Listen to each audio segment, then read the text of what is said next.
Welcome to the second hearing of the Committee's inquiry into the equity, accessibility and appropriate delivery of outpatient and community mental health care in New South Wales. I acknowledge the Gadigal people of the Eora Nation, the traditional custodians of the lands on which we're meeting today. I pay my respects to elders past and present and celebrate the diversity of Aboriginal peoples and their ongoing cultures and connections to the lands and waters of New South Wales. I also acknowledge and pay my respects to any Aboriginal and Torres Strait Islander people joining us today. My name's Dr. Amanda Conn and I'm Chair of the Committee. I ask everyone in the room to please turn their mobile phones to silent. Parliamentary privilege applies to witnesses in relation to the evidence that they give today. However, it does not apply to what witnesses say outside of the hearing. I urge witnesses to be careful about making comments to the media or to others after completing their evidence. In addition, the Legislative Council has adopted rules to provide procedural fairness for inquiry participants. I encourage committee members and witnesses to be mindful of these procedures.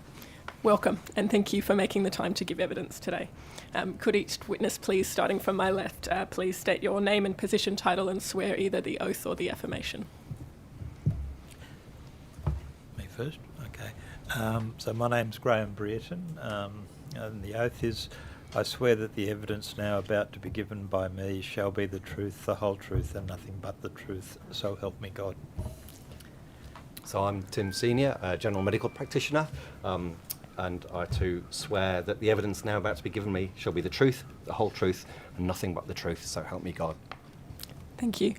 Just before we hear your short opening statements, could I ask both of you to please speak into the microphone? We've got people listening online that would like to be able to hear you, I'm sure. Would you like to start by making a short opening statement? Thank you for inviting me today. My name's Graham Brereton. I trained as a general nurse and as a psychologist, and then as a psychiatric nurse over a period of 40 years. I've worked with over a period of 40 years, I've worked entirely for New South Wales Health, in psychiatric hospitals, in drug health, and predominantly in community mental health. That's been my last 27 years. I'd like to say that the responses that I'm giving to the committee are based on my personal experience and don't necessarily reflect the position of my employer. I am technically retired, but still on the books, as it were. I grew up in a family troubled with mental health issues, and regard myself as both a consumer of services and a provider. And I have the utmost respect for people who work in mental health, and even more so for the patients and their families dealing with mental health issues on a day-to-day basis. Thank you. Dr. Senior? Thank you. So I'm Tim Senior. Thank you for your acknowledgement of country today, and I'd like to acknowledge the Darrell people where I live and work, because they've taught me so much about what we'll talk about today as well. So I work as a general practitioner in an Aboriginal community-controlled health service, and also have various roles with the Royal Australian College of GPs, and recently have been awarded a Churchill Fellowship to go overseas to look at provision of general practice care in deprived communities.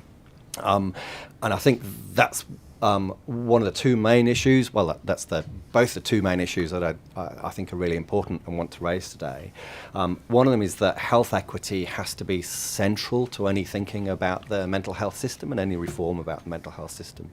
We know that people who need mental health care the most are the least able to access it. And that's true for people in rural and remote areas of New South Wales. It's true for Aboriginal and Torres Strait Islander communities in New South Wales.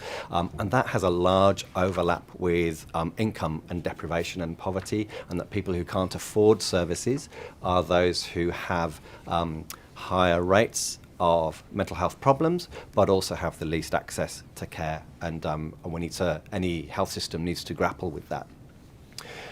And arising from that as well is the crucial role of GPs in the mental health system. As first point of contact for the vast majority of patients, mental health forms a large workload of general practice, and rightly so. We it's a large, important part of our workload, and that's because GPs are experts in managing multimorbidity, the presence of multiple conditions in one person.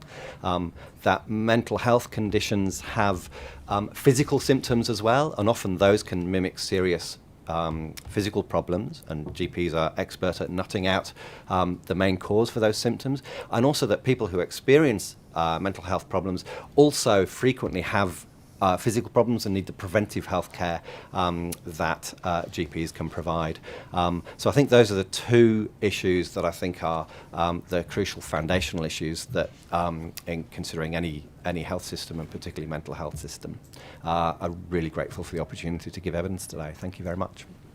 Thank you. And before we go to questions from the committee, I just wanted to start off by thanking you both so much for both your time today, but your advocacy for both the patients that you care for and your peers in the mental health workforce. It's a really important perspective that we're hearing today. Thank you.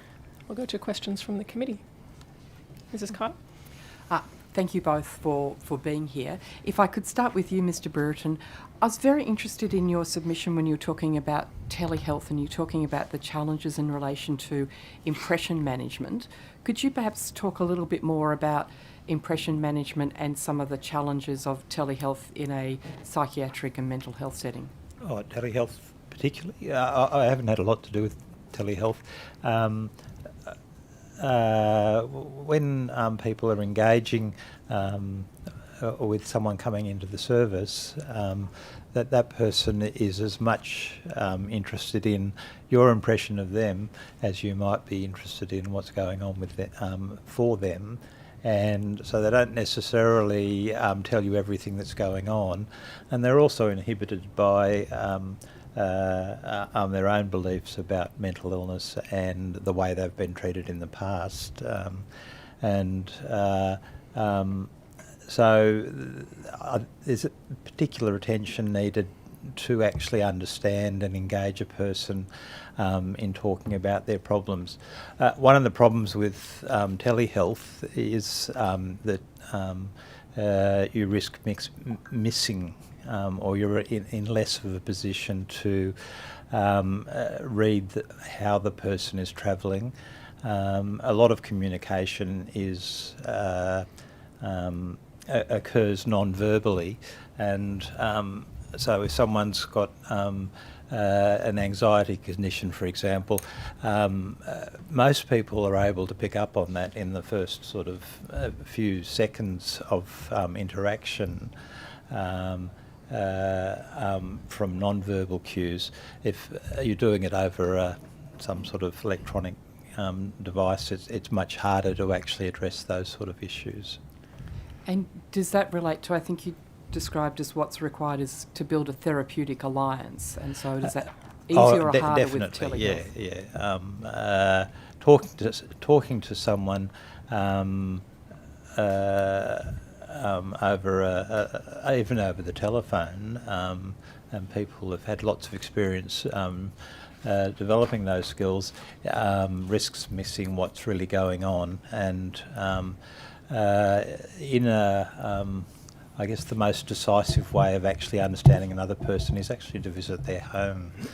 And the original, or at least the mental health standards that I grew up with, one of the first things they said was providing care in the environment that the client actually prefers, and quite often that is actually their own home.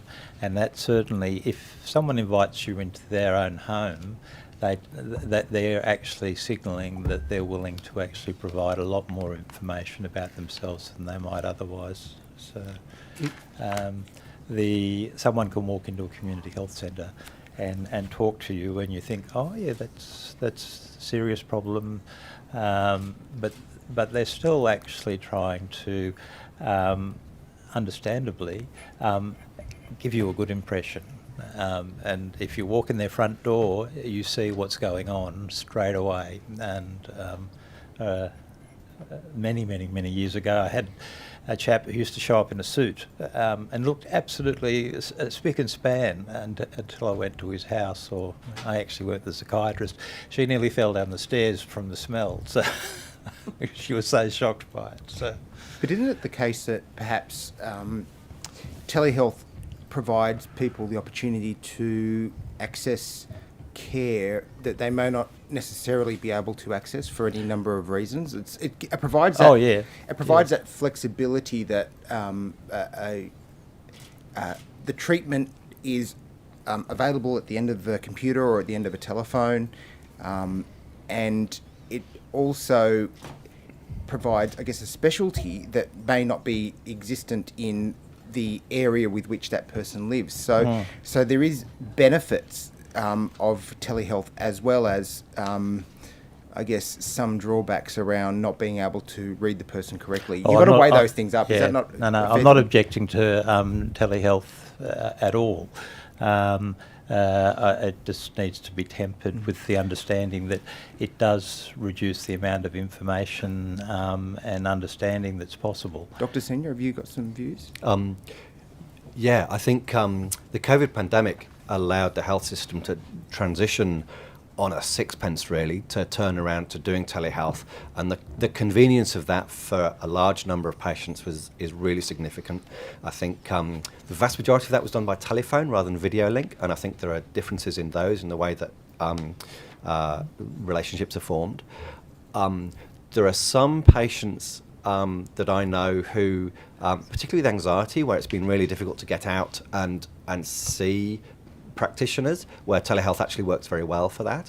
There are some, obviously rural and remote places can be really well served in sort of geographically getting people there, and that would even be true areas of southwest Sydney. For example, psychology, there's fewer psychologists there, and so telehealth may well be an option.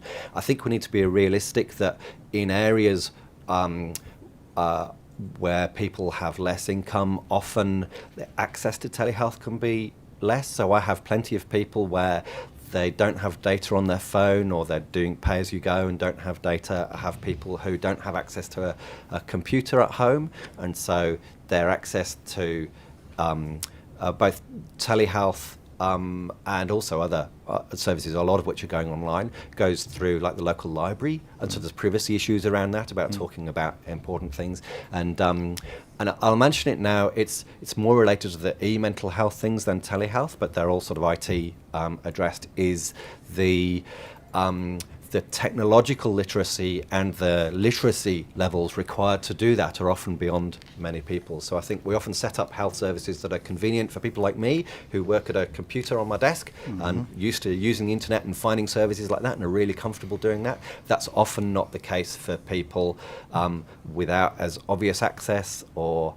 not quite as easy access, and also where the relational aspect is really important to them, about engaging with a human being and talking about a problem together to solve that. So there's no doubt that telehealth is really important, and I think adds something to face-to-face care, but it doesn't replace it, and we need to do it in a way that doesn't worsen health inequities just because we assume that everyone can do it.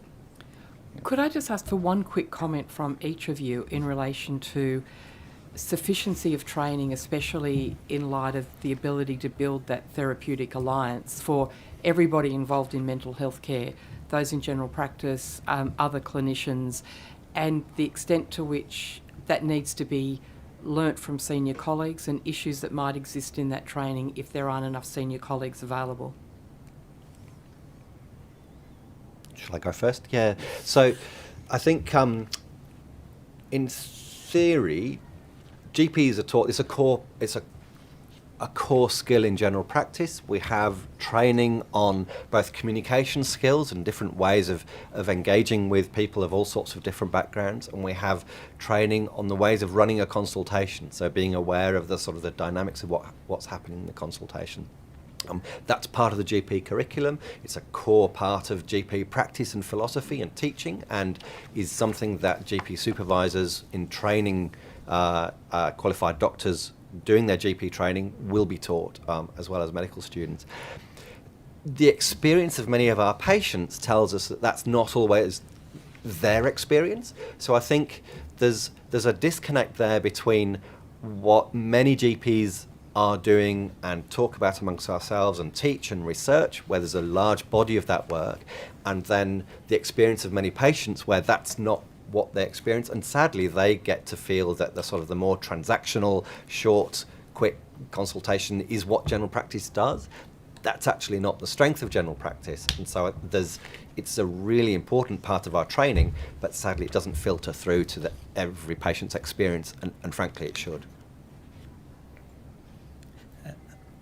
Mr. Brereton, do you have a quick comment on training?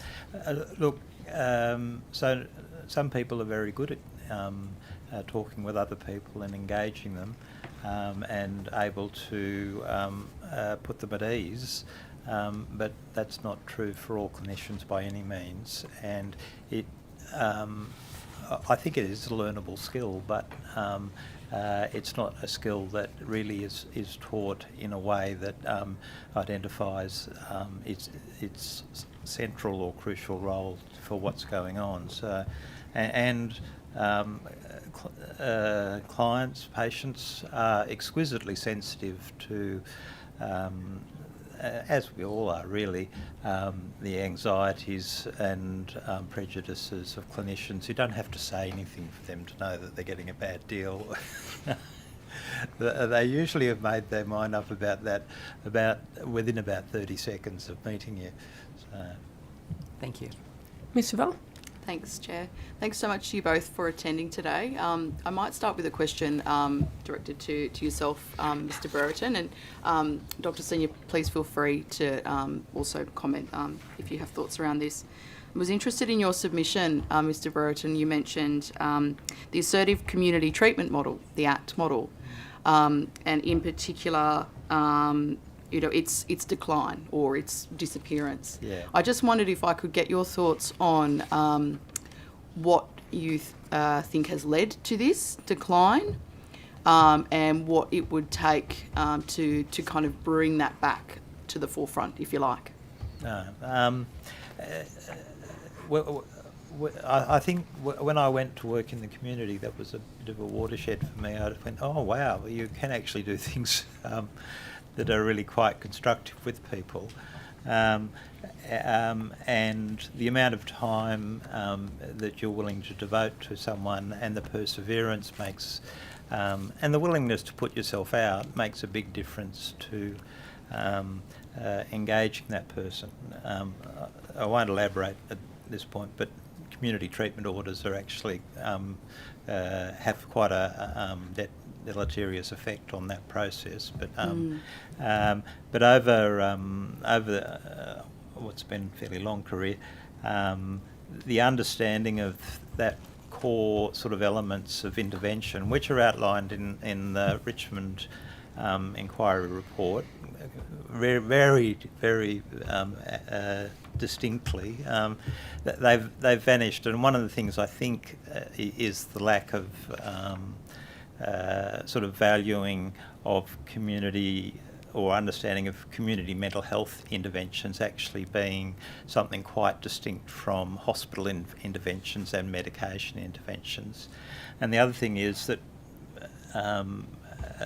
people come up with new ideas which are actually parts of the assertive treatment sort of thinking, and so you'll get early intervention and this sort of care or that sort of care, and it takes people's view away from the bigger picture. So I'll stop there, Jim. Did you have any? Yeah, I read your submission and was very interested in this model because I hadn't heard of it before, but actually my understanding of it would be that actually those are some of the key features of primary care at its best, about knowing your patients well and following them up actively, and where there's higher need for that, doing that more assertively. And I think one of the problems with primary care at the moment, or general practice, is that we're only funded when we see patients. And so by definition, that model it isn't well funded in general practice. It remains to be seen whether My Medicare will help with that, which will gives. It's not clear how that's going to work yet, but there's possibility that will allow some funding for management of a patient population, which will include that sort of assertive follow-up, but whether that funding would be approachable. I'm fortunate enough to work in Aboriginal Community Control, and we have it's separately funded, it's outside Medicare, a social and emotional wellbeing team, where they do much more of that sort of model, where they can assertively call people, follow them with Aboriginal mental health workers, and actually just keep a really strong, close eye on people, help them attend appointments, help them just provide support at moments of crisis or before moments of crisis. And so I think that assertive follow-up model, whatever it's called, is actually going to be core for many people, particularly with higher needs in the mental health system.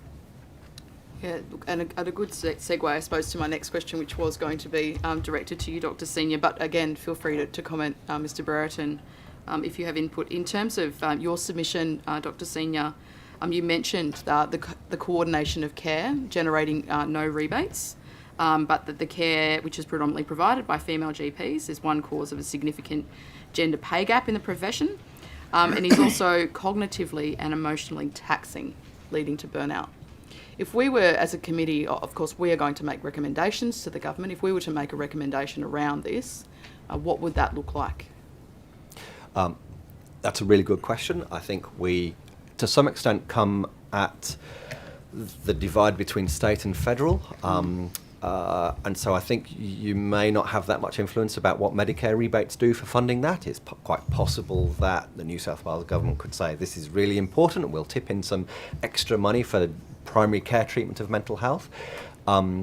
I attended a New South Wales Health workshop on encouraging GPs to have difficult conversations with patients recently, and actually that provoked some really interesting thoughts in me that actually one of the most useful things that New South Wales Health could do would be to provide clinical supervision and support for primary health workers, so GPs, but including other primary care staff, to sort of prevent burnout and keep people working in the areas that they're working.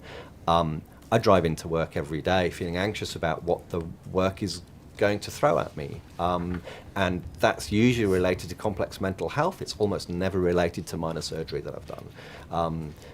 And that's the sort of emotionally draining, and we take active steps to look out for each other at work, and I think GPs do that, but it's quite informal. I think psychologists and psychiatrists have clinical supervision, but there's very little scope for that in general practice. And I think that would actually be something that would be a practical step that could be taken, that there's formal clinical supervision supports to prevent the emotional burnout from high mental health loads. Thank you. Mr. Brereton, do you have anything? Oh, I think I made a suggestion in there that GP practices would benefit from having someone who was a mental health worker who was specifically about actually maintaining the relationship with the client. So the idea of being assertive is really means being proactive in the care of someone, and for a GP, they're not really in a position with clients coming and going to chase people. So that's something that I think's been lacking from GP practices generally, and having someone who actually rings up someone and says, hey, you didn't come in for your medication or you missed your appointment, for mental health clients, would make a big difference to the outcome and relieve some of the stress on GPs, because someone not showing up who's expressed suicidality last time that they saw you is actually quite a burden to actually deal with on a day-to-day basis. And there's lots of other permutations along that sort of scenario. That would require possibly a better integration between various components, and I note that was something Dr. Senior also mentioned in your submission about, specifically thinking about telehealth, their inability to be able to run alongside that face-to-face care without integration. Yeah. So there are, on the part of community mental health services, efforts to integrate patients into GP care, and that's been prompted by recognition of the physical health problems that come with mental health problems, or vice versa. And but that's still a very difficult process. I've got a good friend who that's one of his main areas of endeavour in his job, and he throws his hands up in horror some days. So it's something that could actually be worked on to improve services generally. It's the talking between the different parts. Yeah. Did you have anything further? Yeah, the health systems, and particularly the mental health system, is really complex, and I think it's difficult enough for practitioners to navigate that, and so for patients it's really difficult.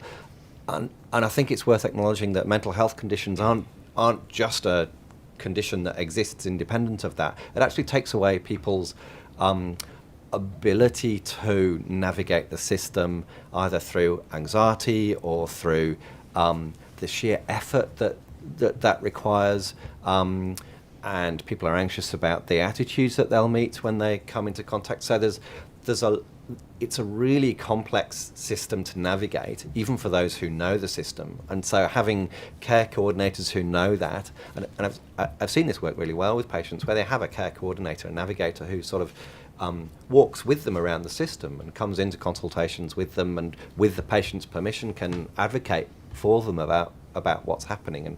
And I don't think the system will ever not be complex, but I think recognising that it's complex and that there is a burden of care, and that for many patients where they have other coexisting conditions as well, they can be bombarded by multiple appointments, multiple multidisciplinary teams all sort of contacting them, and I'm not sure who's from where and what their role is. So I think it can be really difficult for patients, and so I think that sort of coordination of care and care navigation, it can go a really long way to helping people around a complex system. And who would be best placed to do that care coordination, would you say? We almost need to create a new role called care coordinator or care navigator. I've seen Aboriginal health practitioners do it really well. I've seen people from non-government organisations like One Door Mental Health do it really well. Some GPs and practice nurses sort of squeeze it in around the edges of the work that they do for patients that they're really concerned about. Family members and carers are often really important in doing that too. I think we can't underestimate their role in doing that informally, and often without knowledge of the system. Thank you. Thank you. I've got a question for Mr. Brereton, but Dr. Senior, please feel free to comment as well. I was interested in your description of your experiences of community treatment orders under the Mental Health Act, which you described as sometimes being put in place for the convenience of the service. I was hoping that you could expand on that. Oh, look, I don't think it's just community treatment orders that actually are co-opted into. When I say convenience of the service, I really mean management of workload. What's the best way of actually managing this situation? And given the resources that we have, and community treatment orders look like they save time, and they actually do shorten the length of stay in a hospital, but that doesn't necessarily make them beneficial, and they are coercive and in their very nature, and people are quite already start from a base of not having a sense of autonomy over their own lives because of their mental illness and the treatment they receive from other people. And a community treatment order doesn't necessarily mean that you can't build that build that person's sense of autonomy, but it makes it a lot harder, and the system, the health services don't really address that direct on. So, for example, there's not a at least I've searched long and hard, there's not clinical standards for applying or using a community treatment order, which should really be thought of as a therapeutic tool. There are no guidelines for how you might do that, so how you actually explain it to a client, how you work at separating the compulsion for treatment from the other things going on in their life, because usually what happens, not with everyone, but by any means, is that the person becomes very focused on having that their autonomy has been taken away, and all the other work goes out the window. So, yeah. Does that answer It does, and I suppose I'm interested, as you would know, under the Mental Health Act, the CTOs are only supposed to be used as the least restrictive means, and only where they're needed to keep somebody in their community safe. So I'm interested in terms of recommendations we can make to support people to minimise their use. Yeah, one of the most striking things in my experience, I'm sure there are people who do it differently in other locations or wherever, is that the process of explaining a CTO, of implementing a CTO, is essentially controlled by the hospital. So the hospital staff, and they're not ill-intentioned or anything like that, but the person who actually administers or has oversight of a community treatment order is actually working in the community. And generally, when someone starts on a community treatment order, the patient and the clinician are unlikely to have even met, let alone had an in-depth discussion about what they're trying to do. And so in terms of guidelines, I really think that it's a no-brainer that the person implementing the order should actually be there discussing it with the client in the hospital. But that's actually very time-consuming and often doesn't happen. I would agree about the autonomy point. I have is not specifically community treatment orders, but a patient who frequently feels suicidal, but is really reluctant to go to hospital because this patient fears that they will be scheduled under the Mental Health Act. I've had more than one person where I've given them information about the New South Wales Mental Health Tribunal, which I think is, from looking at it, is a really good organisation just in terms of being able to give people the right to review scheduled under the Mental Health Act. I'm not sure how well it's resourced, and certainly many of my mental health patients don't know that it exists, but sort of protecting their rights by doing that. I would say community treatment orders, there's always going to be some necessity, I think, for them in terms of keeping people safe and keeping their community safe.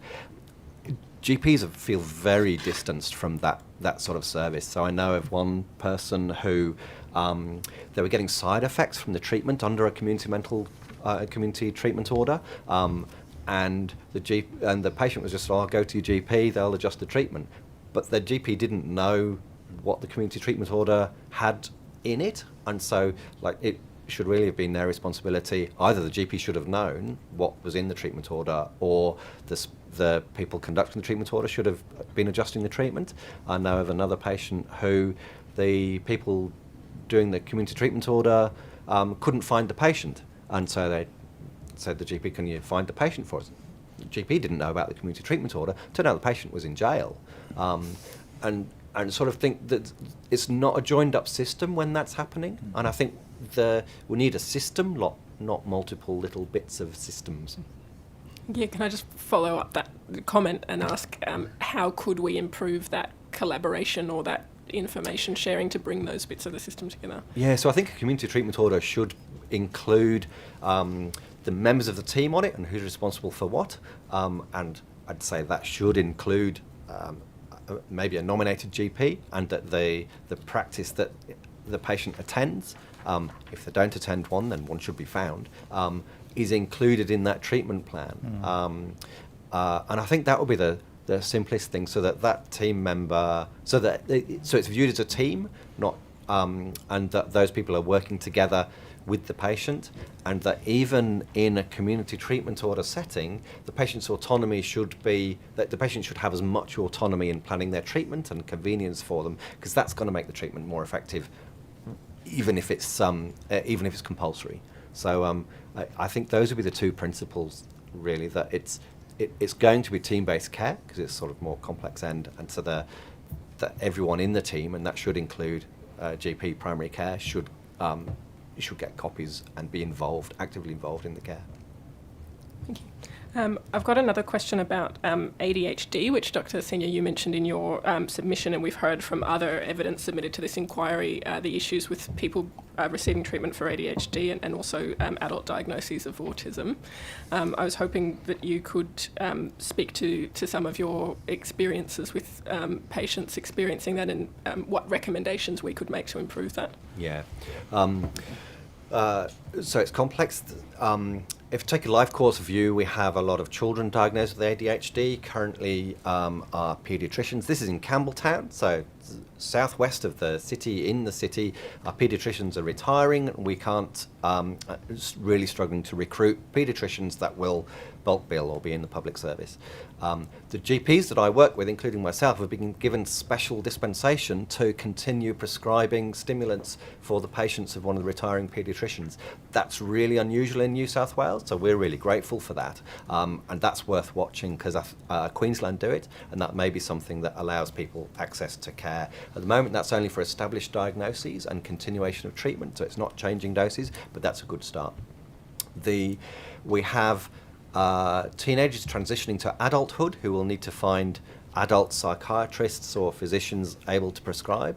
We have no bulk billing adult psychiatrists, very few adult physicians who manage this. The public system won't see them. The PHN psychiatrist, it's an explicit exclusion, so we're really stuck about how we do that, about how we actually get care for those patients. Even to start prescribing stimulants that then we might continue. At the moment, we're not allowed to continue. We see quite a number of people where they look at their symptoms and think, oh, maybe I have ADHD or maybe I have autism spectrum. But the assessments for those all cost several $100s, which is way outside the price of most of my patients can afford. So we end up being stuck about getting that assessment and so starting treatment. And we sort of share places that like there may be somewhere in Wollongong that does slightly cheaper neurodevelopmental assessments, but it's really unsatisfactory. And I think the recommendations that I would make would be we need a method of doing a comprehensive neurodevelopmental assessment, neuropsychiatric assessment that's available free or very low cost for people who can't afford it. We need access to paediatricians and psychiatrists who will bulk bill in the public system and will see them in the public system for free or very low cost, and be able to manage adult ADHD and autism. And we need GPs to be able to, at the very least, continue prescribing stimulants when started by a specialist. And I would argue that GPs are expert enough to be able to adjust the doses for many of those medications. We do manage a lot of really complex medications and do it well, and often in consultation with specialists. I think those would be the 3 steps I'd take. Thank you. Ms. Fairman?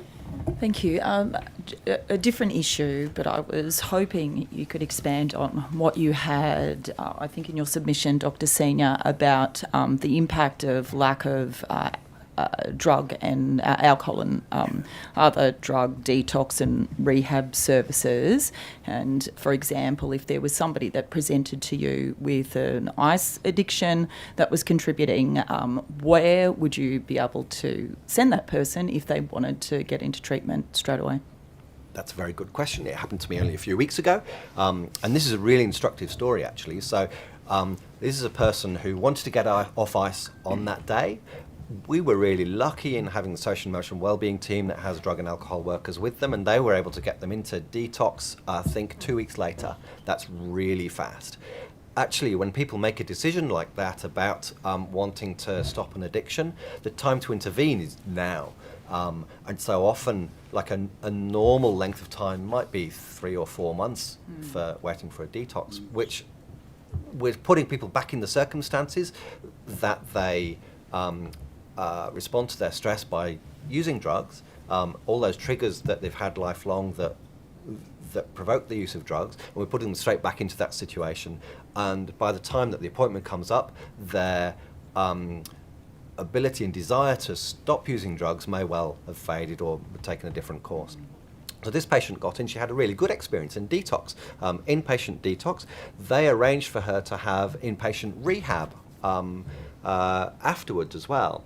And so this was going really smoothly. She turned up and rehab is really difficult to get as well. The beds are not easy to get. She turned up, she'd left her glasses in the car, and they decided that she couldn't read and write.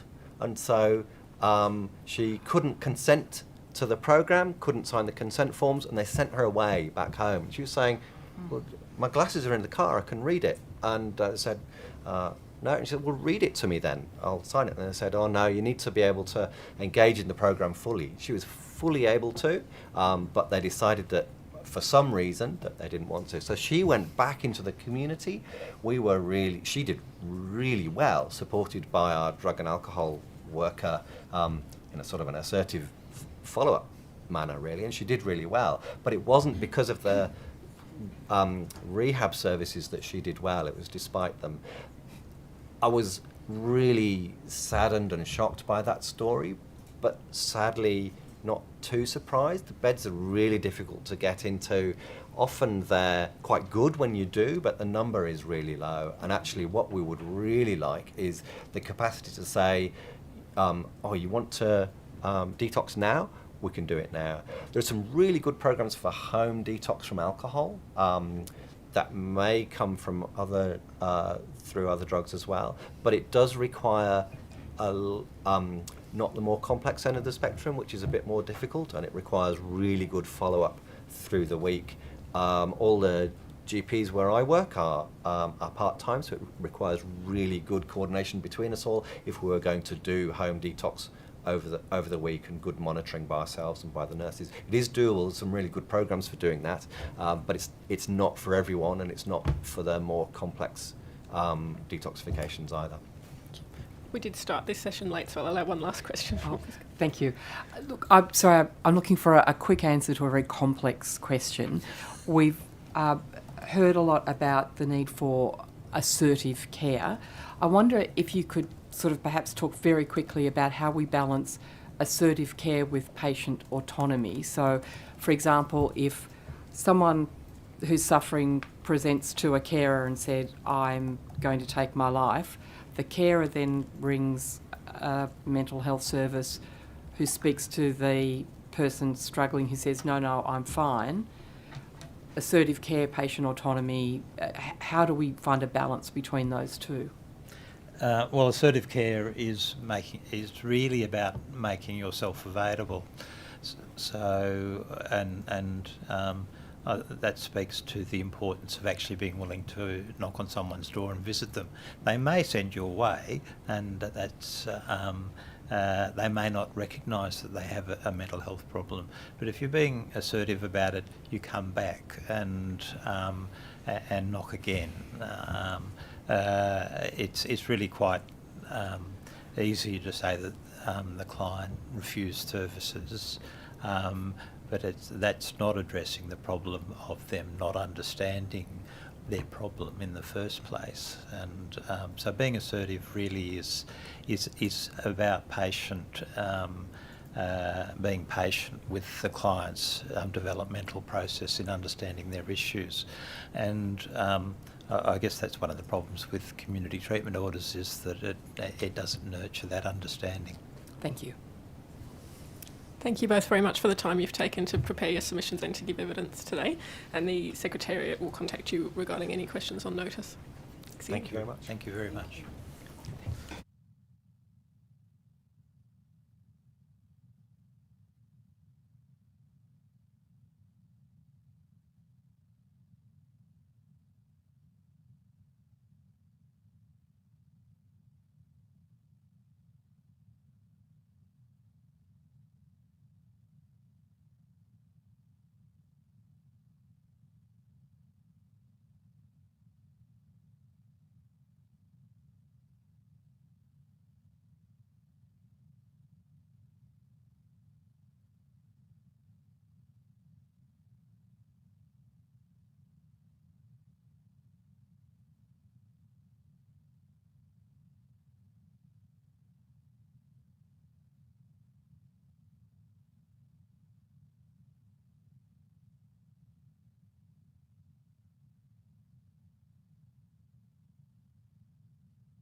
Welcome.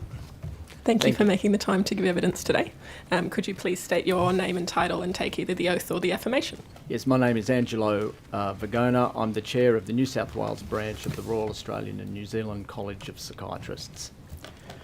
I solemnly, sincerely and truly declare and affirm that the evidence now about to be given by me shall be the truth, the whole truth and nothing but the truth. Thank you. Would you like to start by making a short opening statement? Yes, I would. Thank you. Thank you very much for the opportunity. I'd like to also take the opportunity to pay my respects to the traditional owners, the Gadigal people of the Eora Nation, and apologise for the events of the weekend, which is going to have searing consequences, I think, for members of the community.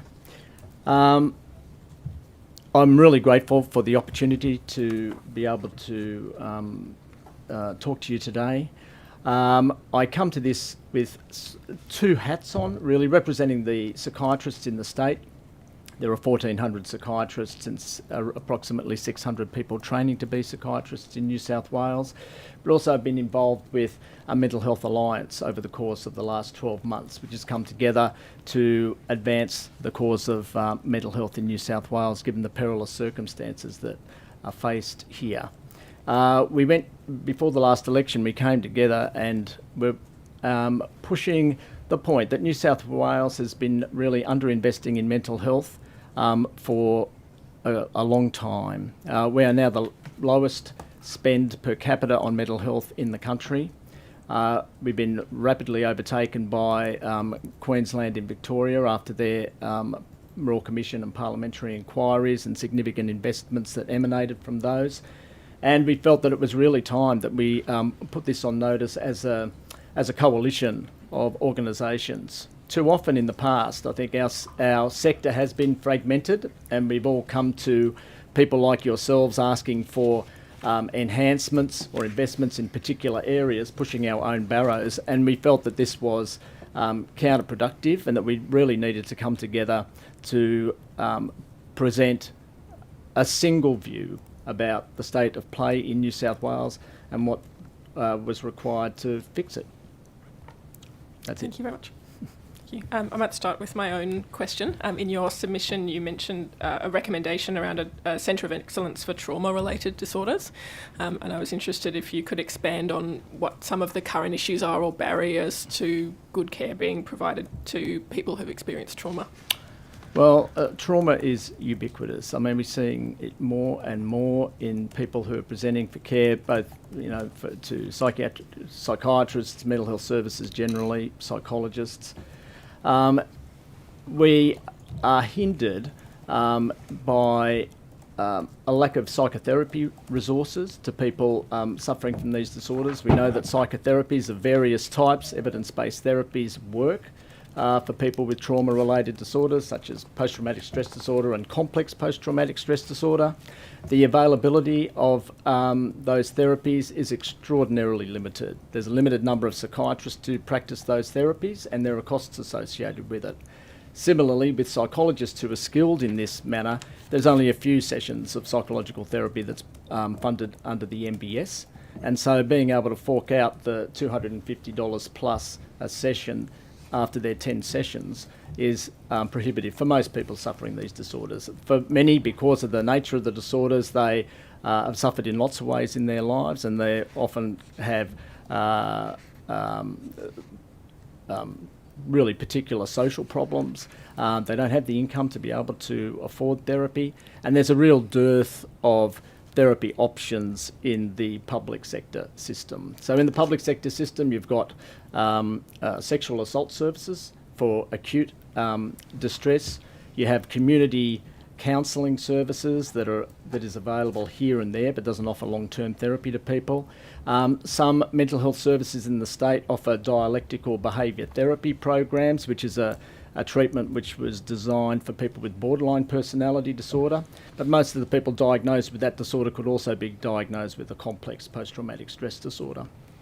And the problems that have developed resulting in the diagnosis of borderline usually occur as a result of early life and cumulative trauma. So we wanted to turn a spotlight on this. New South Wales Health has funded Project AIR at the University of Wollongong over the last decade, and their remit was really looking at providing education around borderline personality disorder, as well as interventions.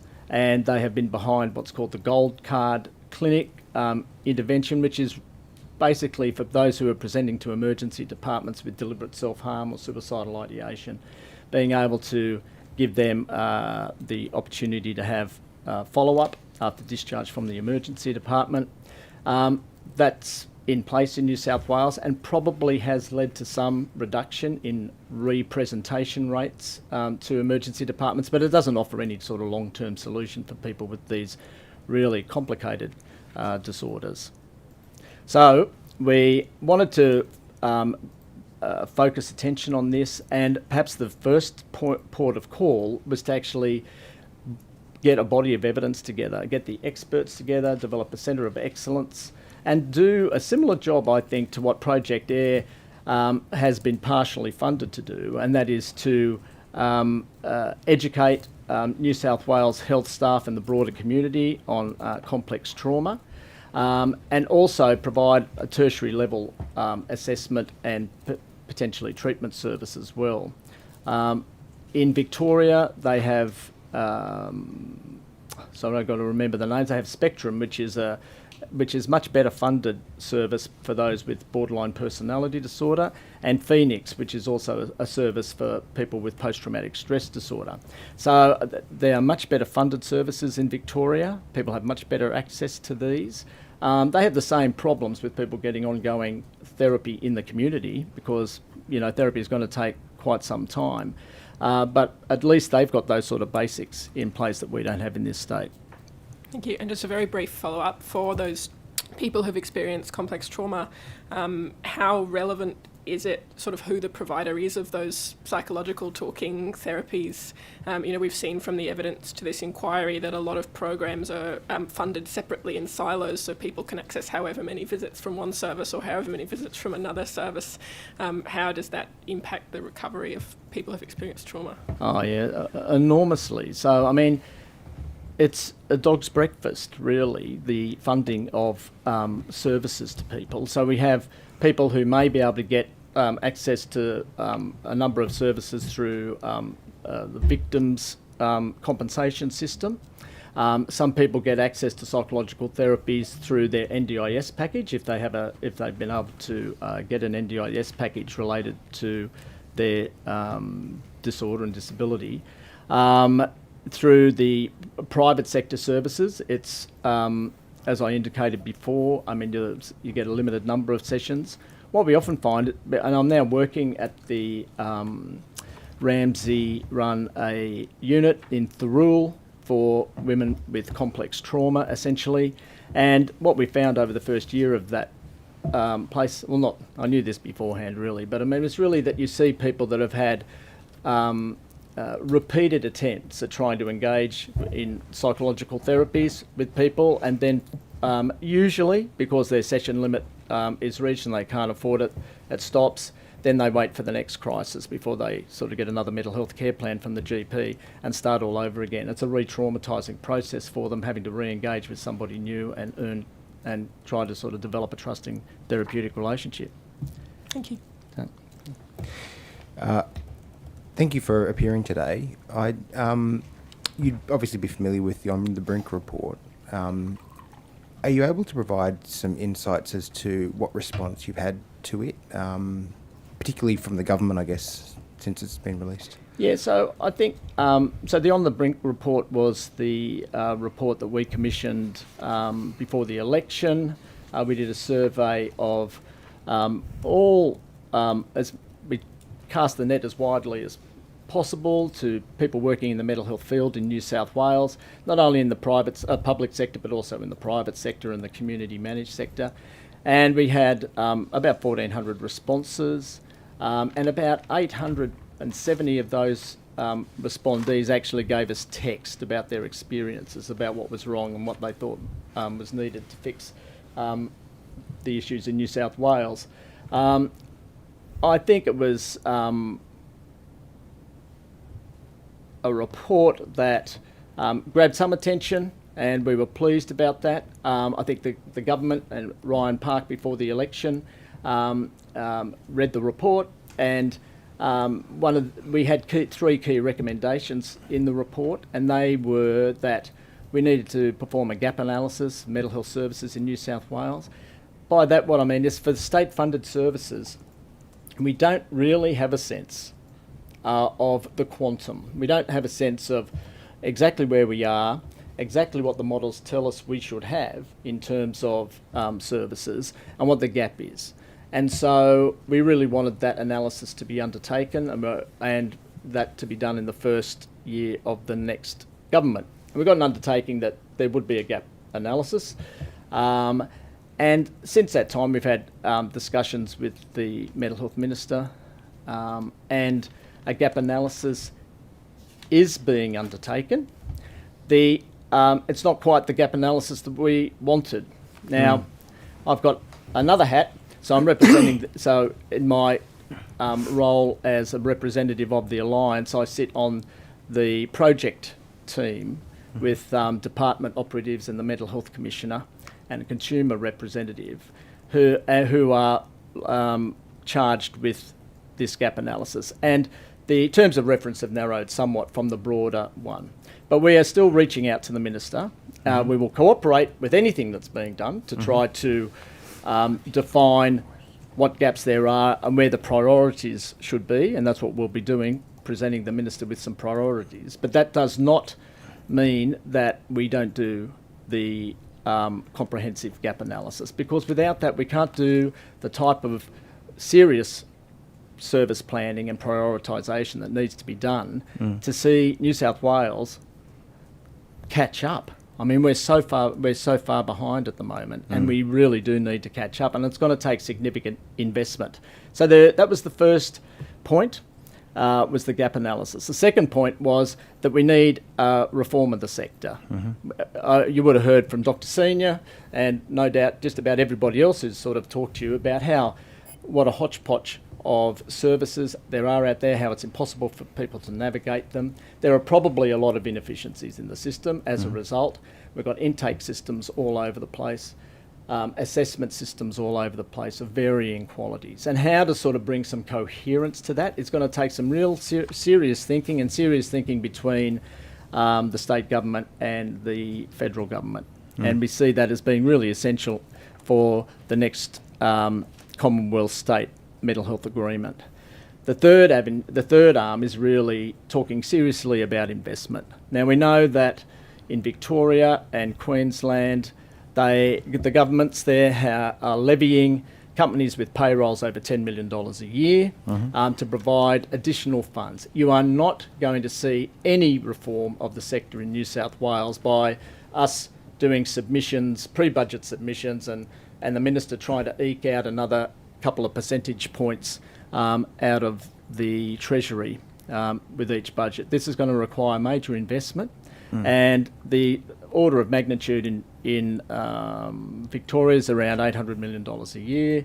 In Queensland, they've committed to $400 to $500 million a year extra. This is new funding into mental health, and that's what we're talking about in New South Wales. It's going to take something really significant to change the landscape and to provide the services that people deserve. So the budget that's just been released hasn't really seen a dramatic increase of a similar magnitude to what we've seen in Victoria or Queensland? Oh no, absolutely not. There's been no real new money in mental health in the current budget. We weren't anticipating that in this budget at all, and because we see this as a plan that has to occur over time. We've got to get the planning right first and determine the quantum, and then work out how to reach that. And you say that obviously the planning is important, but in effect the gap analysis is not what you would consider to be best practice at the moment. It's sort of a subpar gap analysis that's occurring at the moment. Is that right? Well, we're doing this is a temporary thing to create priorities for investment. I think the more comprehensive gap analysis is a bigger body of work that'll take 6 to 12 months. We know that from the Queensland experience, where they did this and they were able to work out exactly how far they were behind in various areas and age groups, and then they were able to prioritise who they were going to focus the investment on first. And have they given you a commitment to following through with the wider gap analysis as well, or have they only committed so far to the, I guess, more restrictive? Yeah, we haven't had a commitment to the broader analysis yet, but we're working on it, and we're hopeful that we're going to get there. And there's no commitment in relation to funding or additional funding for what the priorities might be identified out of either of the either gap analysis, whether it's the restrictive one or the more wider one later? There's no commitment to funding at this point in time, Okay. no. Okay. When you talked about the priorities, what are the priorities, do you think, for community mental health moving forward? Well, I mean, I can tell you what I think, but see, this is the problem. People like me have been coming up to, and from across the sector, have been going to the ministers and saying, well, this is what I think we need to spend money on, and we need to do this or that. And we haven't really had that sort of scientific analysis of the problem. And so I'm sort of loath to sort of nominate things. I mean, I think, we've had, from the previous government, we had great investment in child and adolescent services with the Safeguards program, and that was really welcomed. We also had novel investment into headspace centres in New South Wales. So with headspaces, and I'll declare a conflict here. I mean, we were at the college, we led the charge with this one, and I think with headspace centres in New South Wales, people often complained that kids were being turned away, saying that their problems were too difficult for the headspace staff to be able to, or too complex for headspace staff to be able to handle. We had a lot of junior staff in headspace, very little input from psychiatrists and clinical psychologists. So we saw that in the fallout from COVID, that to invest quickly, to ramp up a service quickly to meet the obvious needs in the youth mental health space, Headspace was the place to do it. And the government took up the initiative and invested money across New South Wales so that there are psychiatric services available to all headspaces in New South Wales. We've had universities are now putting many more clinical placements in there, clinical psychologists, OTs, social workers, building the capacity of Headspace, as well as GPs. The funding model for Headspace previously made it difficult to attract people because it's a bulk billing model, very difficult to get psychiatrists or GPs to go and work in them. But this was a contracted model, which made it more attractive. Right. I guess the last thing I'd ask is, in general, how do you see the state of play for New South Wales, perhaps versus other states? Where do you think the priorities, and you, I guess with both hats, acknowledging that you are here in two different capacities, in effect, I guess the college would have one view, but perhaps the alliance or the coalition with which you're a member of as well might have a slightly different view. Do they typically align, or do you see them as, do they have a different view as to the state of play within mental health? I don't think so. I think since we've become together, I think people have a real appreciation of the viewpoints of the other parts of the sector. We see a need for more investment into a peer workforce and carer workforce. We see the need for increased accommodation support through HASI, which has been a terrific success in New South Wales, but it needs major further investment. But I think the most pressing problem for all of us is really workforce. I think workforce is the elephant in the room when it comes to mental health, and we've seen the National Mental Health Workforce Strategy was released last week, and it makes for really sobering reading, like the extraordinary shortfall in positions across Australia is just extraordinary. And in New South Wales, it's no better. And we see a particular problem in rural and regional areas. So I think that's going to take a real focus. I mean, to give us an example, I mean, we've Campbelltown has been planning and building new wing with mental health services accommodated there. Well, I mean, they haven't been able to, and I can't speak most recently, but until recently, I mean, they hadn't had the funding to be able to actually open the extra space. And if they did have the funding, can they get the workforce? It's extremely difficult to get psychiatrists, trainees in New South Wales. I mean, working with the AMA and ASMOF, communicating with the ministry and the minister's offices around the workforce crisis affecting psychiatry in New South Wales, but it affects the whole sector. Is that a federal, it's a state This is conversation? state. This is Okay. all. This is state. Because And it's predominantly, I mean, I guess a federal issue really, from a training perspective. Well, it's chopped up. So Yeah, from a university's perspective, it's a federal view. So if you want to get if you want more psychologists, the feds have to fund them, and which they did do. I think in the last budget they funded another 500 or 600 places. I think for psychology undergraduates across the country, which is important, but it's nowhere near what's going to be required to sort of meet the shortfall. In psychiatry, the feds fund a little bit.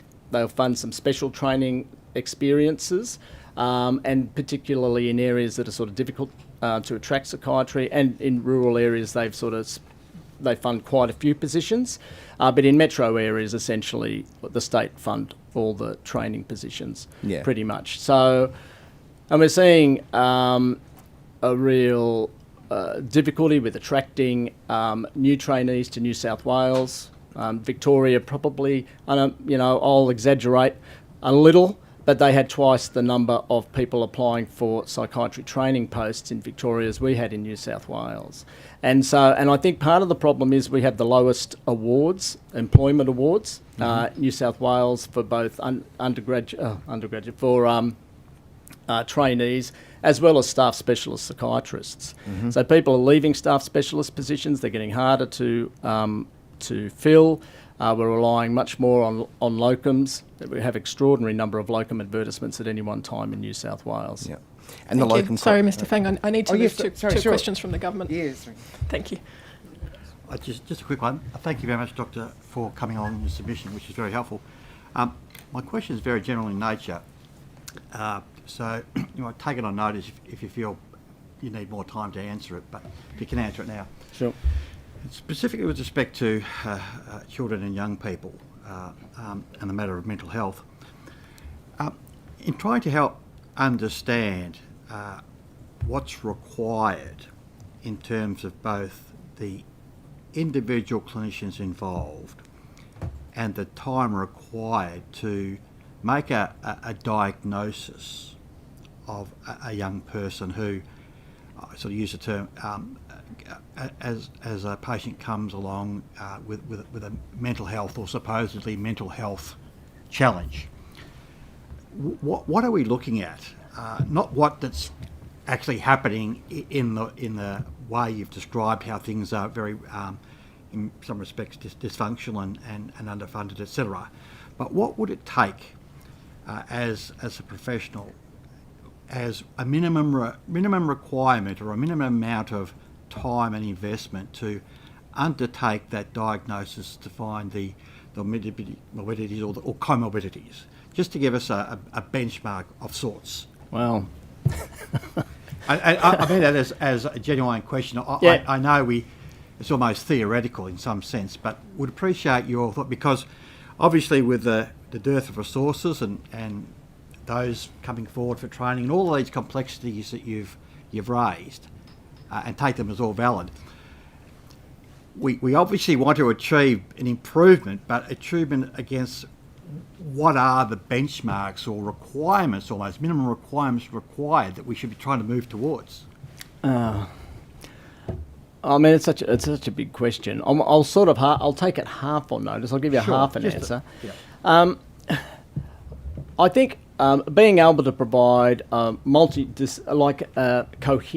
organised, multidisciplinary assessment of someone is really difficult. We're trying to do that, I think, with the safeguards model in New South Wales, so that kids are getting a more comprehensive assessment through that program. And I think that that's the sort of thing that would be required across the age ranges, really. Who does it? Who's going to do that? Yeah. And this is the problem. So we've got from the GP who doesn't have time to see people to perform a comprehensive assessment if they felt that they had the skills, through to psychologists if you can access them now, psychiatrists if you can access them now, the community mental health team who will not really perform assessments of people from a diagnostic perspective unless there's some sort of crisis that's occurring in that person's life, and or they're sort of being looked after under the Mental Health Act with a community treatment order. So there are so many people. I mean, we call it Pat McGorry called them the missing middle, and I call them the missing severe, because I think these people, if we say middle, we sort of think, oh, they've got middle on problems, but they're not. They've got severe, moderate to severe mental health problems. And these are the people that sort of fall through the gap, so that they're not getting that sort of comprehensive approach. My fantasy... Sorry, with that comprehensive approach, Yeah. is that generally accepted as the preferred, dare I say, gold standard model, that's what we should be... Oh, yeah. No, I Yeah. take it as a given, but I just Yeah. get on the record. That is really seen as what we should be trying to pursue. Without a doubt. A comprehensive multidisciplinary Yep. assessment, by a team of mental health professionals, including psychiatrists, psychologists, and depending on the range of disabilities that people are suffering, then it may include occupational therapists and social workers. And mental health nurses are often part of that picture as well. We don't really have functional multidisciplinary teams beyond these now developed safeguard teams in New South Is that right? Wales. So- Yeah. I mean, people may take me to task in the older person's realm. They exist too, but really the teams aren't big enough or funded well enough to be able to perform a sort of a service to a lot of people. And the engagements, my last question, the engagements with the person to examine and to discuss and reflect and talk, to work through for that diagnosis, that takes a series of sessions. I know this sounds like a naive question, but just for the record, so we understand what we're... Well, it depends on the person, depends on the nature of the problem. I mean, sometimes you can do a comprehensive assessment with somebody on your first meeting, and you can get a pretty accurate job. But for others, I mean, there may be difficulties for them with engaging, difficulties with sort of trust, among other issues, and it'll take a little bit more time before you can sort of come to an opinion. Now, in psychiatry, I mean, I've changed my diagnostic impressions of people that I've been seeing over a long period of time. So It doesn't mean nothing is set in stone. However, we can usually be, in most cases, we can be pretty accurate early on. Okay, thank you. Thanks, Chair. Thank you, Dr. Vergona, for making time to attend today and for your submission. I have two questions today. The first is with regards to the service integration that you talk of, and specifically the models of integration in the context of the next Commonwealth and State Mental Health Agreement. I wondered if you had thoughts or in further commentary about what the models are and which is more superior. Well, there's no idea about what's more superior because the models really haven't been tested significantly. So the Royal Commission, not the Royal Commission, the Productivity Commission inquiry, they had recommended regional commissioning authorities where you would pool the funding from the state sector services with the primary health network funds. Now, the primary health networks have received about 10% of all the funds that the feds spend on mental health services. So it's a reasonable amount of money, but it's not. I think if you compared their spend within a local health district to the local health district spend, it'd be significantly less. So, nevertheless, the idea was that those funds would be pooled, and then a commissioning authority would be developed that would involve the major stakeholders, but basically driven by the state, to then look to provide services to a broader population than is currently being seen by the state sector services. So that was one model. There's, when you exclude, I mean, all these models have excluded the MBS. So there have been models, I think, in Aboriginal health where the MBS items have been included. So what they'll do is for an area where there's a prediction around how much MBS should be delivered to that community, that's psychology and psychiatry, that those funds would be pooled with the state sector funds and to form one big pool of funds, and then a central group, the Aboriginal Health Corporation, would then deliver services. Now, I mean, I saw data some years ago on this for the Kimberley, which was positive, but I haven't seen data in the more recent years to know how that works. Now, that may well be a model that will work in more regional and remote areas where there's a real maldistribution of MBS delivered services. So they're not getting their chunk of psychology and psychiatry, and you have to make a population adjustment for them and say, well, this is what they should be getting according to what everybody else is getting. That may be a model that works regionally, rurally, probably wouldn't work metro. I mean, and there's so I think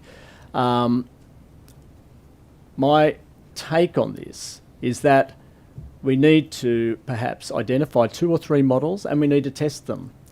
I've been arguing that we've been in a state of mess for such a long time. Let's not continue to mess it up and come up with another half-baked proposition, and let's test some things out in the field and see how they go, both in the metro and the rural areas. So, yeah, that's my short answer, I guess. In terms, just as a follow-up, with the regional commissioning authorities that you spoke of, do you have a view as to who would be best placed to sort of coordinate that, or is it are we setting up another body, or would it be through the PHNs, through the LHDs?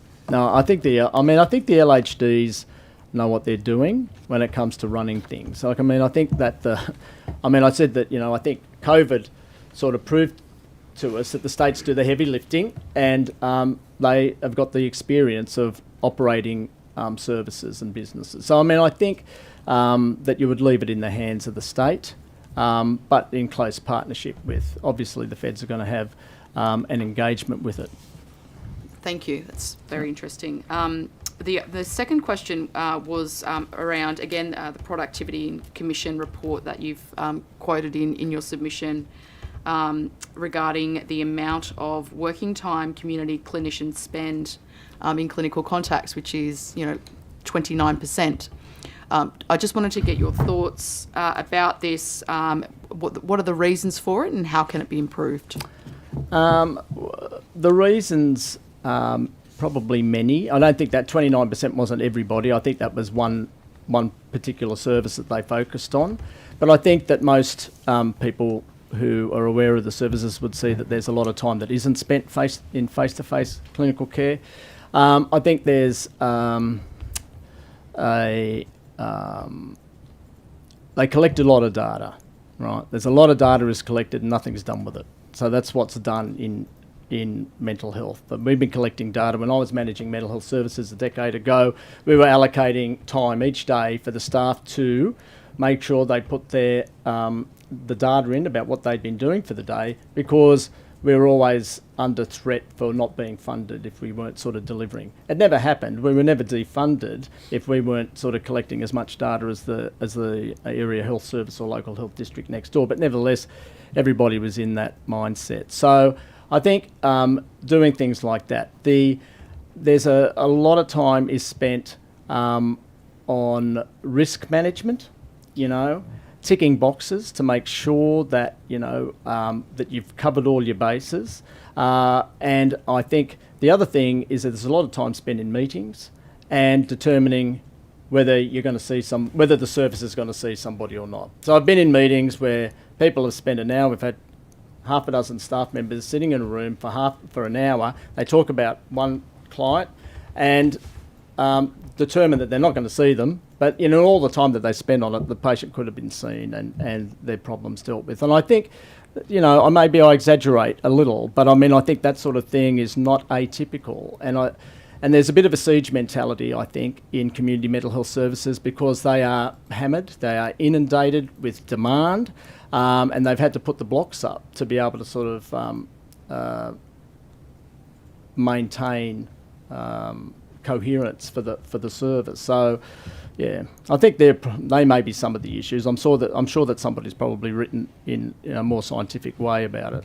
Yeah. It's just particularly interesting based on some of the other evidence we heard this morning about the merit in having that assertive community treatment model, and indeed the merit of treating someone in their own home and actually going up and knocking on their door. Well, I think the assertive treatment model, I mean, when I was a boy, we can all say this, but we were in car, but they used to buy a whole lot of cars, and we'd be driving around in cars, and we were doing home-based treatment, a lot of home-based treatment. Now there's a lot less of it. A lot of it's around work health and safety. There are places that you don't send your staff because the areas can be dangerous for them.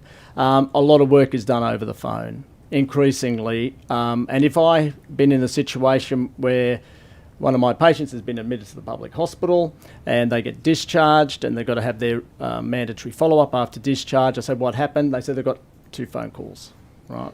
And so I think there's a lot of phone call follow-up that's going on. And and I think it's because of demand. Thank you. Thanks, Chair. Mrs. Kyle? Thank you. If I could take you back to workforce. Yes. And in your submission where you talk about the ageing psychiatric workforce, I'm just trying to understand, is that ageing in the public hospital setting or ageing across all settings? I think it's across all settings. Yeah, so I think the national survey said that there are, oh my God, I've forgotten now. But it's like there's so many psychiatrists over the age of 55. So junior doctors are not attracted to training in that specialty? I think it's one of the difficulties. I think because the services have been so under the pump and so stressful that when a junior doctor comes and observes them, they see that it is a really stressful occupation, and I think they get turned off. And I think that's one of the issues I think we face in New South Wales. Victoria have mandated that all their junior doctors get rotated through a mental health term, a psychiatric term, during their first 2 years of training as a junior medical officer. We don't have that in New South Wales. We do know, I'm going to counter the argument I made 2 minutes ago, but we do know that the more exposure you have to doing psychiatry, then having a term in psychiatry, the more likely you are to train in it, to see it as an option. So we're missing out on that in New South Wales. We could do more with those postgraduate 1 and 2 terms in New South Wales. And I just also wanted to take you to the point in your submission where you talk about New South Wales Health not keeping live data on vacancy rates. Are you suggesting that New South Wales Health doesn't really understand where the vacancies are and what the workforce needs are at a particular hospital or in a particular health district? Yeah, I think, well, I'll be able to answer that question soon, I hope, because we've asked for this meeting with the ministry and with the ministers about workforce. But my sense is that the issues are devolved to the local health district level. It's a local health district's problem to sort this out. And there is not a sense that there's some central repository of data where people have a real sense of how many locums there are in New South Wales currently, how many staff specialist vacancies there are. They may know them, but I don't think that information is sort of provided very much. What sort of visiting medical officer contracts are being offered in New South Wales at the present time? So I think the first step, like the gap analysis, it's all about data. You've got to get the data right, and then you can start sort of planning appropriately. Can we set training targets without that sort of data as to who needs to be employed where? Training targets in what sense? Well, if we were trying to attract people into the specialty, do we know how many psychiatric trainees we need to attract if we don't know where the vacancies are? Yeah, we sort of know where the vacancies are for trainees in a sense because we have a role in the recruitment of trainees into college training. So they come into the college, but they're employed by the state. So it's a bilateral employment path, if you like. So, but does anybody know, for example, that at Bankstown Hospital they're 2 psychiatrists short? Yeah, the local health district will know that. So the local health district, not necessarily. They will not keep I don't know if they keep a live spreadsheet of what's happening at each of these places. Now, I could be wrong, and they can. They'll be able to inform you otherwise, no doubt. Just a quick comment, if you can. Do you think that GPs have enough access to psychiatric training as part of their training so that they can provide support? Because we're hearing today they're very much frontline. Yeah, of course. Yeah, of course they're frontline, and I think you'll find that there are GPs that have a particular interest in mental health. They will get further training. They'll do a master's in mental health. One's been available at Monash, I think, for the last 20 years. Some do a master's of psychotherapy at Westmead because they want to work as psychotherapists. Not a very big number, but there's also a collaboration that's happening between our college nationally and the College of GPs, where we're developing a sort of a diploma level sort of course for GPs to upskill in mental health. That's great. Like, I don't knock it, but there's no point in doing it really, unless you've got an MBS item that is going to work for the GP. The GPs aren't going to do it if they can't spend the requisite amount of time, because the longer they spend with the patient, the less money they earn. And it's female GPs are the ones that sort of tend to cop it most, because they tend to spend more time with the patients, and so they often have a lower income as a result. That's the fix that needs to happen in GP land, to be honest with you. As well as, the multidisciplinary sort of care model being run out of GP surgeries with mental health nurses and psychologists. Thank you. Thank you. Thanks so much for your time, both today to give evidence and in preparation of the submission. And the Secretariat will be in touch with you with any questions on notice. Thank you very much, everyone.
Could each of you please state your name and your position and take either the oath or the affirmation?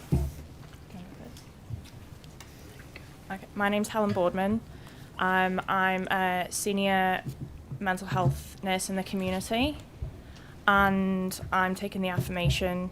I solemnly, sincerely and truly declare and affirm that the evidence now about to be given by me shall be the truth, the whole truth and nothing but the truth. Hi, my name is Victoria Norris and I'm a registered nurse. I'm going to give the affirmation. I solemnly, sincerely and truly declare and affirm that the evidence now about to be given by me shall be the truth, the whole truth and nothing but the truth. Thank you. Would you like to make a short opening statement? So I'm here representing the New South Wales Nurses and Midwives Association. So the views expressed are that of the union and not my employer. I've been working in psychiatry for the past 15 years, qualified for 13 of them. I've got a diverse background. I've worked in inpatient, acute, forensics, and for the most part, last 7 years in community mental health.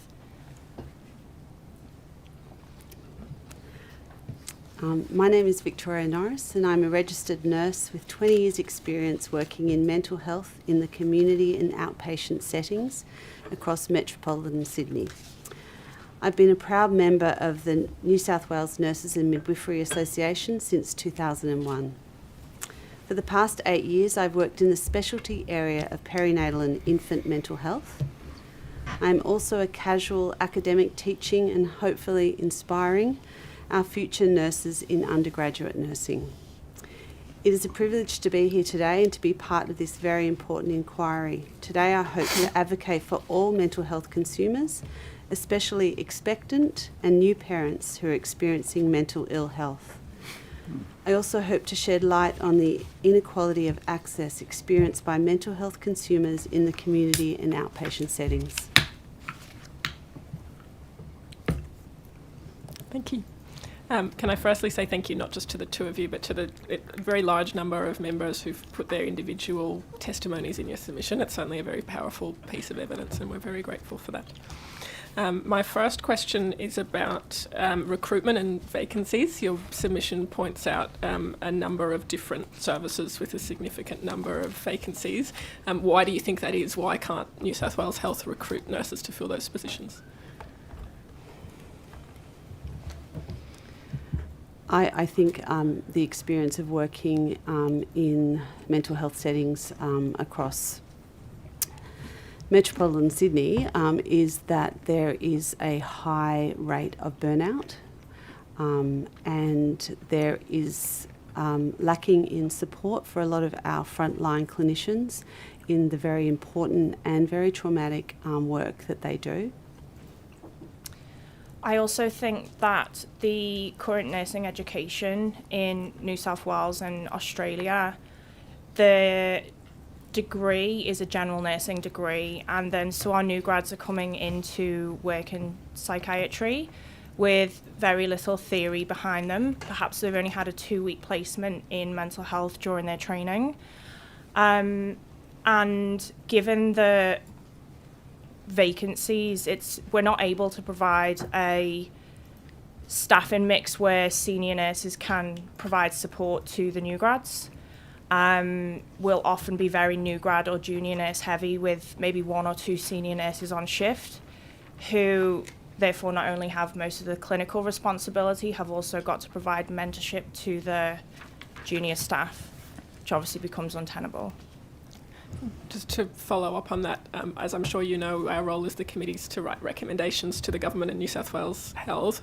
What would you want to see in those recommendations in terms of being able to recruit to fill those positions? I think definitely improved education in the area of speciality that is mental health.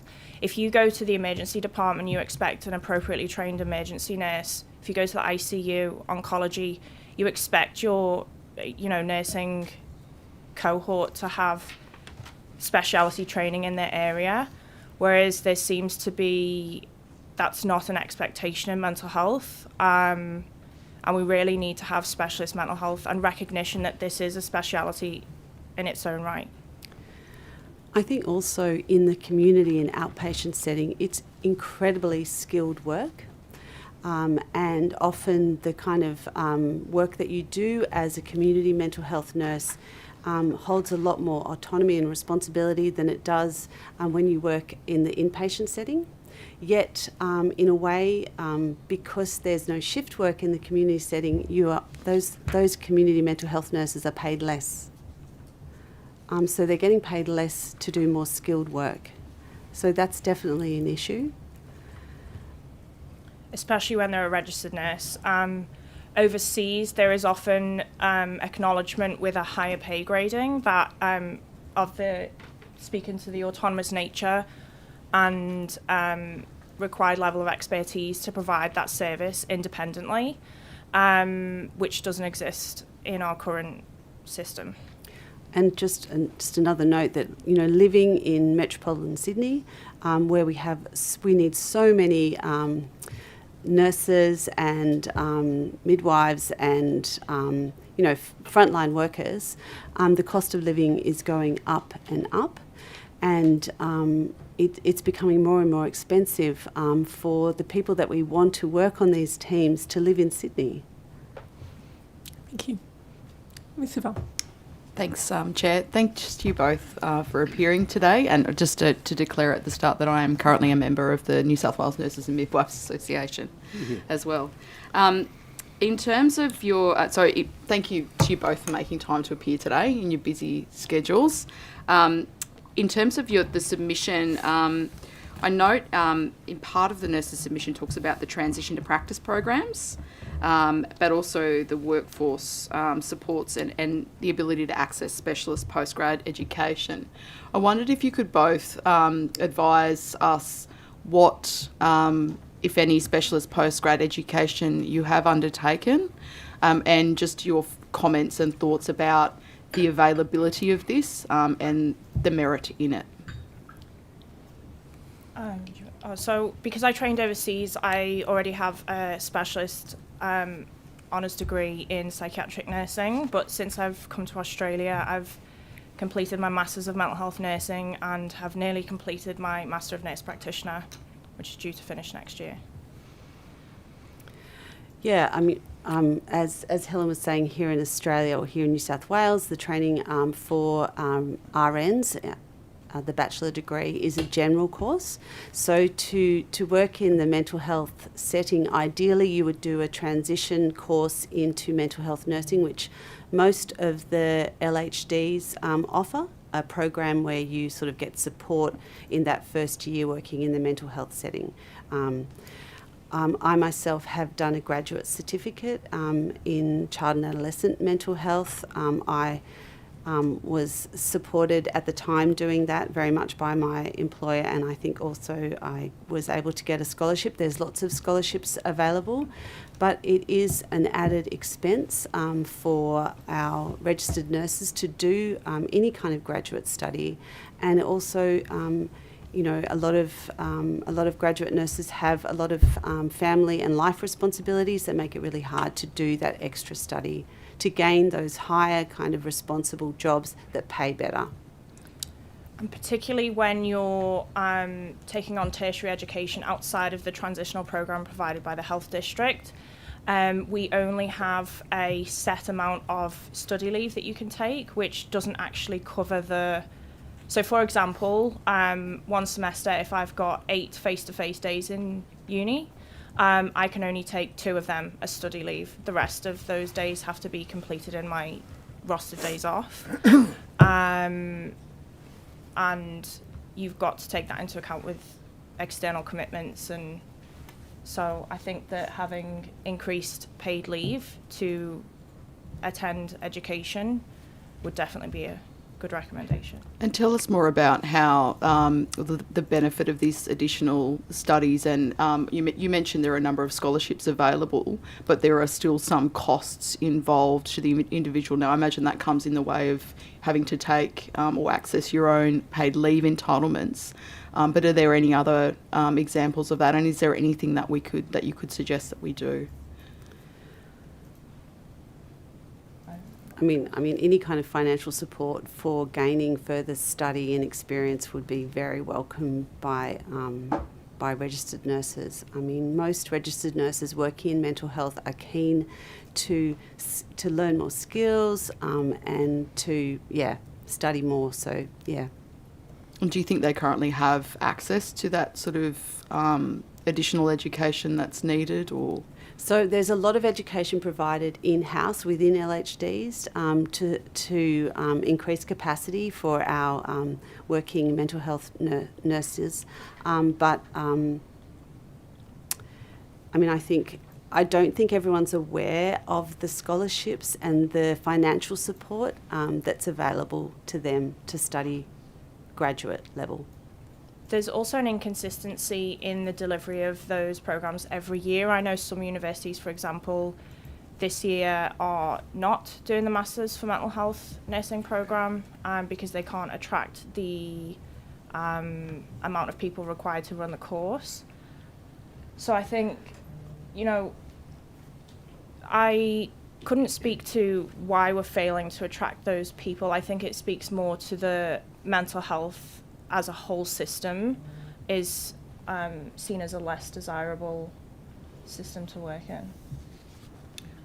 There was another submission, forgive me, it may have been the College of Psychiatrists that mentioned the role of nurse practitioners and having, an increasing role for those and an increasing scope. Now, Ms. Porter, it sounds like you've undertaken a significant amount of additional study to get to where you are in that sort of journey. Are you able to provide any additional comments on the role of nurse practitioners within mental health and what, if anything, we can be doing to better support and encourage and promote that and ensuring you can indeed work to your full scope? So, from speaking to people who have already completed the nurse practitioner, there has been queries whether nurse practitioners are able to work to their full scope or are being supported to work to their full scope within the health district. Outside of that, and whether this is to do with Medicare and the PBS, or I know that it's been spoken about in terms of, state health funded as well. There are limitations on prescribing and whether you can prescribe as a continued treatment, and actually some of the treatments that can only be continued as continuing care, i.e. already started by a medical practitioner, they are really common medications. Second line antidepressants, so if you've already prescribed somebody a first line antidepressant, given them a reasonable trial, and then you wish to start them on a different type of antidepressant, there are limitations on that second line, and this is medication that most nurses who are undertaking their nurse practitioner, by the time they've reached that point, these are medications that they've been using, been familiar with for over 10 years. So those, especially working in the community and being able to work as an individual practitioner, again, really common medications such as depot medications, there's limitations on that. Whether you can start it or whether it's going to be a continued medication. And then there's the issues between if you're working as an NP across both public and private, which pharmacies will dispense for which and the costs associated with that. It's a bit of a convoluted system and they don't all line up, and it would be good to have some streamlined guidelines. I think the other issue that's been put to me by some of the nurse practitioners is the collaborative arrangements with doctors, and the need to have a doctor involved in the care delivery, whether that's a completely different speciality to psychiatry, can place some limitations on our ability to work autonomously outside of the public system as well. Thanks. Did you have anything further? Thanks, Jo. I've got a couple of more of my own questions. I was really interested in some of the stories told in your submission about community treatment orders under the Mental Health Act. As you would both know, they're supposed to be the least restrictive means of providing care to a person, and interested in your perspectives on whether that is the case on the ground. I think it's best for you because of...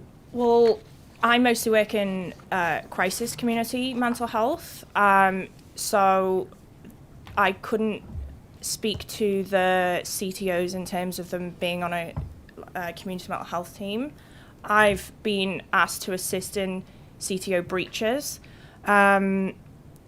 So my experience with CTOs, I'm an accredited person under the Mental Health Act, so have to make those decisions several times a week about delivering restrictive care as the least restrictive means of care under the Mental Health Act. And I think that it takes a long time, I think, in your clinical judgment to truly be able to make the decision to remove somebody's liberty, and recognising that that's the only way to maintain safety. Yeah, I would have to take that question on notice in terms of talking to my colleagues who do work in the regular community mental health teams about their experiences of community treatment orders. But I know that there is quite a lot of evidence to suggest that they actually don't improve patient outcomes longitudinally. And is there better ways of doing that? Yeah, thank you. I'm quite happy for you to take it on notice. I suppose I'm interested because mental health service users and patients have told us about the loss of autonomy and the impact that has, and I'm interested if there are instances where that care could be provided through less restrictive means, how we can support that.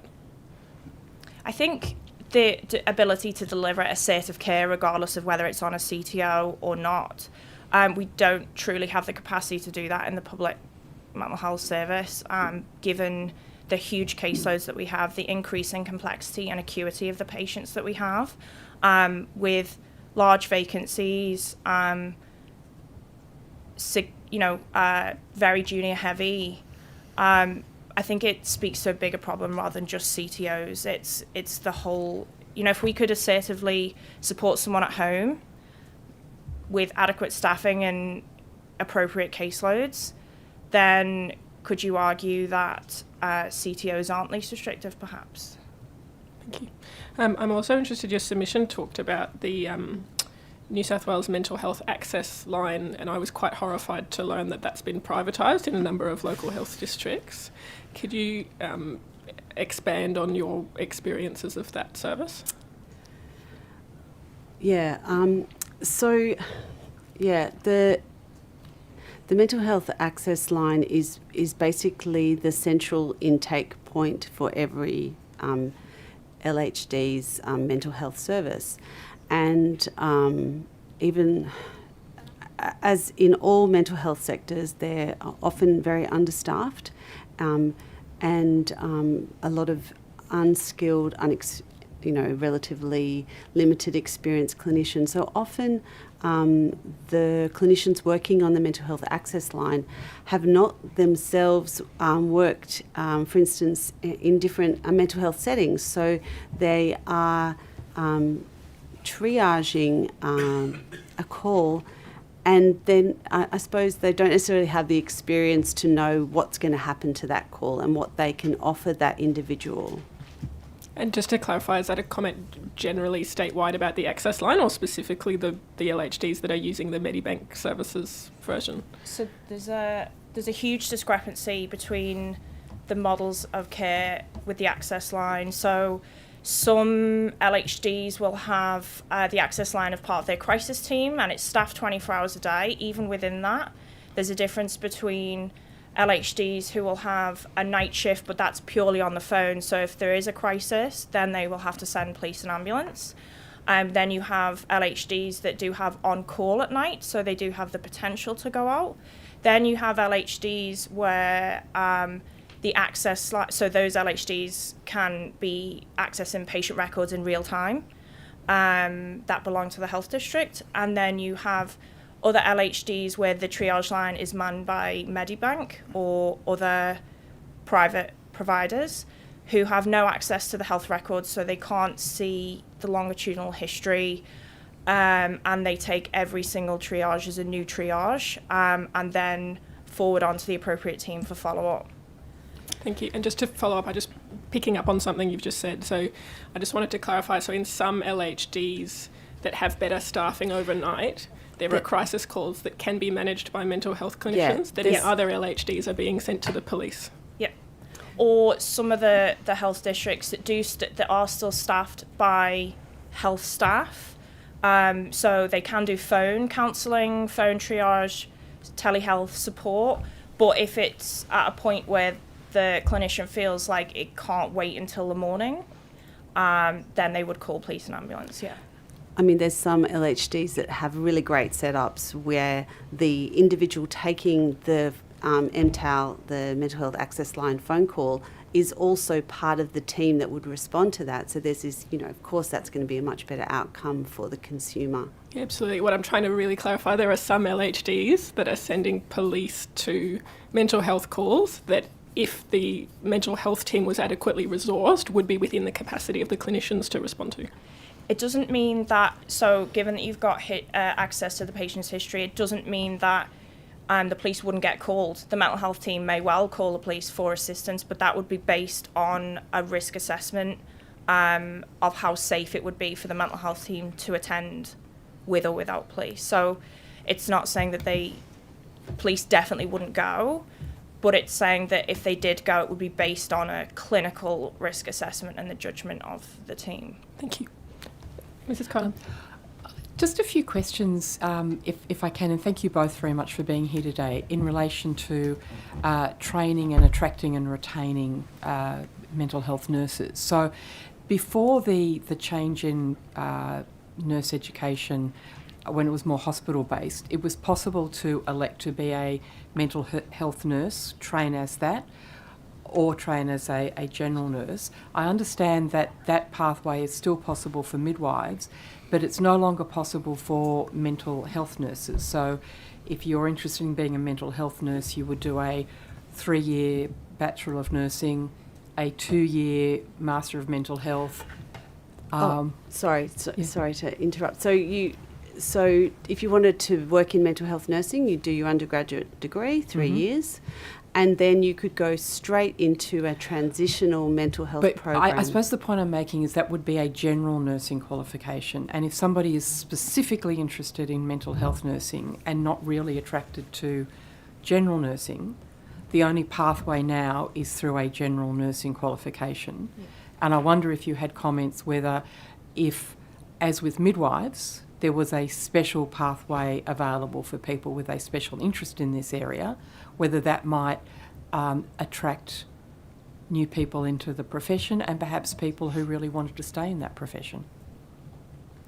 I think it certainly might, and it is still a model that happens in the UK, where I did my training. We also had a degree that was 60% practical and only 40% in uni. And I think that gave us the opportunity to really feel part of the team. And our placements were a lot longer. Our shortest one was 6 weeks, the longest one was 12 weeks. So you became part of the team. You were able to truly become part of the patient's journeys, even during your training. You had an appropriate amount of autonomy in practice during your training. And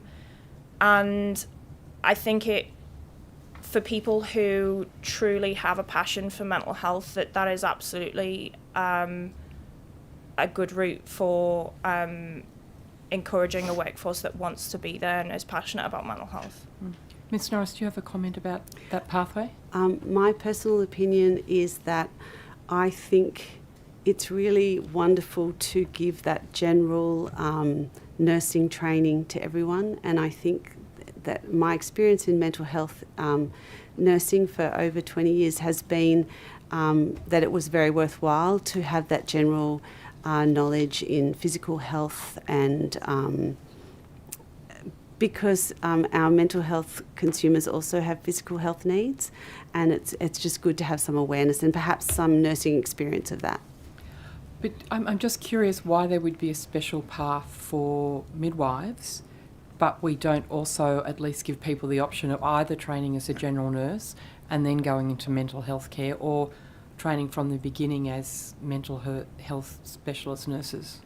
Yeah, I can't speak to that. It's been like, so I did my training, I completed my training in 2001 and it was like that then, yeah.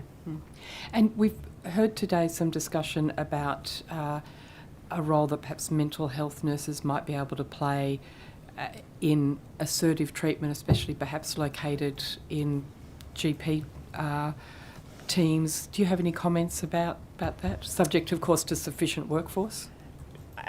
Not just sufficient volume of workforce, sufficiently skilled workforce. I'm 15 years into my career and now work autonomously in the community, but you have to have a sufficient amount of experience to be able to work in those autonomous roles when essentially it's you making the decision with a person from a non-psychiatry background involved in the decision-making process. Thank you. Further questions? I've only just really got one question. Obviously, you're here representing New South Wales Nurses and Midwives Association. Are you aware of any of the consultations that would have happened between the union and either the health minister or the mental health minister in relation to the reviews that are actually being undertaken at the moment into I guess the mental health provisions in New South Wales? Does the union have a view as to how that's progressing and what the perhaps shortfalls are that are the immediate requirements for the focus of the ministers, and perhaps what might be a view of the more longer term goals of what they think the New South Wales government should be focused on? I would have to take that question on notice. Yeah. Thank you. Did you have a question, Jerry? Just one further. You mentioned, I think it was Ms. Boardman, about the assertive approach as somewhat, I don't want to say as an alternative, but also, being able to use that to its potential, and therefore not requiring a CTO. Can you talk to some of the limitations at the moment in your ability to deliver that assertive model? You mentioned, the case management approach and the caseloads being quite high, the acuity of patients that you're seeing getting worse. What could we possibly do to assist with that? So if we had a lower caseload per one FTE clinician, the clinicians would be able to hopefully engage patients on their non-treatment goals. For example, I've heard from my colleagues that on assertive treatment teams, there's often a lot of patients who are on depot medication, so either fortnightly, monthly, every 3 months, and sometimes that's the only time that they can engage that patient. So essentially the team that's delivering their care, the only time they're engaging is when they're having medication that they don't want to have. But if those staff were able to work with patients on other things, or even, meet for a coffee, which is as important as... So I think nursing is an art and it's a science. So yes, you absolutely need the understanding of medications, non-pharmacological therapies, being able to navigate a system, being able to talk with a multidisciplinary team, and all of those things, but it's also an art. It's about being able to engage the patient. It's about being able to build a therapeutic alliance. It's about understanding who your patient is as a person and them understanding who you are to a degree, which is one of the principles of the therapeutic alliance. So being able to have an adequately resourced assertive treatment team, or any mental health team, means that they have the opportunity to engage the patients not only for medication administration or mental health review tribunal. And what's the current caseload? You talked about a lower caseload per FTE clinician. What's the current caseload and what should it be?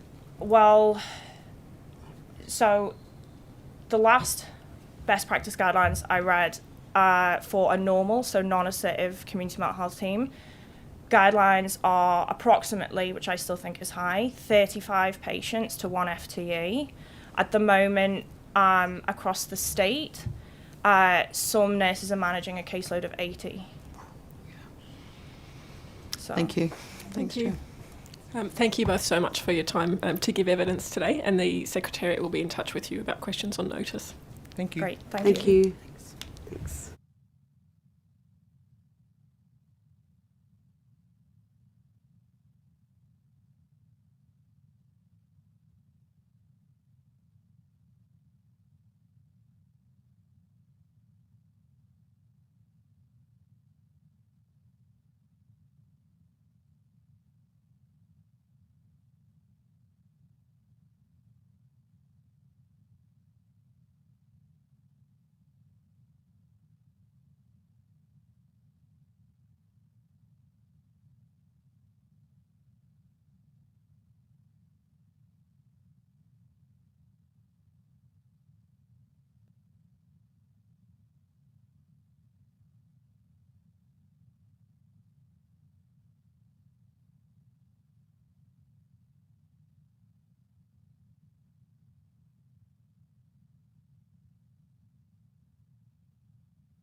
Welcome. Thank you. Thank you for making the time to give evidence today. Could you please state your name and position title and take either the oath or the affirmation? Okay, my name is Dr. Vicky Mattiazzo from the Royal Australian College of General Practitioners, and I'll be taking the affirmation. I solemnly, sincerely and truly declare and affirm that the evidence now about to be given by me shall be the truth, the whole truth and nothing but the truth. Thank you. And for the record, at the start of this session, I'll also declare that I'm a member of the RACGP, but I was not involved in preparing their submission. Would you like to start by making a short opening statement? Sure. I'm here today on behalf of the Royal College, and I'd like to thank the committee for the opportunity to give evidence. The RACGP is Australia's largest professional general practice organisation, representing over 24,000 members, 10,000 of which are in rural areas. I'm the co-deputy chair of the rural faculty, as well as the New South Wales ACT representative. For the past 8 years, I've worked in rural New South Wales as a GP and practice owner in our local emergency department, and more recently with the Rural Flying Doctor Service in Broken Hill and far western New South Wales. The experience I speak of today is first-hand and also reflects input from other GPs on the front line of healthcare. General practice plays a vital role in the delivery of mental health care. Last year's Health of the Nation report revealed that psychological conditions were the most common reason to access GP services for the 5th year in a row, and we expect this year's report to be released in November to be similar. 38% of GP consultations included a mental health component. This demonstrates the central role of GPs in accessing services, especially in the provision of mental health care plans. The GP often acts as the first point of contact for the patient with the healthcare system, but the relationship works both ways, and I have had some of my most profound experiences as a GP when a patient has opened up about their challenges. This requires great courage on behalf of the patient, and as their primary healthcare provider, I see it as my responsibility that they get the follow-up they deserve. When this is not possible, it impacts not only the mental health of the patient, but also often on the GP, contributing to burnout. And this is perhaps even more so in rural and remote communities where resources are even more scarce. Some things work well, and I was about to say the access line. It does work well in my local health district. But there are other things which I would look forward to discussing, including the fragmentation of care through inconsistent communication between the mental health care teams and the GPs, the go back to see your GP approach, the missing middle, where patients with mild to moderate mental illness who cannot afford expensive private mental health care are increasingly denied access to mental health care services, limited access to specialist services for culturally linguistically diverse, LGBTQI and First Nations communities, as well as specialist services, for example, postnatal depression, aged care, eating disorders. Timely access to drug and alcohol services, and importantly, rigid intake criteria excluding some patients with coexisting diagnoses, perhaps those with mental health plus drug and alcohol plus cognitive impairment. These patients often fall between the gaps. So I look forward to answering your questions. Thank you. We'll move to questions from the committee. Mrs. Connor? Thank you. Thank you for being here today. Appreciate it. I was very interested in your submission where you're talking about some of the access issues for patients in rural areas. And in particular, I noticed you're talking about just the travel impediment. And I wondered whether, just as a very practical thing, we should be looking at some sort of travel support for people in regional and rural areas to put them on an equal footing access-wise with their city counterparts. I think that would be very helpful. I mean, there are different levels of travel. For example, in the place where I've been working, it's a small community outside a larger community about 60 kilometres away.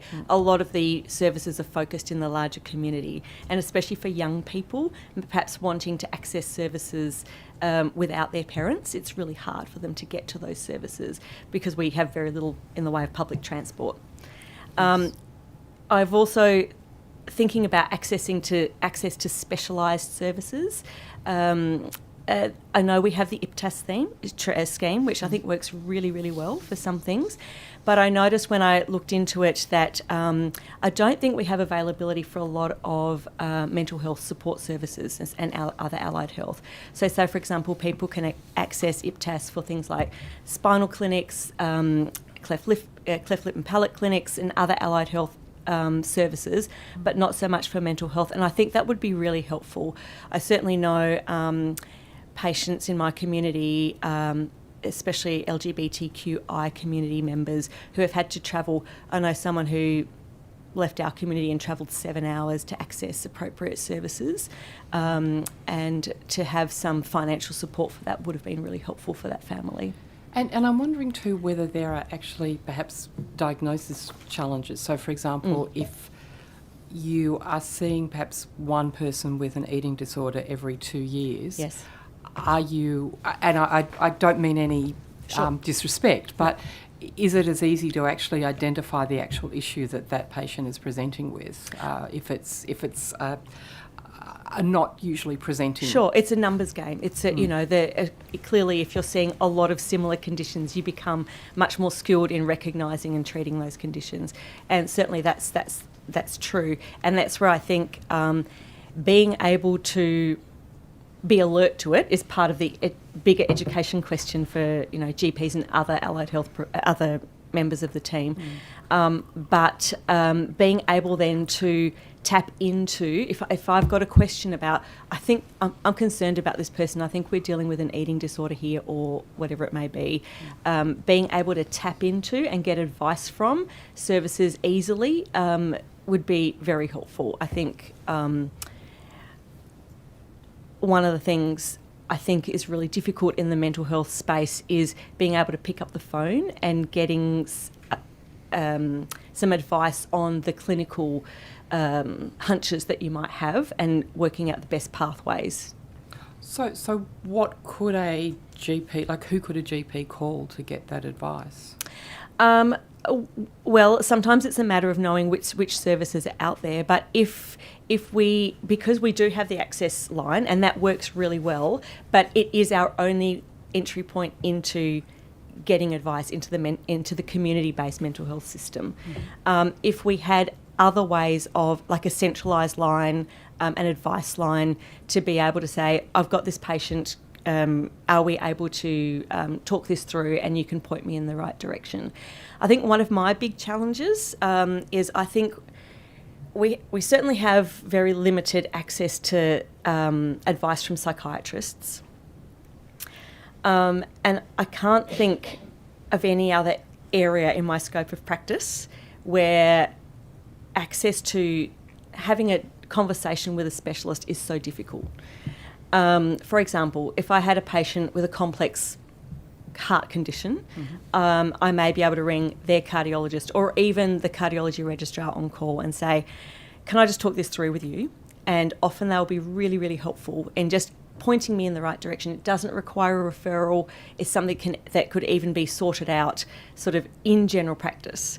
I can't do that with psychiatric services. Okay, that's very interesting. And just one last question, and you may not be able to answer it, but for example, if a patient presented in Broken Hill with an eating disorder, would that patient be able to be supported properly in the community, or would they need to travel to another location, and how far would they need to travel to receive specialist support? Sure. I can't speak specifically for Broken Hill because I'm not familiar enough, but I can talk about my areas and southeastern New South Wales. It depends on the acuity. Certainly, if we identify that the person is at physical risk, then we would be able to liaise for that person to be seen in a hospital setting because there's a safety issue. When it comes to dealing with outpatient services, it's much harder. There has been priority given in our LHD to being able to access some more services for people with eating disorders, but I think that that's a little bit inconsistent. Okay, thank you. Outpatient's very difficult. Thank you. I just wanted to pick up on one of your answers about how hard it is to access psychiatry. I'm aware of some primary health networks that with federal funding have provided a psychiatrist on call that GPs can ring. My question to you is, when those sorts of services are available, about how much time that takes you outside of the consults, and how you, in the current paradigm, how you'd be remunerated for that time. Well, we wouldn't be. Yeah, and often I think there is one service through my closest referral hospital. It's actually in the ACT. It's actually Canberra. I think there's an hour between 1 and 2 where we can perhaps make a phone call to someone, and someone may get back to us. So it's a matter of it's difficult to access. But yes, that all of that time would not be remunerated from the point of view of the GP. And sorry, how much time would that be? Just as probably hard to say exactly, but as a rule of thumb. Half an hour to phone tag plus a conversation. An hour. It would depend on the circumstance. Yeah, but thank you. Thanks. I think that's important to also to articulate. Obviously, there's the issue with not being remunerated, but then there's the issue of time. Then that's setting you back, taking the call, then you're setting back your next patient that's coming in, etc. Everyone gets frustrated with that. Thank you. Sorry, Chair. I had a question around, so in your submission, and thank you so much for appearing to give evidence today and travelling to be here, really appreciated. You talk about recommending that we adapt the mental health eligibility assessment in outpatient care clinics. I wondered if you could talk more about that and how that would work. It's an issue I've sort of canvassed a bit with some other GPs as well. I think... and I'm talking more from community level mental health care as opposed to hospital based. So community based mental health care is looking at acuity, and so therefore if people are not in acute crisis, then it is seen as a chronic issue, and this is then sent back to the GP for the preparation of a GP mental health care plan, and then the patient accessing a psychologist or whoever through that process. And that is not always possible, especially in rural areas. It's really difficult. I mean, it's difficult in a lot of places. Is this the access of a psychologist that you're speaking of now? Yep. Sorry, continue. Sorry, to not be clear. Sorry,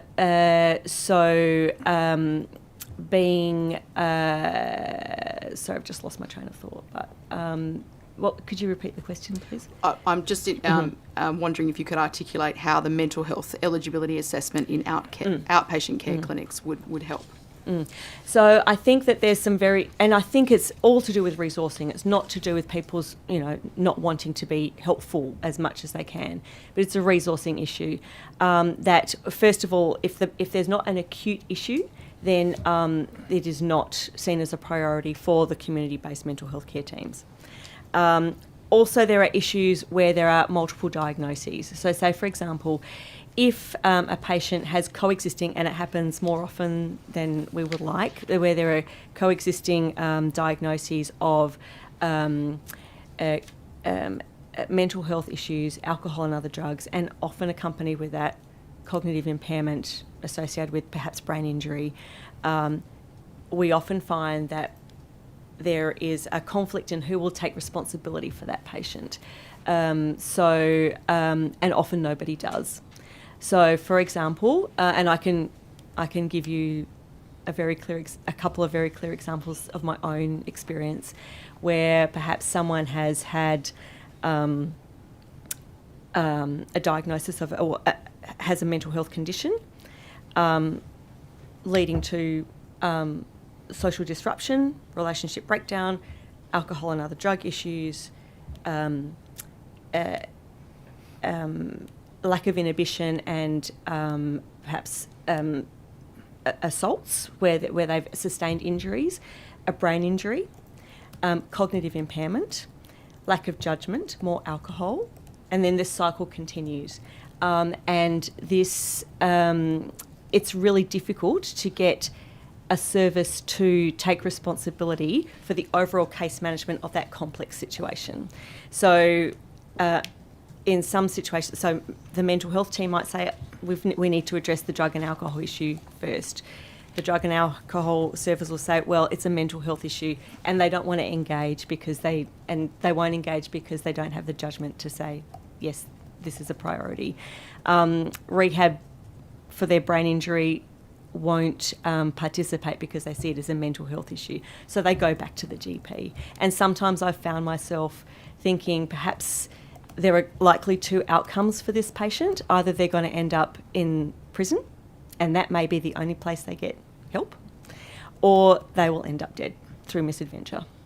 And I've often felt quite desperate to know how to pull things together to, as sort of like the primary caregiver in that situation, to know how to help that situation. And that's where I think case management for complex coexisting comorbidities is really important. So you talk about the care coordinators or specialist care coordination teams across LHDs, and that sounds like that's what you're speaking to there. Yes. Yeah. What's the impact on people like yourself in the absence of that occurring? You talk about that. Yourself feeling professionally like there could be two outcomes for that patient. How does that impact you? It's devastating. It's frustrating. It takes a lot of time. Once again, that's often unpaid because there's a lot of phone calls and a lot of Googling and stuff to try and work out best pathways. But it's disheartening. And I think it contributes to burnout. Indeed, we've heard earlier in evidence today about the overrepresentation of female GPs in particular in that category. So thank you. Sorry, just to add one thing, I also contacted a colleague of mine who works predominantly in emergency departments, and that in rural areas and GP-based. And that sense of who is managing this situation, especially where there are coexisting physical and mental health issues, because we know that people with mental health issues are at higher risk of complications from medical conditions. But sometimes engaging mental health care teams to collaborate with the emergency departments and with GPs to help avoid this kind of cycle of readmission is very frustrating. Thank you. I'd love to follow that up because in the submission you talk about RACGP members' frustration with not being able to access the information that they need to be able to support people, for example, after discharge from an inpatient admission or when they've been transferred from another service or they've moved from another area. What information do GPs need access to be able to support people with mental health? Timely discharge summaries, and particularly that include clear and up-to-date information about medications that may have been changed during an admission or during a service provision. We do get them eventually, but we often see the patient before we get the paperwork. Thank you. We had evidence earlier today from the New South Wales Nurses and Midwives Association, who in a beautiful moment of interdisciplinary collaboration in their submission talk about the need for patients experiencing mental illness to have access to a GP, Yes. Particularly for physical health needs Yes. and for that Yeah. holistic patient care. One of their suggestions is embedding GPs within community mental health services, or finding another way for patients who don't have a regular GP to actually access a GP for free. What are some ways that the New South Wales government could actually enable that and make it a service that the GP would want to work in? In a community healthcare Either model? within the community Yeah. mental health service, or some kind of alternate model to provide people with access to a GP for free. So now with the My Medicare changes, patients are encouraged to enrol with a general practice, and that will allow them to access higher rates of bulk billing incentive payments, which are more likely to incentivise GPs to bulk bill if they are registered with that GP or that general practice. So that's in the private sector. When it comes to having GPs embedded into mental health facilities in like a community health model, I'd probably have to consult with my colleagues around that. But I think that those models do exist. I suppose it's a matter of good professional support, remuneration, and training. Thank you, and please do take that question Sure, on notice. we'll take that on notice. Thank you. Further questions? Thank you for appearing today. We heard earlier in evidence around the provision of medication such as ADHD medication and the like, and the restriction, I guess, that's placed upon GPs around either the provision of further scripts or even changing the medication and the dosage required for that patient, and that there's perhaps a way of alleviating and reducing the workload on psychiatrists and psychologists by not requiring that sort of work to be headline work for that psychiatrist, but perhaps it's something that could be done with GPs. And I think it means it makes quite a bit of sense, but that that work would need, I guess, another billing number from Medicare, because would be quite complex, I imagine, and time-consuming for the GP. Do you have any thoughts around that sort of work being progressed into the GP space? And if so, the barriers with which it might be to having that put onto GPs, and what the advantages might be, and how we can relieve that burden. A couple of thoughts. So I've seen where it can work really well, but it depends on your relationship with the other people in that multidisciplinary team, including the psychiatrist. So I've certainly worked with psychiatrists where we've had excellent relationships via telehealth, co-consulting, whereby, and good communication with letters, whereby it's quite streamlined, and we can say, yes, this is the dosing, you're right to go for a year with these prescriptions. And it can work quite well, but it depends on your relationship, once again, and your communication pathways as part of a team. Because these issues are complex, and I think we need to provide, if prescribing is going to move into the realm of general practice, we need to make sure that we have adequate training and time to address those complex issues appropriately, or else, we are putting the patient in danger and also, putting ourselves on the line. So I think with appropriate training and support from our specialist colleagues, it's a model worth looking at. But I think to do it without that would be increasing risk. So that's obviously, I guess, the practical aspects of feeling comfortable around the provision of those drugs to a patient. But there's also, I guess, the impact on business or you know the income of the GP. But there's also then, I guess, an impact also on the psychiatrist's income as well, because you know it is I guess reasonably quick or quicker when you've got somebody who's, I guess, well known to them being re-prescribed what they have, or you know, with a slight alteration. How do you see that being, I guess, managed?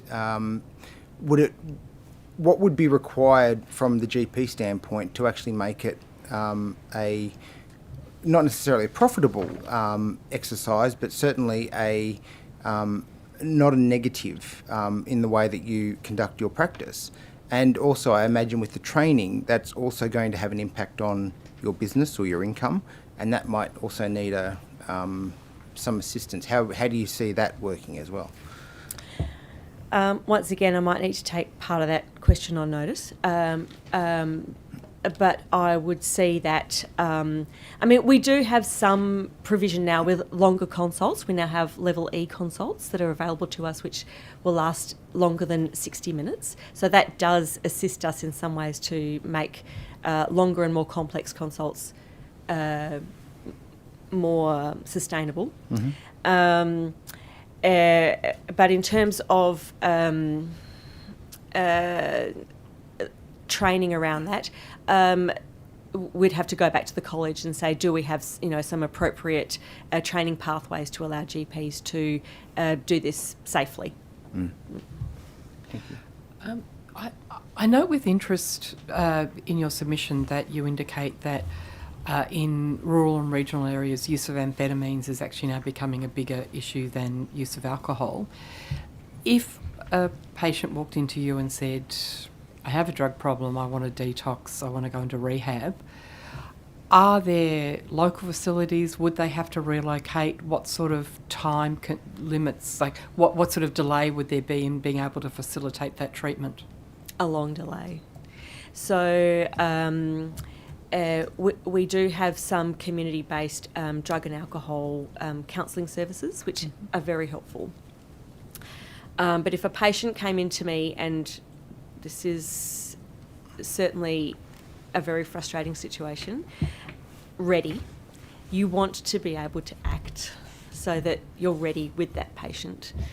Unfortunately, there are often delays of several months before you can access detox programs, and sometimes the patient is recommended to just keep using until we can get services to you. I have used a few times DASIS,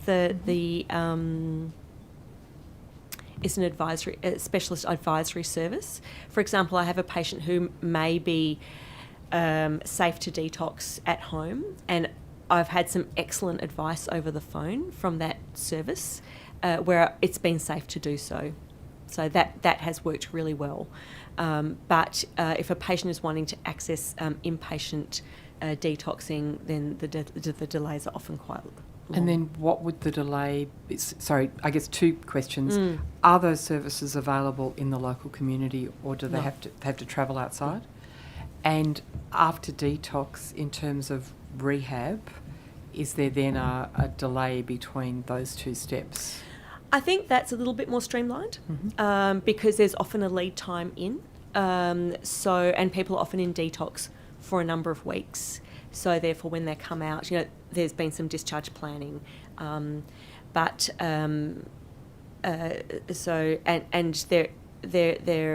drug and alcohol services for those situations are have not been too bad. But where there's that kind of sudden, I'm ready, that's often difficult to access. But you're talking about an extended time out of the community, away from Yes. family supports, away from... Most definitely. Yeah. Yeah, and local hospitals are very reluctant to accept people for detox. Okay. Is there a difference in terms of accessing alcohol services as opposed to drug services, or they're basically the same wait times? I'm not. I'd have to take that one on notice. I'm not sure. Yeah. And again, you may not be able to answer this, but do you think it would be possible to resource hospitals to be able to do detox in the community, or you think that would be a case by case discussion? I think it's a big. It would be a lot of resources. I think it would be great if you look at it from the patient-centred point of view. There would need to be appropriate staffing in the hospital to be able to manage that. But once again, as you alluded to, the outpatient follow-up would also be really critical so that the patient didn't relapse. Just in relation to staffing, we've heard some interesting evidence earlier today in relation to the difficulty of maintaining staffing levels in Sydney because of increasing cost of living. Yeah. I'm just wondering whether that's having a compensating benefit in regional areas with more staff moving to regional areas, or whether there are still major staff attraction and retention difficulties in regional areas. We still have staffing issues, and accommodation is still an issue in our community, that's for sure. Okay, so you would think accommodation is the biggest barrier to attracting I think new it staff? depends on which communities you're looking at, but it certainly in the area that I'm most familiar with, accommodation is probably the number one thing that is preventing people from making that move. Okay, thank you very much. Thank you. Thank you, and thank you very much for coming on. On the matter of children and adolescents with mental health matters and the need to see one for receiving some advice and potentially treatment, in the context of your opening statement where, if I recall correctly, you've indicated that now more than ever before, and it appears to be this trajectory, there's this increasing engagement between the community at large with their GPs over matters of mental health. I'm wondering, is that also the case with respect to children and adolescents, or do they, dare I say, bypass GPs and go straight to places like Headspace, for example, to seek out that first engagement? I'm just wondering whether the statement you make is an across the board, or it's a demographic according to sort of age categories or subcategories. The numbers that I gave you would be an across the board, and I don't have the breakdown of individual demographics within that. And I think it depends a lot on where you live. Right. In rural areas, the general practice, even if the GPs within the general practice may change, because we know that there are resourcing issues with GPs as well, but the general practice is usually the stable factor. Services come and go. I still think that in rural areas in particular, general practice would be the first point of call for a lot of younger people, or their school counsellor perhaps.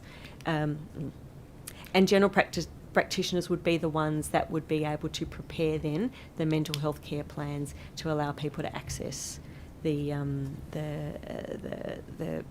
subsidised or the rebatable Medicare item numbers with psychologists. And just on the matter of the school counsellors, that dynamic between schools with school counsellors and they doing their best to try and guide and advise young people, do they, through that guidance, encourage the young person to go and engage with the GP, and that how it comes about? Often that we will connection? often we will get people coming in to see us either independently or with their parents on the recommendation of the school counsellor, and it's often to access the mental health care plans as well. And a final question, might have parts to it, but in terms of children and adolescents presenting today to GPs in that route we just discussed, are there some broad categories of areas which are presenting themselves as, dare I say at this point in time, at this moment, really quite focused in stimulating or creating these mental health anxieties or concerns? Or is that too broad a question to even ask? It's a broad question, and I don't have any numbers in front of me. But if you just want my personal anecdotal experience, I think anxiety is a really big issue for younger people, and I suppose as GPs we are seeing what I referred to in my opening comments as that the missing middle. That's, yeah. If I had time, I was going to raise that because it was a key point. Yeah.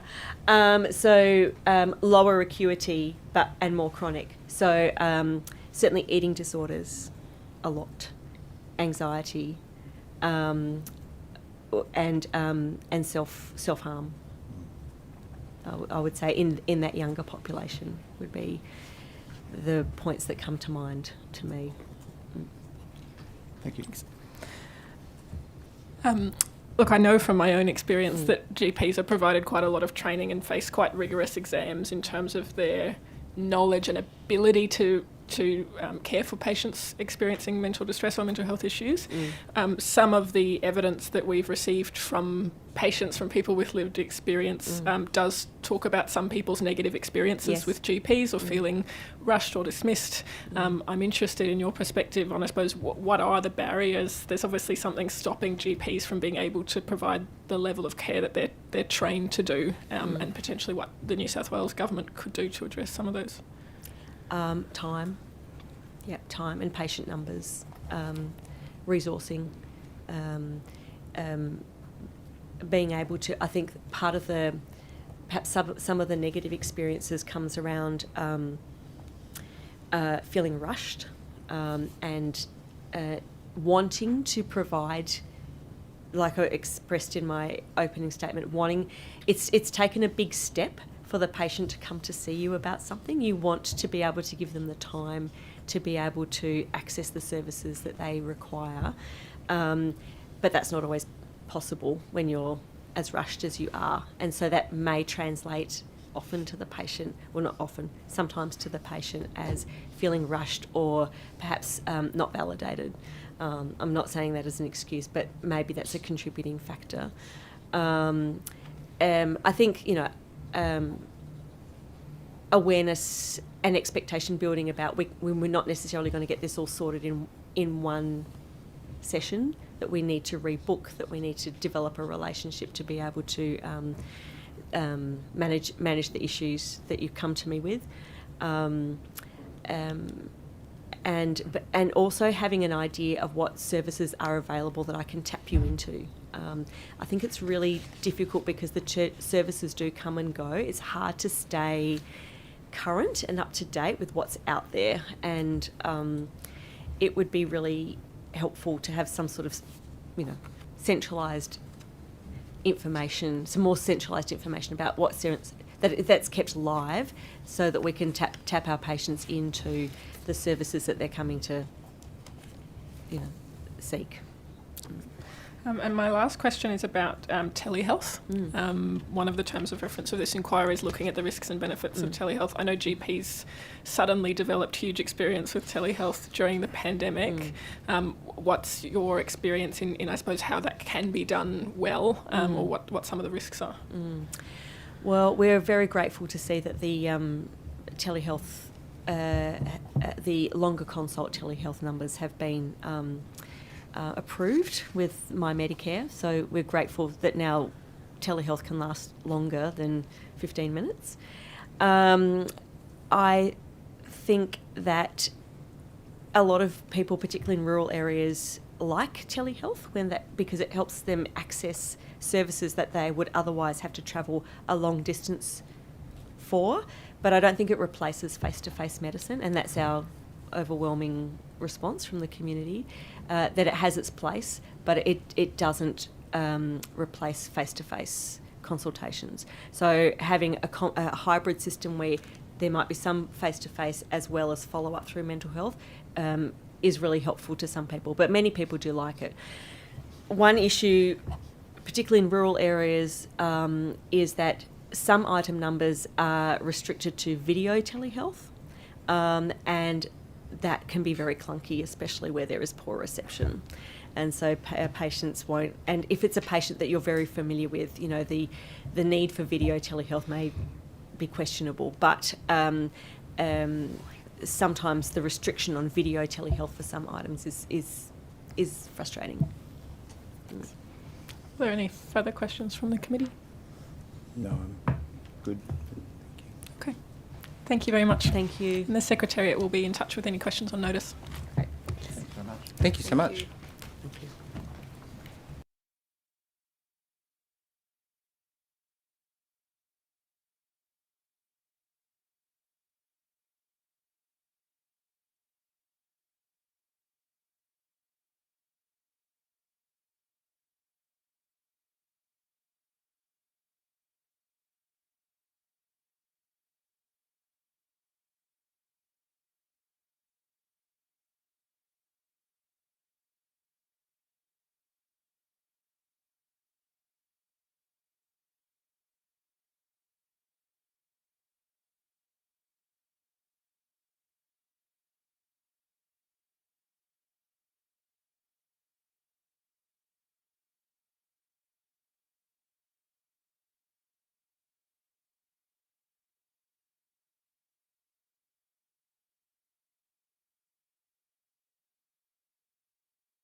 most witnesses who are with us by video conference.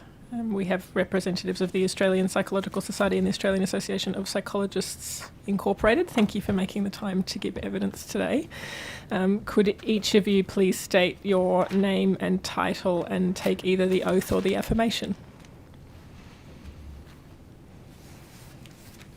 Perhaps starting with Ms. Coventry. Thank you.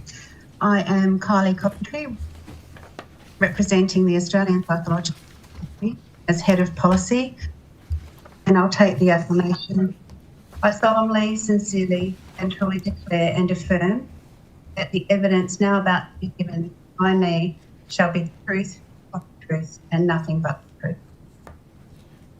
Thank you. Ms. McGregor. Anita McGregor, representing the College of Forensic Psychologists within the Australian Psychological Society. I too will take the affirmation. I solemnly, sincerely, and truly declare and affirm that the evidence now about to be given by me shall be the truth, the whole truth, and nothing but the truth. Thank you. Ms. O'Doherty. Thank you. My name is Sarah O'Doherty. I am the acting president of the Australian Association of Psychologists. I'm also going to take the affirmation. I solemnly, sincerely, and truly declare and affirm that the evidence now about to be given by me shall be the truth, the whole truth, and nothing but the truth. Thank you. And Mrs. Curran. Hello, I'm Amanda Curran from the Australian Association of Psychologists. I'm the Chief Services Officer. I'll take the oath. I swear that the evidence now about to be given by me shall be the truth, the whole truth, and nothing but the truth. So help me God. Thank you very much. And for all of our witnesses, you're all on WebEx today. Could I just ask that throughout the session today, when you speak, just say who's speaking before you start speaking, and that's to help our Hansard staff with the transcript of today's session. Would the Australian Psychological Society like to start by making a brief opening statement? Yes, we would. Thank you. Go ahead. Yes, Australian Psychological Society is pleased to have the opportunity at this public hearing today. We would like to commence by acknowledging that we are meeting on the land of the First Nations people of Australia. Pay our respects to their elders. Our submission to this inquiry was written from the perspective of a professional association and from a practitioner viewpoint, keeping in mind the experience and the feedback we receive from clients we provide services for. Today, I have Anita McGregor joining me to provide evidence as a member of the New South Wales section of the APS College of Forensic Psychologists, a practising psychologist and key contributor to our submission. The APS commends this inquiry into outpatient community mental health care in New South Wales. Outpatient community mental health services are essential for people living with serious mental illness. Support from these services aims to prevent future episodes of mental illness and subsequent hospitalisation, while facilitating recovery. It is therefore critical that all people with mental ill health have equitable access to appropriate services to attain more well-being. Psychologists play a key role in providing community mental health services and supporting people living with mental illness, along with their families and carers. We do so by providing outpatient community and mental health care through state-funded mental health services, non-government organisations and federally funded programs such as the Access Initiative and the NDIS. Psychologists also provide private mental health services.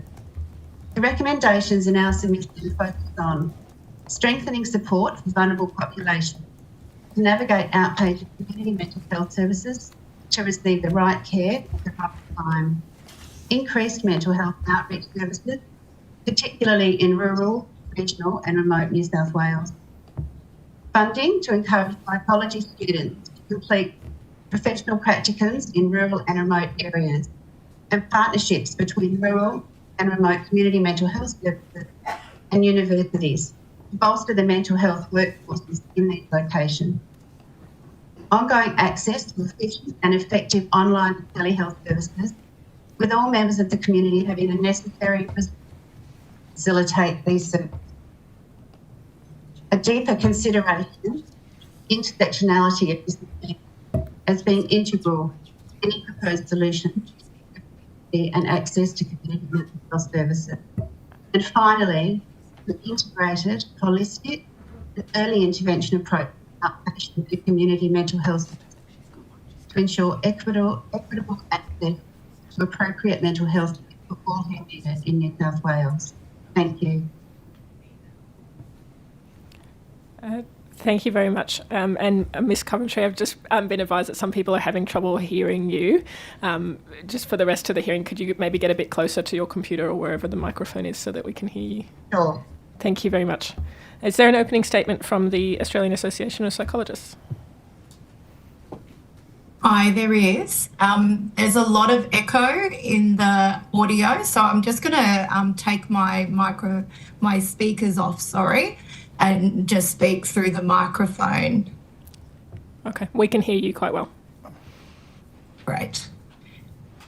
The Australian Association of Psychologists Incorporated represents psychologists Australia-wide, and we appreciate the opportunity to provide advice and recommendations to the committee today. In addressing the issues, we must draw attention to the larger issues present in the mental health sector, which contribute to increased pressure on the public system. In the review of the Better Access scheme, cost was cited as the #1 barrier to accessing treatment. To address the issues of equity and accessibility in the public sector, we recommend broader reforms and implementation of targeted initiatives to reduce barriers to care, particularly for underserved communities. This includes recommendations from the February 2023 McKell report, which states that the mental health emergency will persist unless out-of-pocket costs are lowered and the workforce is increased. AAPI recommends increasing Medicare rebates to $150 for all clients of all psychologists and allowing provisional psychologists to work under the Medicare system. Allowing provisional psychologists who are in the last phase of supervised training to offer rebates under Medicare could introduce approximately 8,000 mental health care professionals to the workforce, representing a 22% increase that could occur rapidly with a resultant increase in access to services for residents across New South Wales. There's also inadequate treatment currently available in the private sector due to the federal government's decision to halve the subsidised psychology sessions under the Medicare Better Access scheme post-COVID. We urge the reinstatement of the additional 10 sessions. Left at the current maximum of 10 sessions per year, the public sector will continue to experience increased pressure and the community will remain largely underserviced. The availability of mental health services, especially in rural, regional and remote areas, is a critical concern. Online and telehealth services have proven to be valuable tools for increasing access to mental health care, particularly in remote and underserviced areas. But AAPI acknowledges that telehealth is not always the most appropriate option, and we urge the committee to review our recommendations for boosting the rural and regional workforce. This can be achieved by supporting and encouraging psychologists to work in regional and remote locations through financial incentives, training opportunities, rural loading, covering relocation expenses, subsidised housing, reducing education debt to those that commit to work in rural and remote areas, and employment programs of provisional psychologists within these communities. Students who do placements in these communities are 3 times more likely to work in similar sized communities after graduating. To promote accessibility and cultural safety, it's imperative to develop culturally appropriate mental health services, collaborating with First Nations leaders, CALD community representatives, LGBTQIA+ organisations and disability advocates is crucial to ensure that services are tailored to the unique needs of these communities. Additionally, hiring diverse mental health professionals from a variety of backgrounds reinstating diverse study and training pathways for psychology that will encourage diversity in the profession, and providing cultural competency training will enhance the quality of care delivered. Thank you. Thank you very much. And thanks to all of you for making the time to give evidence today. It's really valuable. We'll now go to questions from the committee. Mrs. Carter. Thank you all for being with us today. My first questions are to Ms. Coventry.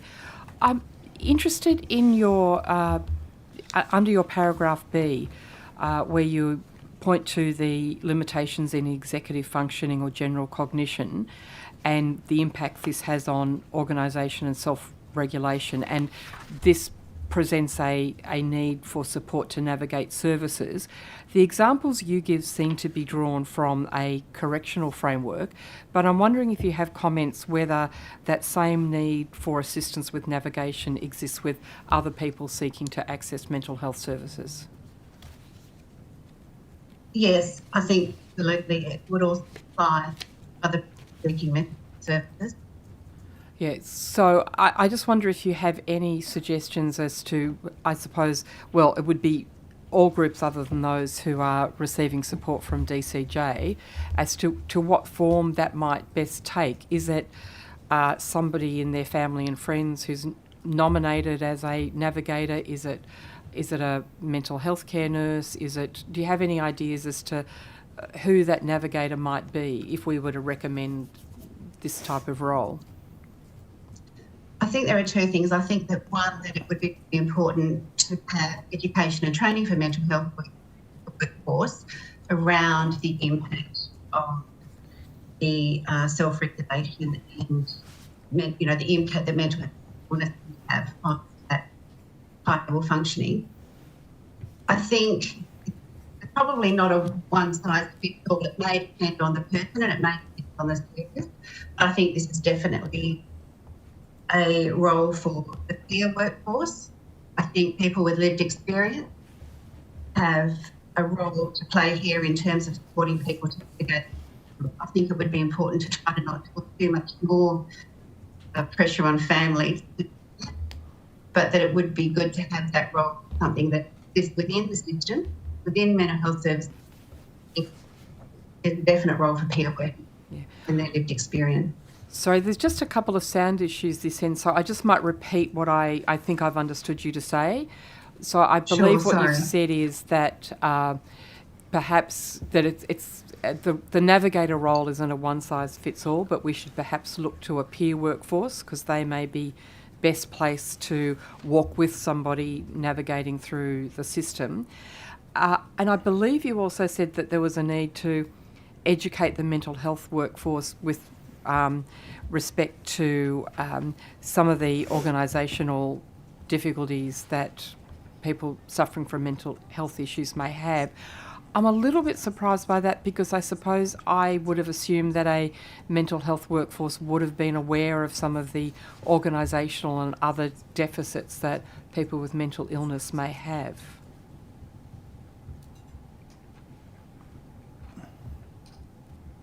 I think, broadly speaking, yes, they should be. But I think that it would also be helpful to provide that training and remind people about why sort of support is required. Okay. I believe there might be some other witnesses wanting to make comments about that. Yes, Amanda Curran from AAPI here. I think what often happens is that some of the behaviours that are exhibited by people who are severely unwell might be perceived as non-compliance or aggression or a lack of want to engage with services, and they're often exited because services are so under pressure. They're often exited from those free public systems because of that difficulty with engagement. And that's where we've found that a peer workforce has been trialled in the defence areas, so people who have exited the defence forces, connecting with a peer worker has helped them engage. with mental health services of all kinds. They give that additional perspective of what the challenges are for that person engaging. It might be that they're highly medicated, they can't get out of bed in the morning, they might be experiencing psychosis and be very paranoid about services, and having someone who's got that lived experience can assist them to get to that mental health service rather than sort of slipping out of the system and not being picked up adequately. And I think there's another comment from another witness.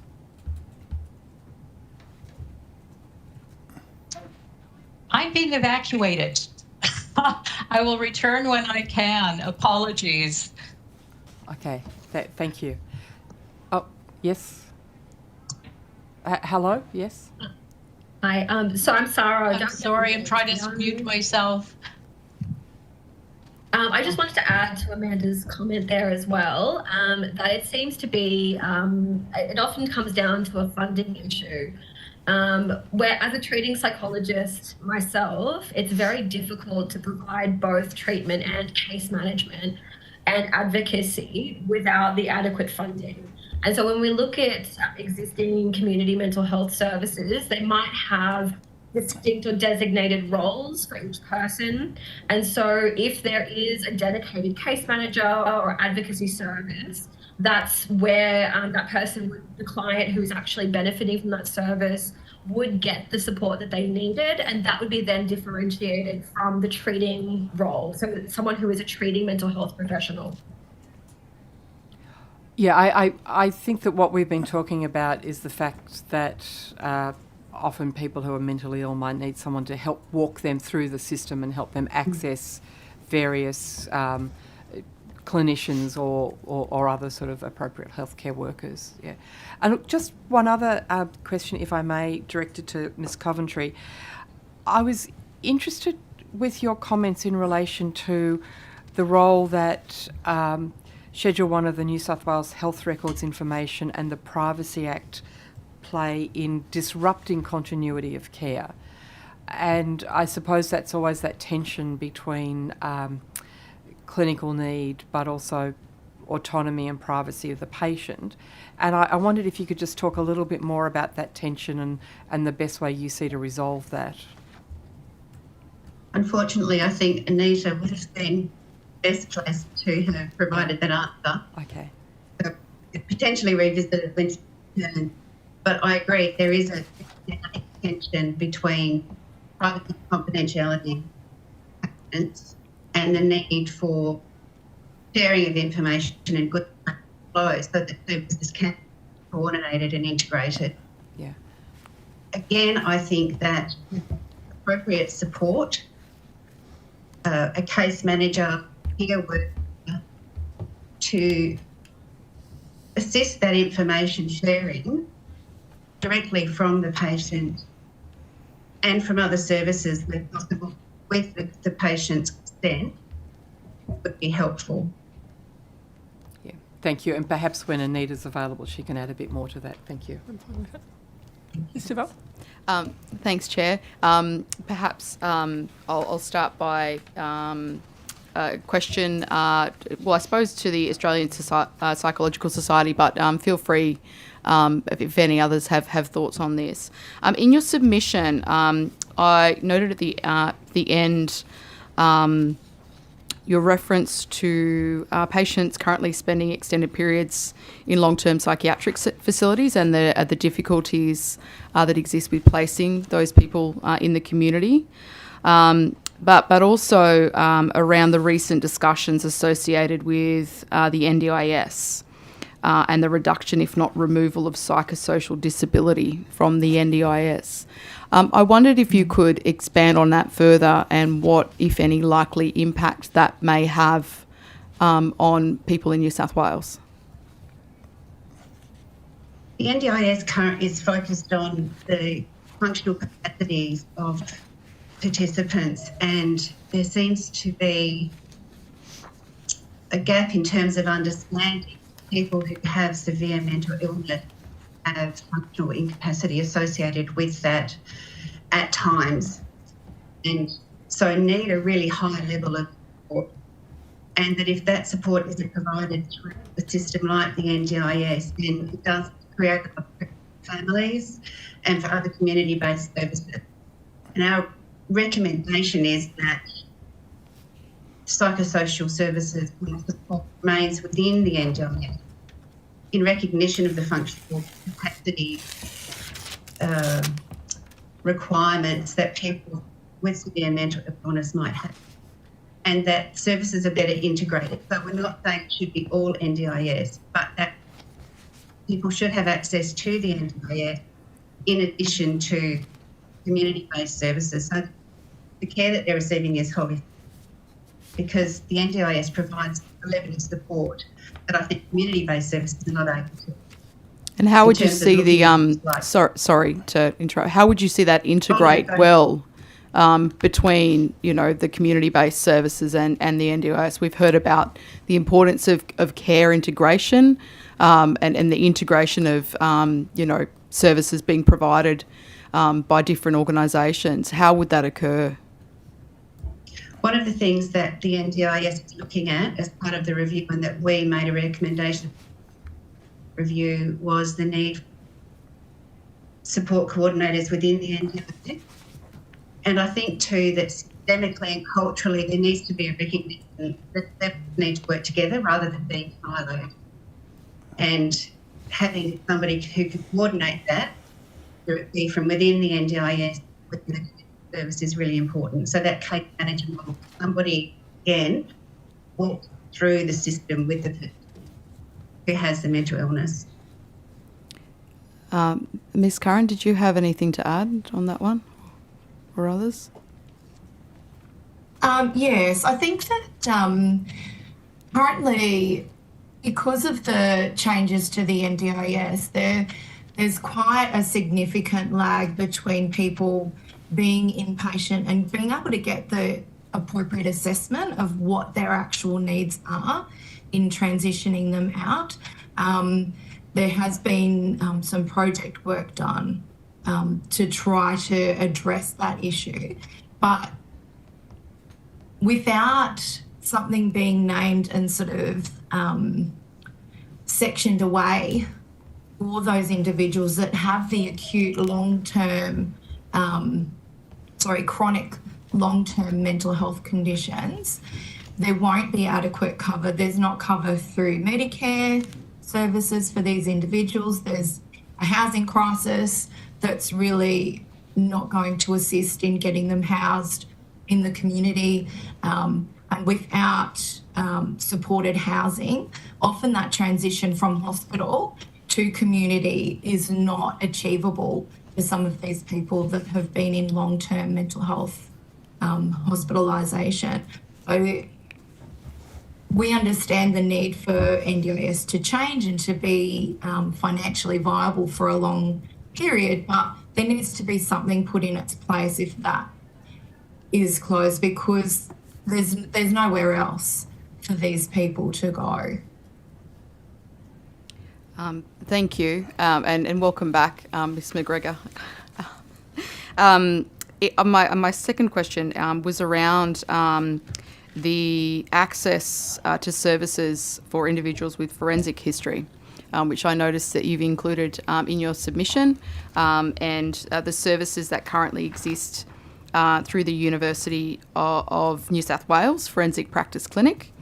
You noted the exploration of amendments to the health privacy principles. How would you see that working in practice, given some of the sensitivities around that information, and loosening up, I suppose, the principles at the moment? Anita McGregor, I'll speak to this. I don't know if I can speak confidently around some of the changes, but speaking as a forensic psychologist of over 30 years, who's worked in the community, I will say, and I apologize because I don't know what evidence has been given up till now, but our clients generally have a lack of general access to mental health care plans, to NDIS, to substance abuse rehab, to housing, because if they have any kind of legal issues going on, they are often limited. We are often faced with situations where we have clients with multiple complex issues. And we are often trying to go and deal with clients with those kinds of complex issues. I think that it has to sometimes be on a specialized teams that have specialized knowledge on how to manage some of the issues around scheduling. Thank you. Was there any other comments? No. Thanks, Chair. Thank you. Now that Ms McGregor is back, I wonder if we return to Mrs Carter's question that was asked in your absence. Thank you. I was interested in the comments that you made, or the observations made in the submission, in relation to the challenges of receiving adequate information about a patient, and those challenges actually arising from protective measures in the form of the requirements of the Privacy Act and the balance between protection of privacy but obtaining accurate information so that patient can be treated properly. And I wondered if you could talk about that tension a little bit and what you see as the way forward. I wish I knew the way forward in some respects. We can, as a forensic psychologist, we can only do our jobs when we have the information. We are often asked by corrections as forensic psychologists to do offense related treatment. Without understanding what the offense is, we can't do our work. We can't do an adequate risk assessment. We can't look at the specific factors that are associated with offending, for example. So I appreciate that there is a tension. We generally, as forensic psychologists, are very knowledgeable about what information we require, and we are very, very clear about how the best way to go and access that is. We're finding that sometimes that systems are pushing back for us to access that information, and that we are working towards memorandums of understanding. We're working towards better working relationships. It is a long, difficult process. Okay. You wouldn't have any specific recommendations that you could suggest that we could look at making? We are in the process of having working with Department of Corrections and Justice or Community Justice to go and have some of those memorandums of understanding. Any support that we could get in forwarding that and to making it some kind of a priority just means that we have a safer community at the end of the day. I think when we can do our work easier without having those kinds of barriers, it just makes it that much easier. Again, we can be very clear about what kinds of information we need, but having some kind of, having that road paved a little bit would be very helpful. But perhaps if you could take it on notice and provide us with further details of the type of information that you think is required, that might be very helpful for us. I'd be delighted to. Thank you. Thank you. Just a general. Go ahead. Mine's a general question, and thank you all very much for participating. It's just a general question in regards to children and adolescents. So it's a broad question about your thoughts about the factors, plural, feeding into the causes of mental health morbidity. Obviously, we've heard evidence thus far about thoughts in regards to this and also submissions, but as peak bodies, and I know it's an umbrella sort of question, your thoughts about those factors that are feeding into the mental health issues. Start with either organisation. I don't mind if everyone would like to answer or one from each organisation, whatever is preferred. Kylie Coventry here from Thank the you. Australian Psychological Society.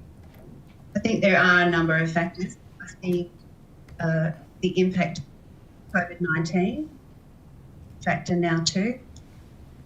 I think climate change is another factor. The impact of social media, and I think there's a general awareness too among young people these days around mental health that there perhaps hasn't been in the past, but also has an impact in terms of their own thinking about. We strongly advocate for school-based programs to focus on building resilience in young people as a preventive and early intervention method. Thank you, Ms. Coventry. Would Mrs. Doherty or Mrs. Curran, would you care to comment? Hi, Amanda Curran here. I can speak to this. I think when we've got a mental health system that doesn't adequately fund early intervention services for young people, we're going to end up with significant strain on acute mental health services, and there's a real need for adequate funding of Medicare sessions, so increasing the rebate so that children can be seen at no cost. We need to also look at how many sessions are available and where sessions are supplied as well. So, providing services to children in schools is of crucial importance so that when they're experiencing those life stresses, and we're talking big issues here for children, so parental separation and divorce, abuse and neglect, they're likely to be picked up in a school system. But currently there's not adequate services available in the schools to provide that support, and there's inadequate services outside of schools to provide that support as well. If we get in there early and support people, then we've set the scene for the rest of their life. I think that there's multiple issues across, socioeconomic status, cultural, linguistic diversity. All of those need to be taken into account when we're looking at the trajectory of mental health across somebody's lifespan. I don't know, Sarah, if you've got anything else that you'd like to add there on that.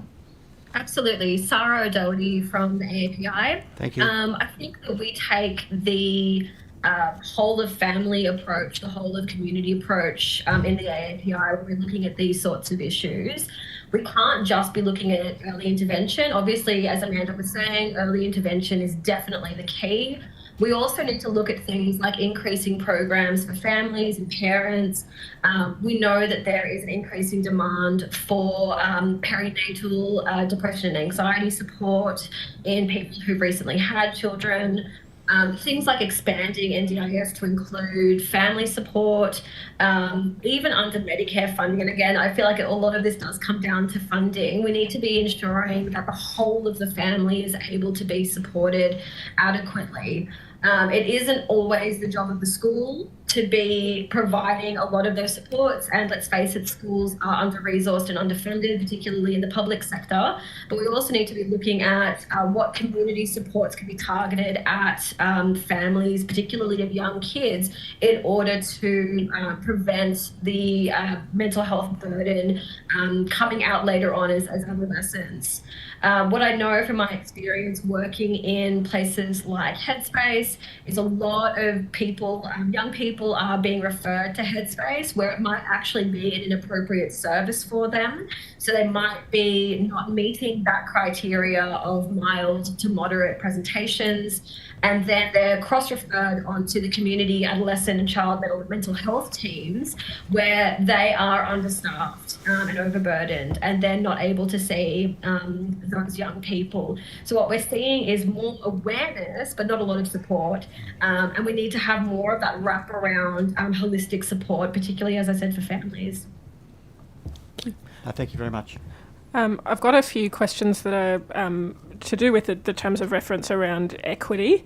And I noted in the submission from the Australian Psychological Society a comment about the staffing or the skill mix in community mental health services that are leading to exclusion criteria. I was hoping you could expand on that, or what recommendations could we make around the staffing of community mental health teams to be able to broaden inclusion criteria for those services? Thank you. Anita, would you like to respond to that? Yes, I think, again, it's the specialization, just generally the workforce in the community, I think, as everyone has noted, needs to be more diverse and more specialized. Unfortunately, especially our psychology workforce is becoming more and more specialized.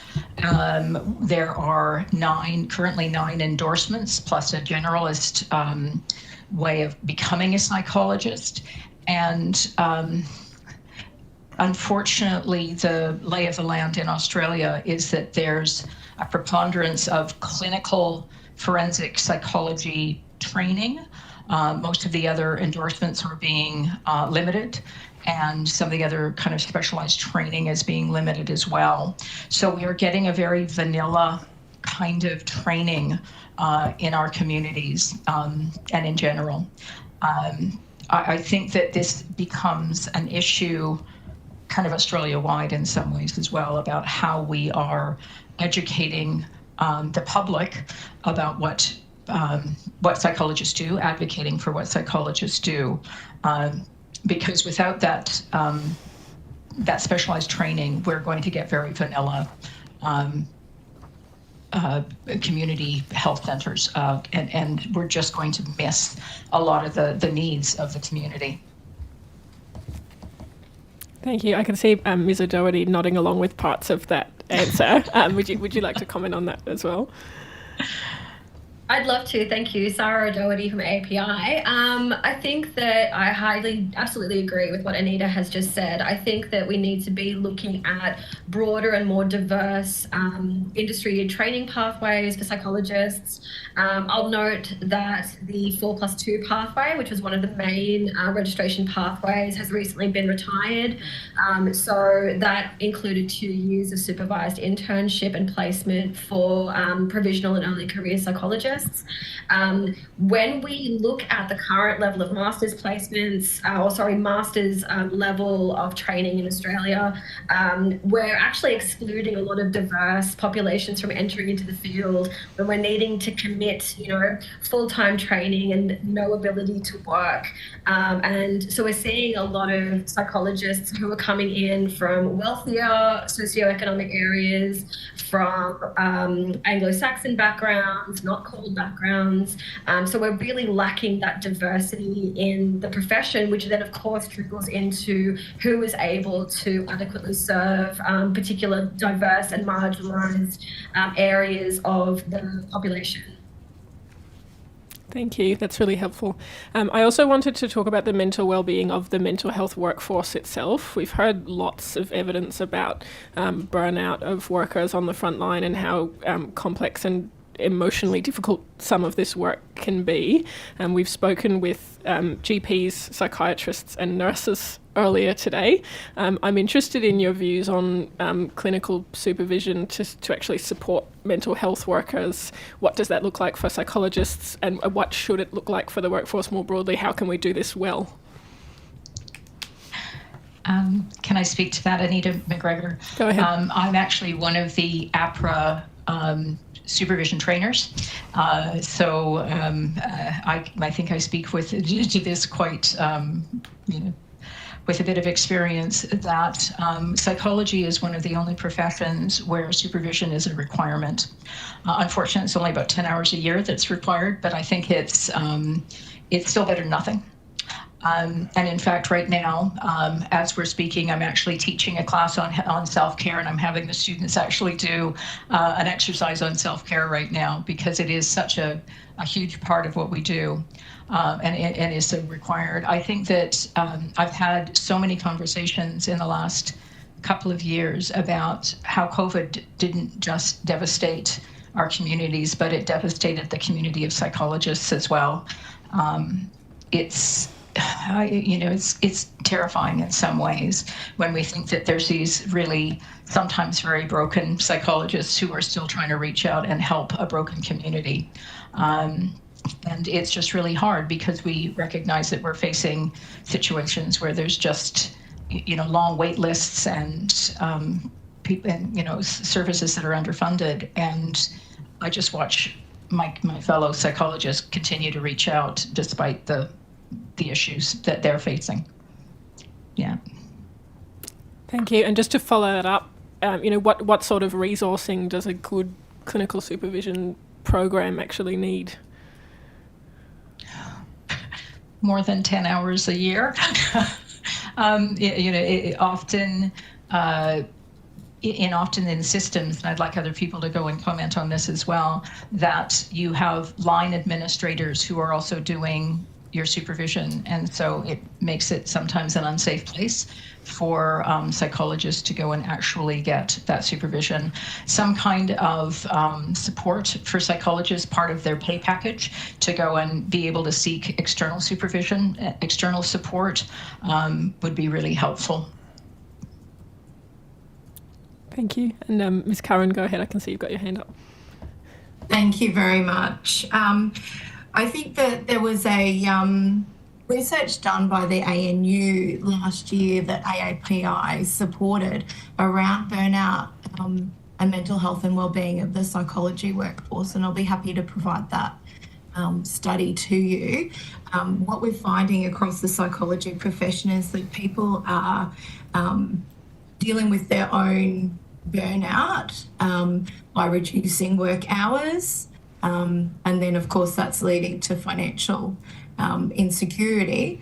It would be really wonderful if we could see additional financial resourcing of that supervision so that people can get the adequate support that they need to continue to work as many hours as they need to.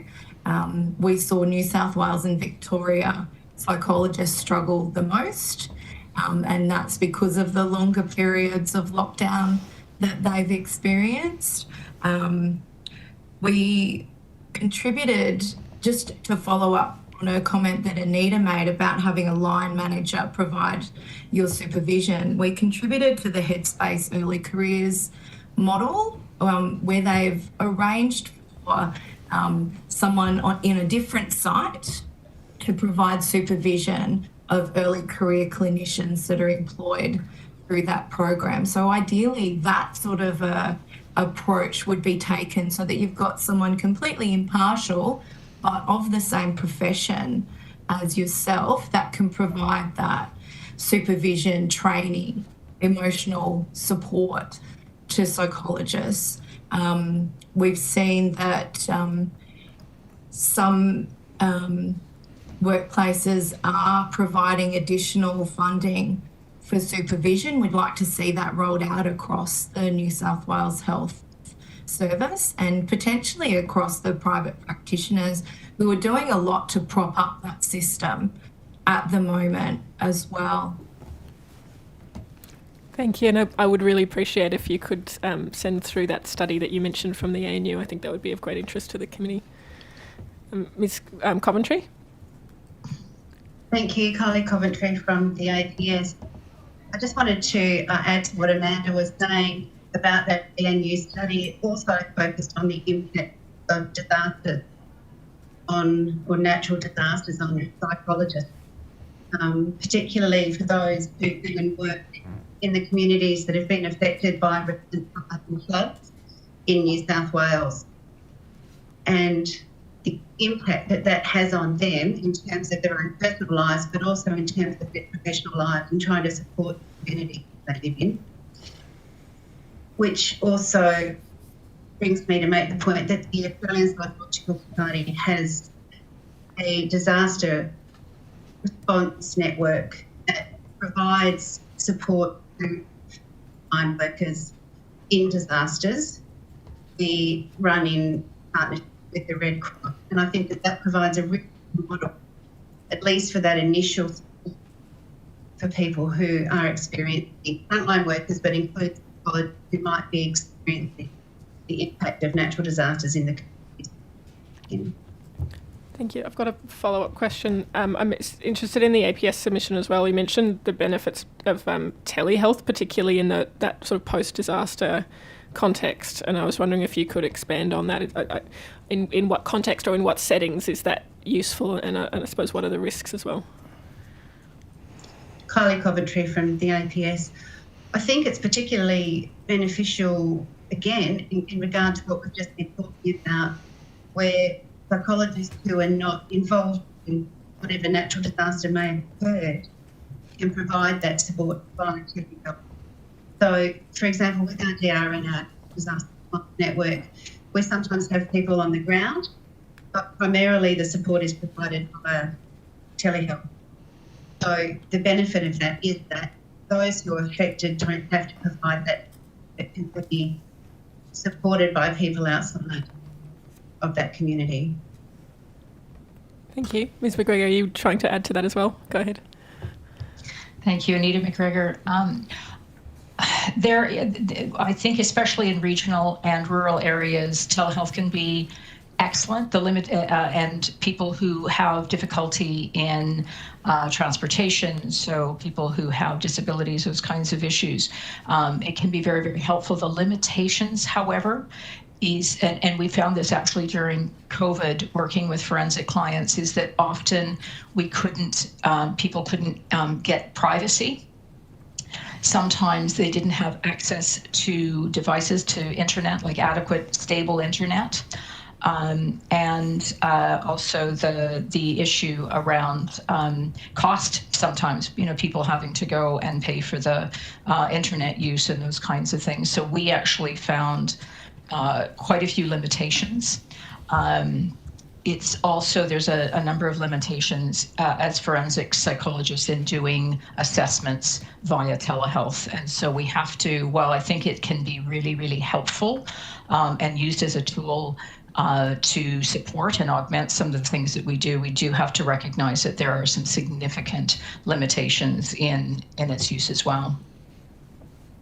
Thank you. Mrs. Cott? Just a couple of follow-up questions.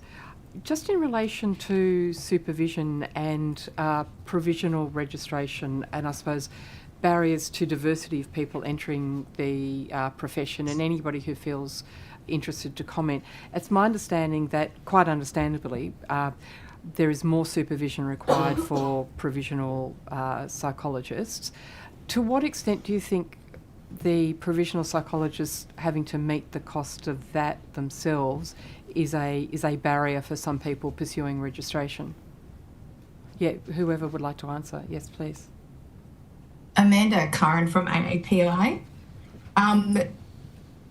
For provisional psychologists to fund their own supervision amounts to $25,000 or so every year. So it's for every 17 hours of physical work that they do, they have to have 1 hour of supervision from someone who's senior in the profession. So it's really quite a significant financial burden.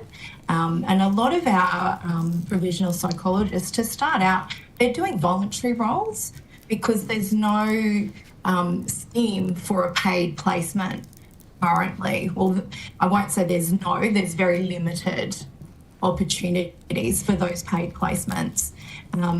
So it is a financial outlay for them, and often with the pathways changing, they've had to pay $35,000 for a master's degree on top of what they've already done as well. So at the outset, they're really financially troubled. We've had provisional psychs needing to get food hampers and support for buying petrol and things like that. They really should be better supported throughout the system so that that's not impacting on the care that they're providing to the community, because they are the future of the profession. It's really important to support them adequately. Thank you. Ms McGregor? I think it's Anita McGregor. I think it's important to note that there's 2 training paths for psychologists. One is the 5+1 that kind of replaced the 4+2, kind of. And with that, you are often paying for your own supervision through that 6th year. If you're doing a master's, like a 2-year master's program, that often the placements are unpaid, but the supervision is paid for. And so it's although the financial burden can still be large, even though they have the program that I'm within at UNSW, there is a Commonwealth supported placements. All of our students are on Commonwealth supported placements. There's still a huge financial burden in trying to go and get through 2 years of a full-time program often without being able to go and have any paid employment. You really require incredible support, or a supportive family or something to go and get you through.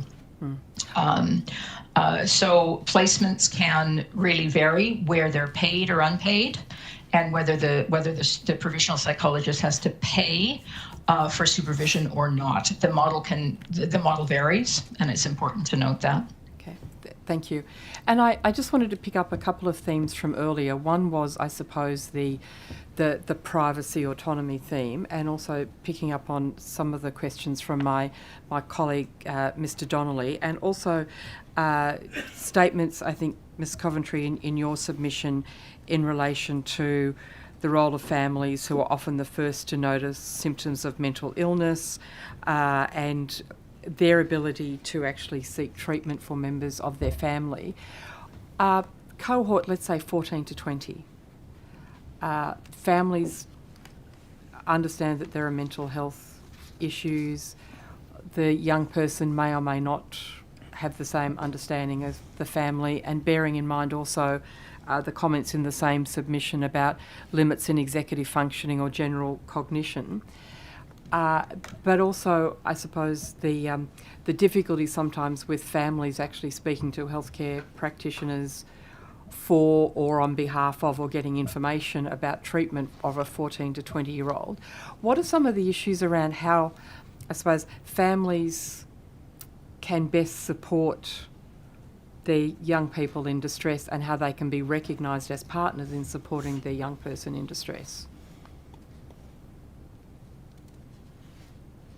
Again, I think, Coventry APS, again, I think it's really important to, and I think we said in our recommendations, one of the things that's important is education and training mental health workers and mental health services around the role of family. So that balance between involving the family and understanding the role they play, but also not putting the pressure on them to be the only support to become a person, or the family member who's experiencing a mental health disorder. Again, I think that's where people with lived experience can be really important, both in terms of peer work, also in terms of carers and care organisations having supporting families. So even if it's something as simple as mental health, just being aware of carer support services and giving families information about how they can access that, so that again it's seen as and it's a wraparound service rather than just something that's just provided to the person experiencing mental ill health, that they're seen as being within, and that the mental health system around the family and provides them with that support. If I could just repeat that, because again I'm having some sound issues. Is it a correct summary if I say that it would be useful if members of the mental health profession were educated and more aware of the position of the person presenting with symptoms in the family, the role that the family can play in supporting and helping them, and supports that that family may need to be able to fulfil that role? Yes, yes. Thank you. Ms McGregor? I just wanted to add to that I think every psychologist in this room would probably agree that we get, requests on probably a relatively regular basis about asking about what resources are available to, friends and family and those kinds of things. And one of the things that I have noted is that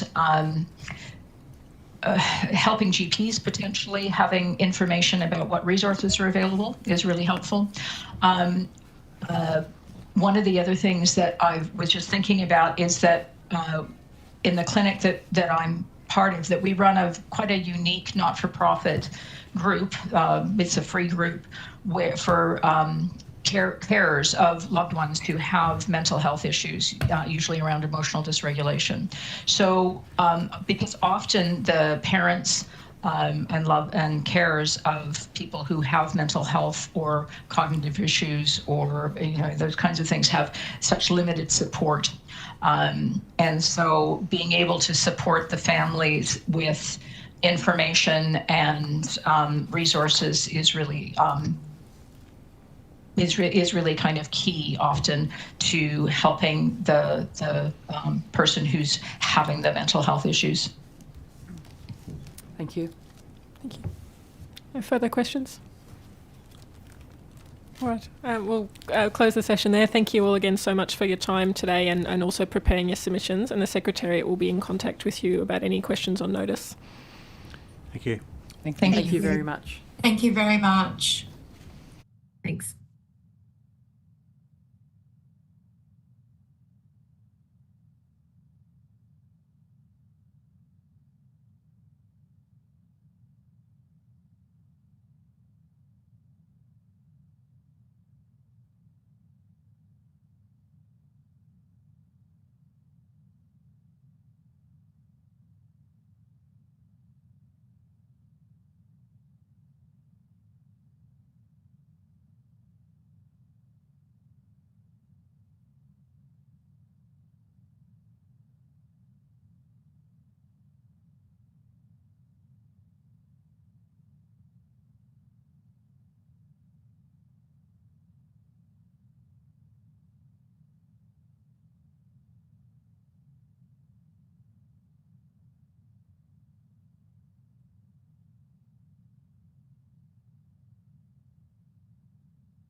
Is representing the Mental Health Coordinating Council.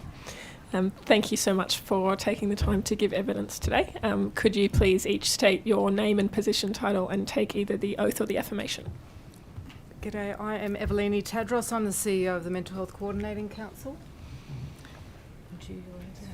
Okay, I'm Corinne Henderson. I'm Principal Policy Advisor at the Mental Health Coordinating Council. And I'm taking the oath. I swear the evidence now about to be given by me shall be the truth, the whole truth, and nothing but the truth, so help me God. And I'm taking the affirmation. I solemnly, sincerely and truly declare and affirm that the evidence now about to be given by me shall be the truth, the whole truth, and nothing but the truth. Thank you. Would you like to start by making a short opening statement? Yes, thank you, Chair. The Mental Health Coordinating Council thanks the committee for the opportunity to provide evidence. As the peak body for community mental health organisations in New South Wales, we represent non-government organisations who support people with mental health conditions to live well in the community by delivering psychosocial supports and rehabilitation services. We provide leadership, promote legislative and systemic change, and develop capacity building resources to assist the delivery of quality services. Central to the recommendations outlined in our submission is that any review of equity, accessibility and appropriate delivery of public mental health services should be informed by an appreciation of the impact that NGO services offer to consumers. They work collaboratively with public services to provide person-centred, wraparound care and support to meet both needs and personal aspirations.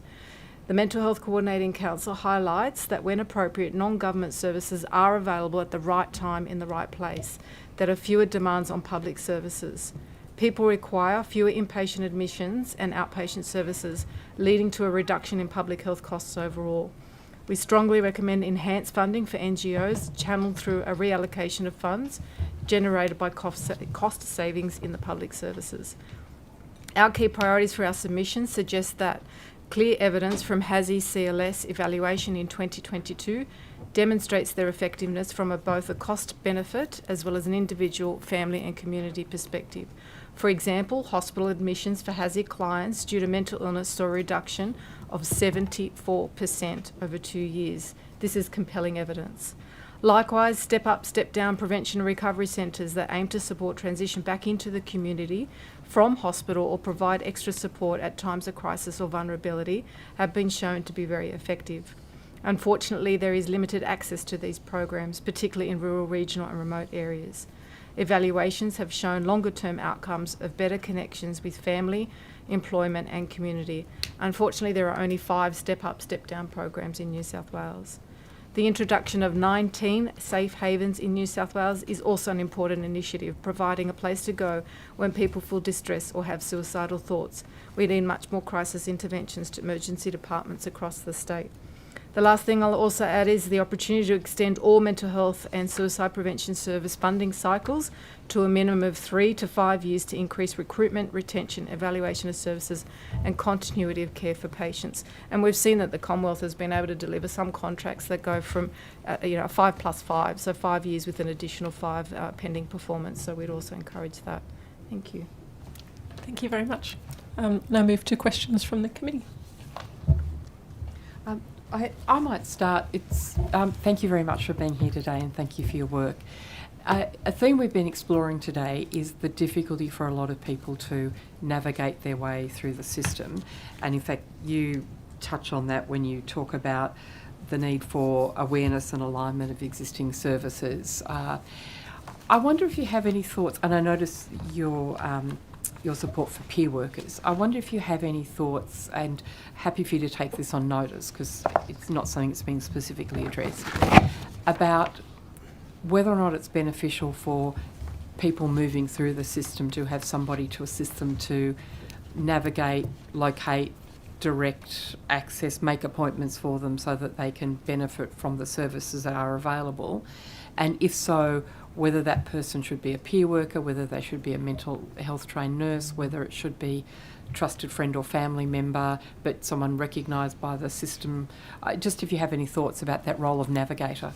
Yeah, absolutely. Thank you. So the New South Wales Mental Health Commission have done some work in the peer navigation space, and it is absolutely something we would support and recommend, and that can also be delivered by peer workers. The navigation allows for that access and information about the various services. We know that we've done our workforce survey for the CMO sector.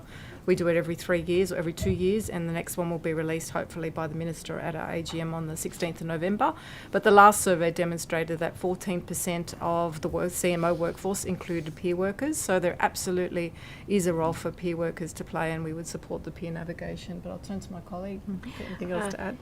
Yes, as part of that program, it actually involves quite extensive training to assist competency in that space. So as part of the Cert 4, which is something that we have developed with the Commission, there is a specific qualification that enables peer workers to understand themselves how they can do this work. That's incredibly important because you can't be a navigator if you don't know how to actually build capacity of the people you're working with to later do that for themselves. So it's about not only building the capacity of the peer workers themselves, but then building the capacity of the people that they work with. Would you have any idea what the cost of completing that Cert 4 is, both in terms of money and time, and how many places are available and where it is available to be completed? The Mental Health Coordinating Council also delivers a RTO, or delivers training as a registered training organisation. Many of the scholarships available for the certificate for in peer work are actually available through scholarships. Both, it's a partisan agreement with the Commonwealth and the state. Some of it comes from the Ministry of Health, so most of it is run through scholarships, but we can provide, if I can take it on notice, we can provide the specific numbers, if it wasn't included as part of that scholarship, what the cost would be. Yeah, no, I'd be very grateful if you could, and perhaps also locations and, you know, just geographically how accessible it is. I'd be very grateful if you could provide. So I can answer the information. latter part. We offer the program all throughout New South Wales, and because of COVID, we had to move to remote learning, so it's absolutely available all throughout New South Wales and is being picked up all throughout the state as well. So that's an easy one. And we will also, when we complete our workforce survey, which is just halfway through at this point in time, if you were interested, we can certainly provide you with that profile. I think we'd be very interested, thank you. And one more question on this, if I may. It sounds to me that as part of the development of this Certificate 4 program, you've actually developed, I suppose, like you've mapped all the services that are available, and so that people can navigate their way through. So am I understanding correctly what is contained in this? That might be a bit ambitious. So what we do have is on our website, as I'm sure many organisations do, they have programs and services that you can access, but it is important that we reflect on the myriad of systems and services that are available to mental health consumers or people in need of support and their carers and support. So there isn't a one-stop shop in any of the systems that you look at. So it's not like we have a myagedcare.com or myschool.com. I don't think there is anything as simple as that. So no, through our training we don't necessarily, we generally tell people the service offerings and where you can go to look for information, but there isn't that one-stop shop. The other thing that we do as part of our registered training organisation is deliver a suite of professional development programs. So we've just put on scope the Peer Work Leadership program, but we also do things like safe storytelling and a whole range of other programs that support peer workers generally as they progress throughout their journey of being a peer worker. And it's not. Sorry. No, No, you go, please. I was just going to say, though, added to that, it's not just about where to go, but to understand the breadth of the system and what it is somebody might need. That's the first stage, really, actually being quite innovative and creative and thinking quite laterally about what somebody might need, and then finding where might be able to provide that service. And one final question, sorry, just to understand the concept of peer worker. So is a peer worker anybody who has suffered with mental illness, or is it more precise? Is it that somebody who's experienced depression would walk with somebody who's currently experiencing depression, somebody with an eating disorder would walk with somebody currently experiencing that? How is it that we think about peer workers? It's very mixed and varied, so it's probably not as succinct as that. It is just someone with a lived experience who also then, sometimes they have training under their belt formally, and sometimes they come with their lived experience alone. And someone with lived experience of schizophrenia could work with someone with an eating disorder, or it could be someone with an eating. I mean, that's a perfect match if you've got a peer worker with an eating disorder who works with someone who's actually experiencing issues around eating disorders now. That's the perfect match, I think. But I think it's about drawing on their strengths and drawing on a peer worker's experience to say, well, this was my experience and this is how I got to where I am. So it's the tools that peer worker has learnt that they're able to share with the person who's immediately experiencing a mental health challenge. So, yeah. All right, thank you very much. Thank you. Thank you.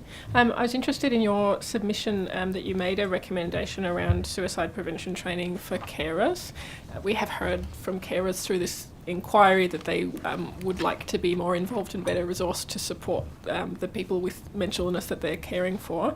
I'm just interested in what that might look like in terms of who could deliver it, whether it's face-to-face training, whether this is an online module. What do you see suicide prevention training for carers looking like? Well, we don't do that training. I mean, carers, mental health carers, New South Wales do a lot of that work around supporting carers.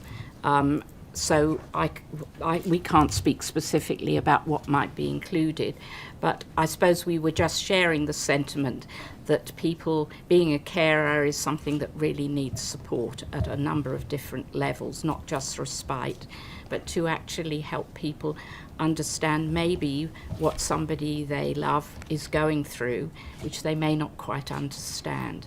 So it's really supporting people at multiple levels and helping them to not develop their own mental health issues, because that's something that carers talk a lot to us about, how they experience their own mental health issues because of the very experience of being carers. Thank you. I'm also interested in your submission. You noted that Australia has very high rates of use of community treatment orders under the Mental Health Act that are high by global standards.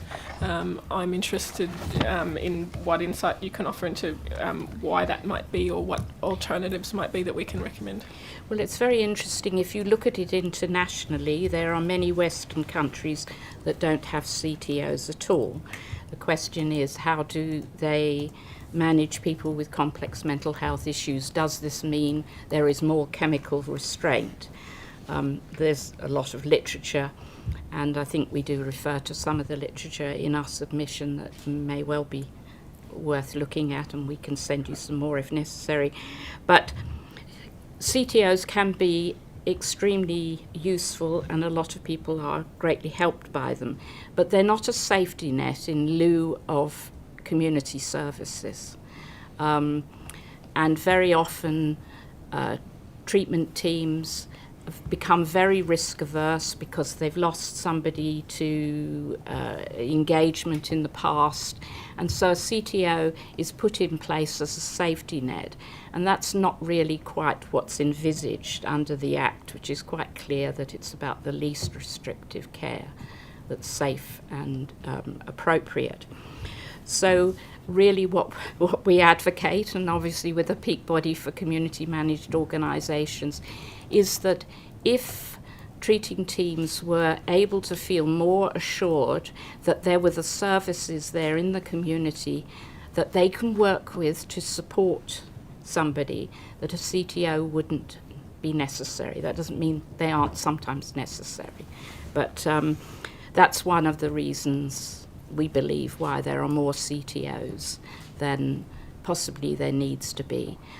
Sometimes people have been on CTOs, for decades because they have a history that appeared that they were unsafe in the past, and it's just continued because of that sort of safety net attitude to CTOs, and people obviously deserve to be given a dignity of risk, and at some point or other, if they've seemed safe and stable for quite some time, to come off their CTOs. And notwithstanding that some people are going to require CTOs, but prevention is better than cure, which is why we would argue that if we get people earlier on in their help need or in the time of need, that we're actually stopping them from entering the emergency departments or getting that support too late. So that's why we would advocate for more support in the CMO sector. In relation to that, though, one of the things we strongly advocate is for supported decision making to be part of the core skill for the mental health workforce, so that people can work with consumers to assist them make more appropriate decisions for themselves, so that they can capacity build to work better with the people who are aiming to support them. Thank you. Thanks, Chair. Thank you to you both for appearing today and for your submission, which detailed some 27 recommendations for our inquiry. I wonder if it's possible, and not obviously dismissing the importance of all the recommendations because they're all important, but if you had a top, 3 perhaps in terms of importance or impact, and indeed maybe they're listed in that order, I'm not sure, but what would those be? Yeah, it'd probably be our top 3, the 1, 2, 3, which I used in my opening statement. So increasing HASI CLS. So we're recommending that by increasing them by 2,500 in the first year and increasing them to 10,000 within 4 years at a cost of $365 million. I know that the Ministry of Health is working through with David McGrath on a psychosocial research project, which is to identify the need within New South Wales to help potentially inform the tender, because that tender round finishes in 2025. So we hope that we can tag on just a few extra packages there. The second one is around the step up, step down. We're recommending an extra 130 places for people to access residential programs that minimise the risk of hospital admission in New South Wales. And can I just come in there and say one of the issues around the step up, step down is because there are too few of them around, it tends to be step down, so that it's for people who are coming out of hospital and need a transition, a smoother transition into the community. What we need is for people to be able to step up as well so that they don't end up in hospital. So that's really critical that it works both ways. Sorry. No, you're right. And the recommendation 3, which is the extend all mental health and suicide prevention funding cycles to a minimum of 3 to 5 years. And the reason we say that is because it provides continuity of care for the consumers or people with lived experience, as well as for the workforce. You know, throughout the inquiry, I've already heard quite a bit about the workforce being burnt out and the churn that is happening. It's like, well, if we can sustain people in their contracts, then they're more likely to stay with us. Our workforce survey also identified that a quarter of the mental health workforce is actually in the CMO sector, and that's increasing by 6.5% per annum. So we need to be continuously investing in the workforce, including in the CMO sector. And how many CMOs do you represent in New South Wales? What's the number? Over 80. Over 80 in New South Wales. What role do they have in looking after what we call we've heard about the missing middle, but the moderate to severely unwell, people in New South Wales? What role, if any, do the CMOs have? And are they properly integrated with New South Wales Health to do that? Many of them are funded by New South Wales Health. Some of them are funded by primary health networks. Some of them are funded by the LHDs. They deliver a myriad of programs. Some of them are national organisations that cover all of Australia, and then there are others that just cover New South Wales. And the ones in New South Wales might be pockets of regions, or they cover the entire New South Wales area. What was the second part of your question? Sorry. Are they properly integrated within New South Wales Health? With New South Wales Health, I would argue that because of the funding criteria, that they've got a eligibility criteria that they often have to adhere to. The eligibility criteria for many of the programs can be a little bit restrictive in terms of integrating. I think there are opportunities to increase that integration between out of hospital, into hospital, and even rehab and detox. I know that was spoken about earlier today. So that cycle of care for a consumer, regardless of the condition or the issue that they're facing, providing that holistic trauma-informed approach is still something that we need to continue to work towards. But a lot of our members, in the wake of the NDIS, a lot of our members provide NDIS services, and some of the services that they previously supported no longer exist. So there is that missing middle there to some extent, because there are, fewer, almost no block-funded programs for people to drop in to reduce social isolation, and so there is definitely a missing middle there, that people are working with people at the quite complex end of the mental health. So it's fair to say, so some of the CMOs, in terms of looking after that moderate to severe level of distress, aren't properly equipped to do so? I think moderately severe to severe, rather than right at the bottom end of the scale. So they're often looking after people who have become quite stable in the community and may have long-term mental illness, but are well and are sort of coping quite well in the community and enjoying their lives, etc. So a lot of the support goes to people with those continuing conditions. I think it's also dependent on the program. So if you look at PCLI, which is the Pathways to Community Living Initiative Stage 1, which was long-term patients in long-term care who moved out into aged care facilities. So they were the over 55s who've had long-term mental health. They moved into aged care and have been stabilised in that. So I think it just depends on, you know, the spectrum and what you're looking at. But I think there's certainly more opportunity for us to engage more. I think the other thing is, I don't think I need to, you know, preach to converted, but the 2020 Productivity Commission identified that there was about 50,000 people in New South Wales that needed support. So even back then we were identifying huge needs of support. We've obviously been impacted by COVID, high cost of living, so you've exacerbated all these issues for people generally in the population, as well as those who are already having mental health challenges to address. So it's exacerbating the issue, yet we're not necessarily coming up with the additional programs to support it at pace. Which is why we have, one of our recommendations is around a payroll levy. That came up this morning earlier in evidence. So, you know, we know there's no more money really there to take away from something else. This could be additional funding, which in the same way as in Victoria has been specifically allocated to the sector, which we think would be a very good solution to the, to the issue of money. I'm sure the Treasurer will be pleased to hear. In terms of the recommendations, indeed, one of the others that you mentioned was, and I'll take you to recommendation 18 around the peer workforce. To provide support and resources for the lived experience peer workforce and create employment pathways, workforce readiness and industrial protections. I just wondered if you could elaborate further on that and what, if any, industrial protections there were currently and what we needed to do in that space. I think it's quite inconsistent how peer workers are actually paid. So some fall under enterprise agreements, some fall under SHAD, some fall under the health agreement. So I know that peer workers are calling for a consistent instrument that would actually support them and help them throughout their journey. And in terms of training and pathways, that's why MHCC sought to get the peer leadership, peer work leadership on scope. So we just had the peer certificate for peer work.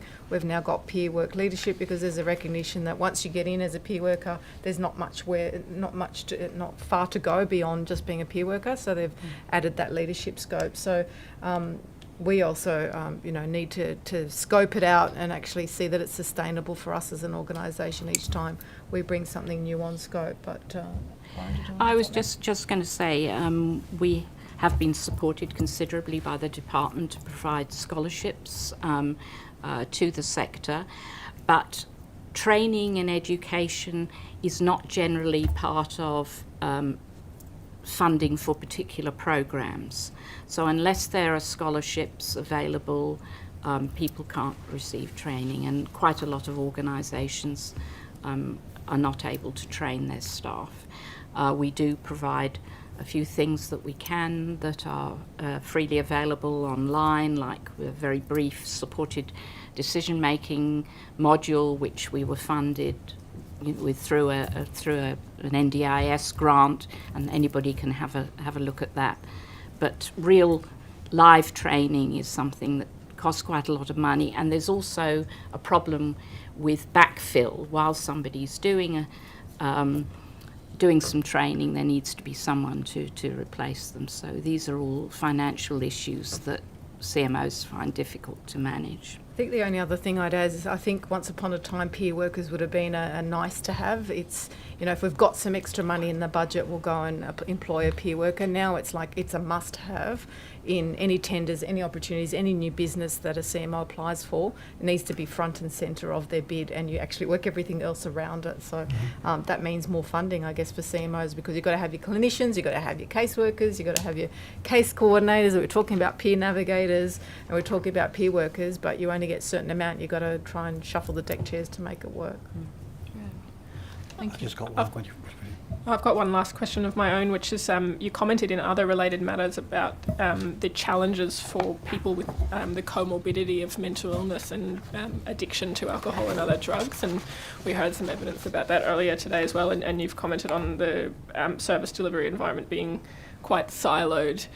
We also heard today the frustration that some supported living organisations exclude people who use drugs, and that was contributing to some of that complexity. I suppose, what recommendations would you have for us for how we can do better to support that particularly complex group of clients? Well, I think that it'll be useful to see what comes out of the drug summit and out of the AOD strategy, because certainly when we were involved with the consultations around that, it was clear that the AOD sector saw that mental health should be part of the work that they do. So we haven't seen the strategy. I believe it sits with the Premier and Cabinet at the moment, but we need to look at that to see what is being suggested.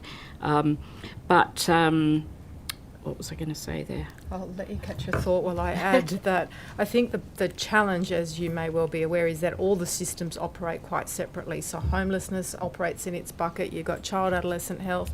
So one thing that we would really like to call for is obviously a joint, a bit like a COAG at the national level. We need a little New South Wales COAG where all departments that are trying support in this space are actually working together. And we did see it with the Medeo once upon a time, where mental health and drug and alcohol were one unit, and obviously at a different point in time it's separated out. But there needs to be some intergovernment relationships at that ministerial as well as, and we've seen that with Minister Jackson's portfolio at the moment, where she's got homelessness and mental health in the one portfolio, but also getting the departments that are associated working in that same way.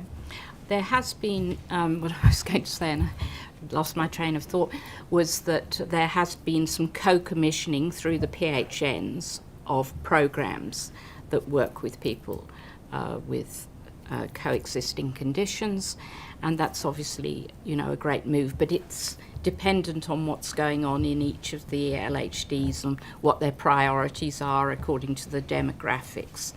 But it would be great if it was something much more universal across the service system, because from what is seen, for example, people coming before the tribunal, you could say that, just off the top of my head, probably about 70% of people who are in the mental health system have a coexisting issue, and that can't be dealt with while they're in hospital there. They have to go into rehab and do that separately.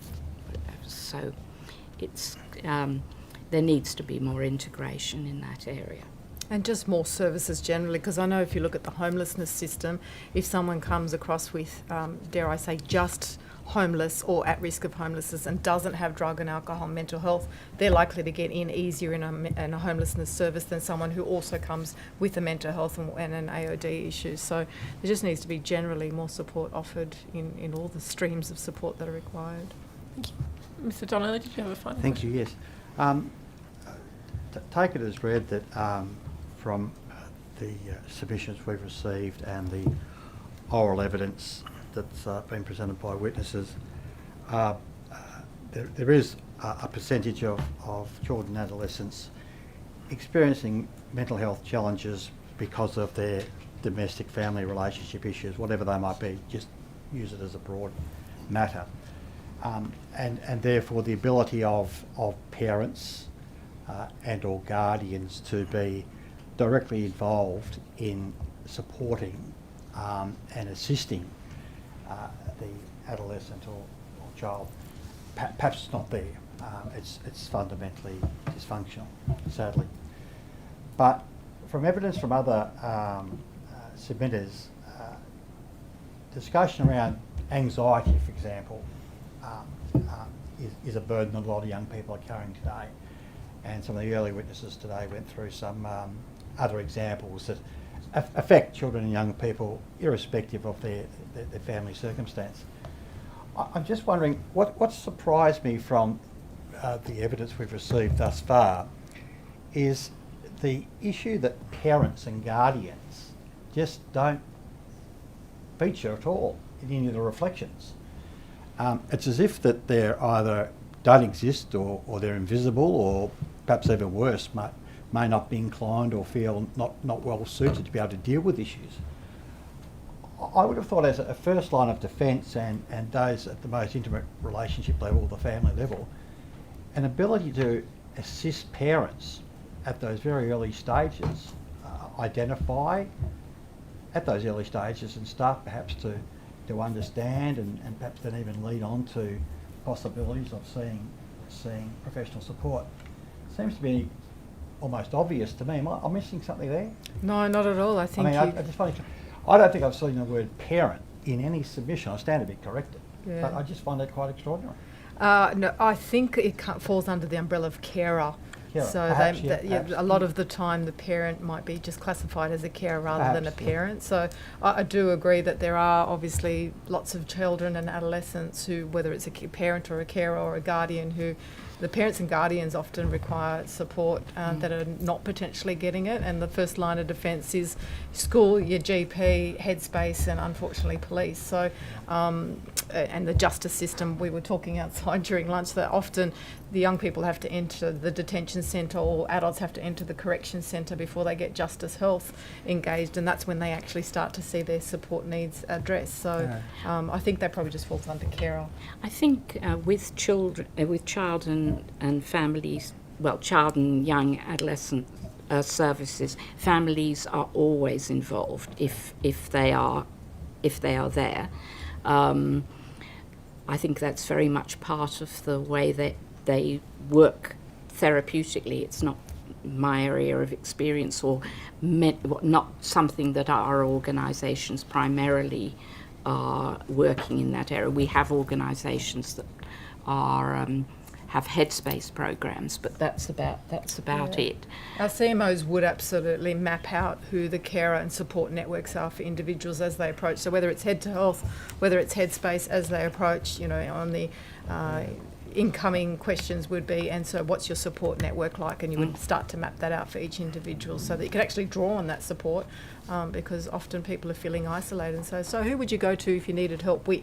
Oh, I'd go to my favourite teacher, I'd go to my aunt, I'd go to my uncle. So you start to map that out for the individual so that you can draw on those supports, because sometimes it's not mum and dad, it might be the aunt or the uncle or the neighbour or whatever the case might be. So. And sometimes, with Headspace services, young people, part of the problem from their perspective is the family, and actually they want that privacy and they want to be able to go to a service that is not going to involve their parents, and I think that's respected. Thank you very much. Thanks so much for your time, both to prepare the submission and to give evidence today, and the Secretariat will be in contact with you with any questions on notice. Thank you for inviting us. Thank you.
I'd like to welcome our next witnesses representing the Ministry of Health. Could you please state your name and title and take either the oath or the affirmation? Thank you. Can you hear me? Can you hear me okay? Yes. Yeah, great, thanks. My name is Deborah Wilcox. I'm a Deputy Secretary for Health System Strategy and Patient Experience. I solemnly, sincerely and truly declare and affirm that the evidence now about to be given by me shall be the truth, the whole truth and nothing but the truth. Thank you. Thank you, Chair. My name is Dr. Brendan Flynn, Executive Director of the New South Wales Health Branch, Mental Health Branch at the Ministry of Health. I'm going to take an affirmation. I solemnly, sincerely and truly declare and affirm that the evidence now about to be given by me shall be the truth, the whole truth and nothing but the truth. Yes, good afternoon. My name is Michael Bowden. I'm the Acting Chief Psychiatrist for New South Wales, and I'll also take an affirmation. I solemnly, sincerely and truly declare and affirm that the evidence now about to be given by me shall be the truth, the whole truth and nothing but the truth. Thank you very much. Would you like to make a short opening statement? Yeah, thank you, Dr. Cohn, thank you.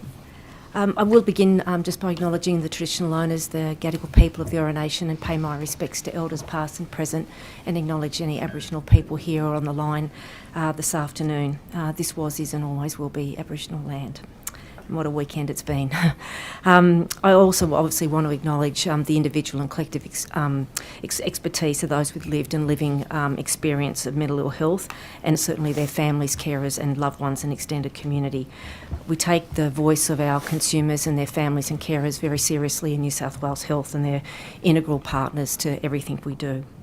I want to thank the committee for convening the inquiry, incredibly important issues, and for asking us to appear, of course, and do want to acknowledge the fact that the committee opened its hearings with our consumers and consumer groups, so thank you. In 2020 to 2021, New South Wales Health provided around 3.4 million community mental health care service contacts to almost 150,000 consumers. Our services in the New South Wales public health system were obviously part of a much broader ecosystem, as they say, of healthcare delivery in the state, but we're really focused on those experiencing severe, enduring and complex mental health issues in New South Wales. We deliver our services through a network of mental health services provided by our local health districts and our specialty health networks, and of course a number of our affiliated not-for-profit and non-government organisations who are incredibly important partners to us as well. We provide these services for the context of community mental health care, in hospital outpatient clinics, non-hospital community mental health services such as crisis or mobile assessment and treatment services, day programs, outreach services and consultation liaison services. Our aim is to give every individual the right care at the right place at the right time. It's important that we contextualise the care that we provide against the broader mental health sector. The Commonwealth Government has a large role to play. And all of us share responsibility for mental health policy and the provision of care for people living with mental health disorders. Through the Medicare benefit schedule, the Australian Government funds consultation with specialist medical practitioners, GPs, psychologists and allied health practitioners. The National Disability Insurance Scheme fund support for psychosocial disabilities, and primary health networks fund other primary mental health services. We work really closely with the Australian Government. We really want to make sure that consumers don't slip through in between our services. That connection and integration is a real priority for us. In addition, we have a bilateral schedule on mental health and suicide prevention that was signed in 2022, and it forms part of the National Mental Health and Suicide Prevention Agreement between our governments. Again, looking for a cohesive approach and better integrated support for people, particularly in the area of suicide. Here in New South Wales, the Minister for Mental Health, the Honourable Rose Jackson, has requested advice from us to look at the gaps and opportunities, particularly in the area of community mental health. And the Minister's asked that we complete this body of work by the end of the year. The aim of the report is to be obviously a source of advice to the Minister, to assist with priority setting and to look at any potential future investment, or to support, I should say, any potential future investment decisions. I realise the committee's heard probably a little around the gap analysis today. We're doing this in lockstep with Catherine Lowry, who is the head of the New South Wales Mental Health Commission, Dr. Angelo Vagona, who is representing the Alliance, and Tim Heffernan, who's come in his role as a person with lived experience, but he also is a Deputy Commissioner with the Mental Health Commission. We're working closely with the Alliance, local health districts and networks and our partners, including the Official Visitors Program, to make sure we capture as much feedback from the sector as we possibly can. At a state level, I think it's important that committees are aware mental health is, as you know, is not just a responsibility of the health system, and we work very closely with our cross-agency partners.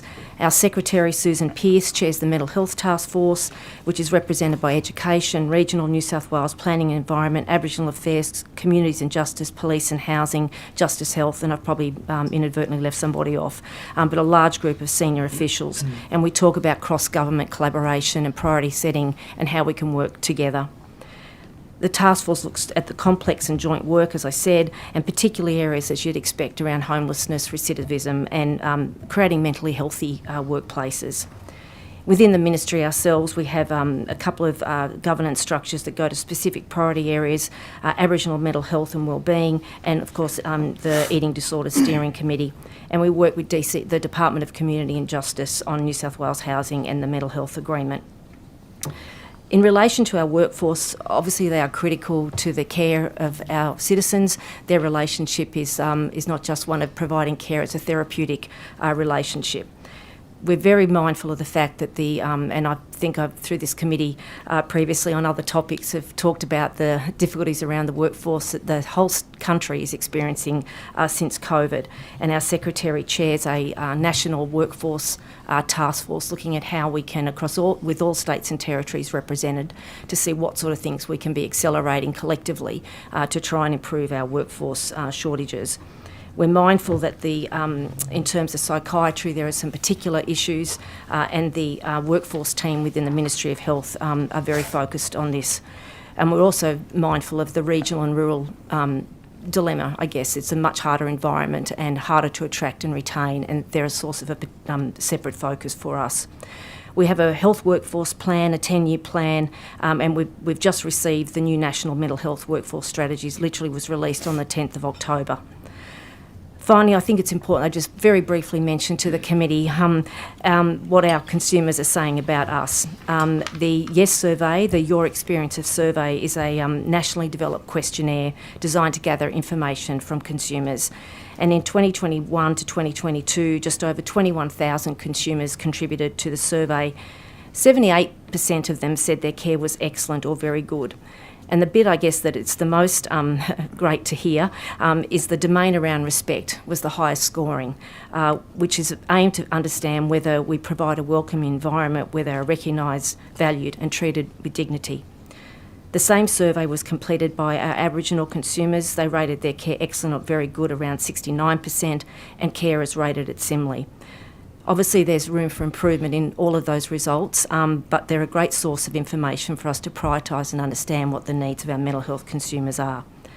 I finally just want to acknowledge the staff in our system who care for our mental health consumers and their families, and a special mention of our peer workers, and thank the committee again for inviting me here today. I'll hand over to Dr. Flynn. Thank you. Thank you. Thank the Deputy Secretary and thank the Chair. I also want to acknowledge the traditional owners of the lands that we're meeting on today, the Gadigal people of the Eora Nation, and to pay my respects to Elders past and present and any people joining us today who identify as Aboriginal. I want to acknowledge the individual and collective expertise of those with a lived and living experience of mental ill health and suicide, and for those who love, have loved them and care for them. I want to briefly talk about the community mental health system in some introductory remarks and then finish up as quickly as I can. But I also want to describe the way the care is delivered and what some of the challenges are. New South Wales Health community mental health teams, and they're the ones that are delivered directly by New South Wales Health, cover every corner of the state and consist of multidisciplinary teams. So that includes nursing staff, allied health staff, medical staff, peer workers, Aboriginal mental health clinicians. There are some other disciplines there as well. They are highly trained and they provide a high standard of quality care. Our submission has expanded on important underlying principles of care that those teams adhere to, and those include making sure that the care is person-centred, that it is orientated towards an individual's recovery as they define it, and that it is always informed by trauma-informed care principles. There are many pathways that can lead to care within a New South Wales Health Community Mental Health team. They include the emergency department, general practitioners, private mental health practitioners, other medical specialists, community managed organisations, families and carers, and some individuals self-refer as well. Referral from external agencies through to New South Wales Health is usually done via the mental health line that you've heard about earlier today. Presentations are triaged according to clinical acuity, and high acuity presentations include individuals who have significant symptoms that are usually related to severe or enduring mental illness, or whose symptoms place them at immediate risk to themselves or to others. We focus on consumers with a higher clinical acuity and complex care needs. We know that some individuals are referred to more appropriate services, and examples of those include Commonwealth-funded psychology services under Medicare or sometimes community-managed mental health organisations. But we do recognise that there are challenges for accessing care in public community mental health services in New South Wales, and also difficulties navigating that access and navigating even once you get into the system. Community care is delivered differently depending on the needs of the consumer. So for example, sometimes people may be seen by the intake part of a community team, or the care coordination part, or sometimes the rehabilitation team.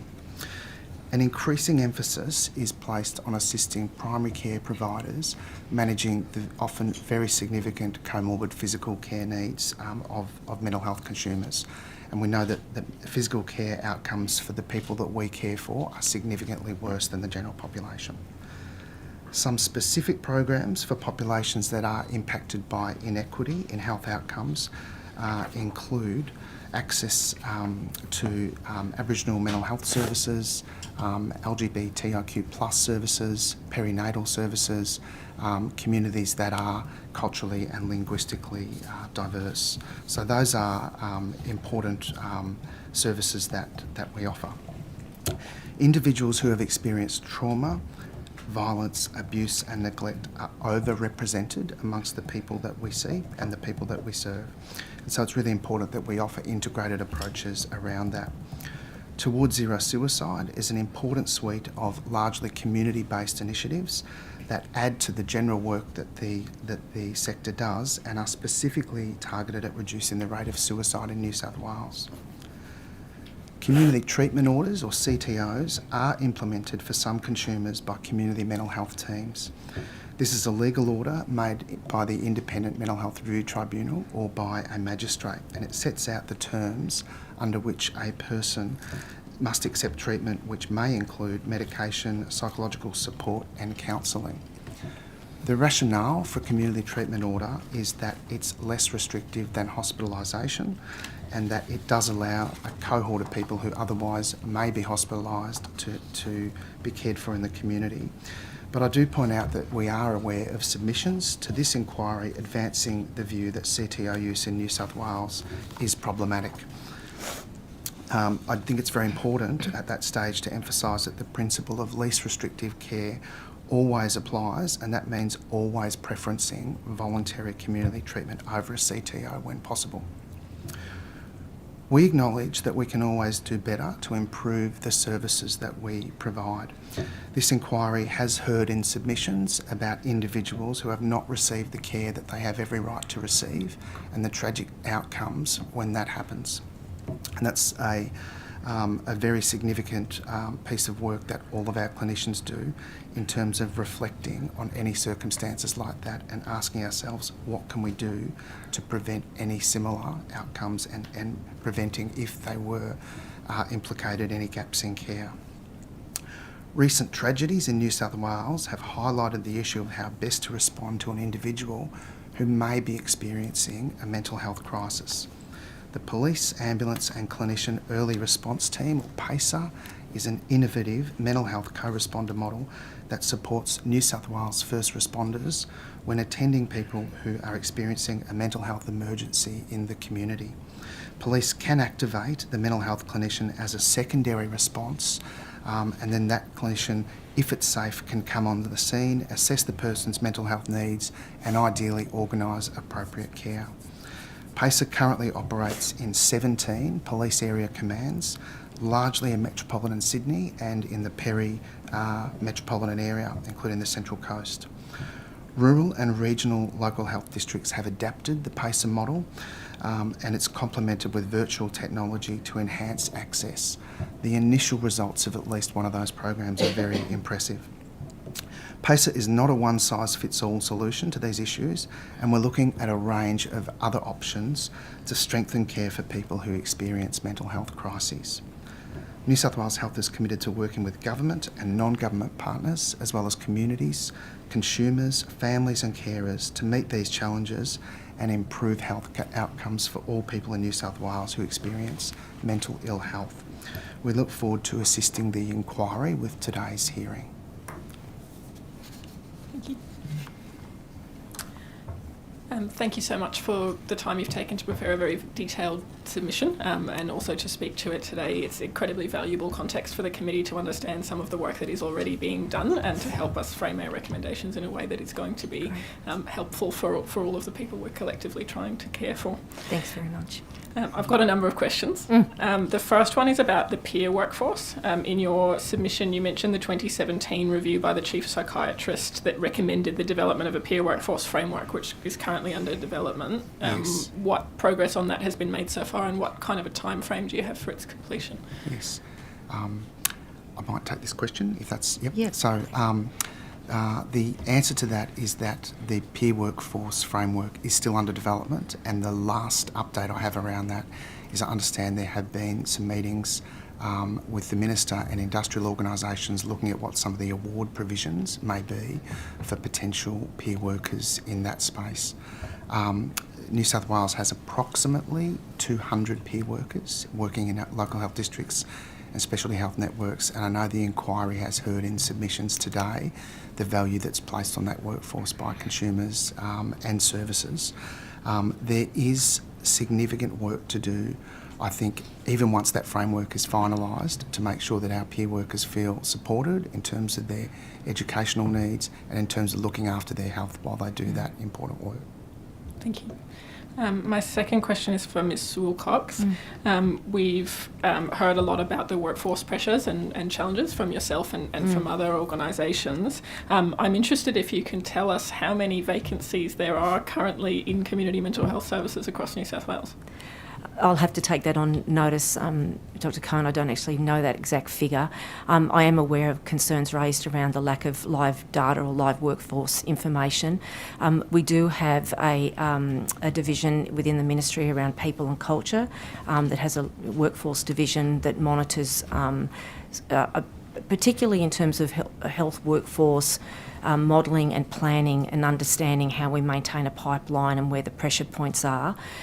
We work with the colleges and the universities to ensure a flow of students. Our local workforce directors in our local health districts are the ones monitoring their vacancy rates, and certainly there is reporting into the ministry so we can see where hotspots are or where, we have a good feel because of the work with the colleges and the like. We know psychiatry is a significant problem at the moment. Many are going into the private sector, and we are struggling to attract into the public health system.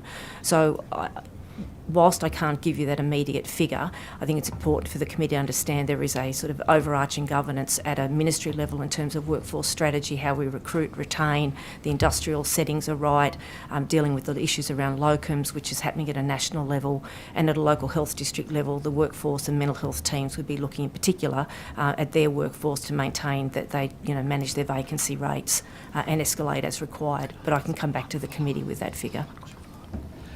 Can I just follow up on that? So just to confirm, you're saying that the ministry has centrally available figures about who's where in the workforce and who isn't where in the workforce? We know by local health district what the workforce, what the components of the workforce. So we know that there are, so many doctors, so many nurses, so many allied health, corporate, and the like.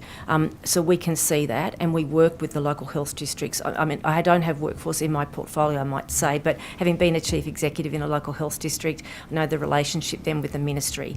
There are common areas, it would be fair to say, across the country where we are struggling with workforce. Psychiatry is relevant to this committee, but there are others. And certainly... Sorry, just to clarify, Yep. you know what the workforce is, but do you also have a figure of what the workforce should be? So, for example, could you say in this local health district we would expect to have 35 doctors who are emergency department specialists, but we currently only have 30, so we're 5 down? Yeah. So it would change. It would not be a static figure. It would depend on activity and occupancy, but yes, as a broad principle, if you've got a hospital that has an emergency department, a maternity unit and a geriatric ward, you would know what the full-time establishment required for you to run those services 24 hours a day, 7 days a week are. So yes, a local health district would know how many vacancies they had on any given day. And would the ministry know? The ministry, I'll take that on notice, but my understanding is yes, that the workforce vacancies would be reported through the ministry workforce division. If you could take it on notice, Yep, I'd be happy grateful. to do that. Thank you. Yep. Thank you. Thank you. I appreciate you taking that on notice as well, and appreciate that you might have to take my next question on notice as well. Yeah, no worries. I was quite horrified to learn in testimony earlier today about the experience in local health districts that have contracted the access line out to Medibank services, and particularly it was the Nurses and Midwives Association who spoke to some of the issues that that's caused. Are there any other services listed in your submission that have been contracted to private providers in some or all LHDs? I might refer to Dr. Flynn on this one. My understanding is that the Medibank have been running that service for many, many years, and there is no policy from the ministry to outsource any further mental health services to the private sector, but the Medibank solution one is one that's been long-standing providing this service, so it's not something new. Yeah. Thank you. And look, I would add to that, I'm not aware of anything in the submission that is delivered by a private provider. There are lots of partnerships with not-for-profits, community managed organisations. There are small pockets in the state health system where there are private-public partnerships, those sort of arrangements, but we don't have any other one like the mental health line and those districts that have chosen to do that come to mind. Thank you. I'm interested, you've mentioned partnerships with primary care throughout your submission, which I'm delighted to see as a former GP. But what formal systems do you have in place to ensure that information is being shared in a way that supports follow-up, particularly, especially after, for example, an inpatient admission, while also respecting the privacy of patients? Do you want to do that one? Or Michael? I know that one of my clinical colleagues is probably best to talk to how it works. I'm happy to respond to that. Thanks, Michael. We've got very clear policy around the transfer of care guidelines, which are very detailed in terms of the expectations on services in engaging external providers and also community mental health providers. So if a person is within an inpatient setting, there's an expectation that the follow-up will all be arranged before they're discharged, and that there is a collaboration between the agencies that are being referred to and the treating service. And equally, if somebody is currently in community mental health care and they're being discharged from that care and their care is being transferred elsewhere, that includes quite a lot of detail about the type of information that needs to be included in a discharge summary, for example, and in treatment planning around risks, risk assessment, but also safety planning, and also details around medications, including what medications are prescribed, what the side effects are, and what alternatives are. And also expectations around the timing of discharge summaries. And so discharge summaries are expected to be ready at the time of discharge. from the service and communicated directly to the receiving service. Thank you. Look, I'm pleased to hear that those protocols are in place. We heard evidence earlier today from the Royal Australian College of GPs that GPs frequently complain that they're receiving discharge summaries after they've actually seen the patient for their follow-up appointment. Has the department or the ministry undertaken any audits to see how that protocol's being followed on the ground? Not that I'm aware of. Dr. I do know that local health districts and networks do audit, and I've been involved in that previously, but I'm not sure that's held centrally. Okay. We could follow it up with Yeah. the college anyway. We Yeah. would meet with them regularly, so I'm happy to follow up with them and see what we can do Thank to you very clarify much. that. Yeah. I've got more questions, but I'm aware of how much time I'm taking up. Perhaps if there are questions from the government. Yeah. Thanks, Chair. Thanks to you both. Thanks to you all for appearing today. My question is around how the integration of care with primary health networks sort of across the mental health continuum is occurring, particularly around ease of navigation into clinical services and entry pathways. So if you've got any comments on that. Yeah, sure. Again, I'll throw the clinical colleagues. There's a number of navigation pathways that we've built between the primary care sector and ourselves, but I think I'll leave it to the clinical teams are much more able to describe. Thank you. So look, I'm happy to respond to that. It is a little bit different between different PHNs, but I think the key part of it is sitting down with the relevant local health district or network and doing that regional planning. I do know that many of the PHNs are using a evidence-based, systematised triage system, which is the IAR tool, which you may have heard about earlier in this inquiry. And generally that is designed to either identify somebody with relatively high acuity who needs specialist mental health services, or perhaps somebody who should see a clinician in what's been termed, if you like, the moderate space, or can be managed perhaps sometimes even non-clinically. I'm not sure if that answers the question, but I thought it was just important to mention that there are primary health networks using systematised tools to sort of help deliver people to the right place. Thank you. Yeah. I'm willing to add to that. We do actually have physical health care guidelines for mental health consumers. That was developed a couple of years ago. And again, that's available to all of our services, and people are expected to follow those guidelines.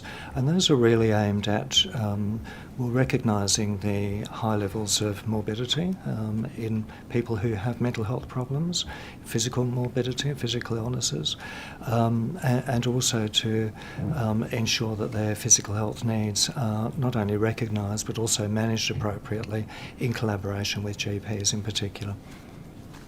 Thank you. And I wonder if you could also speak to how the emergency assessment, how that's going, and the ongoing linkages to care in the community through those PHNs.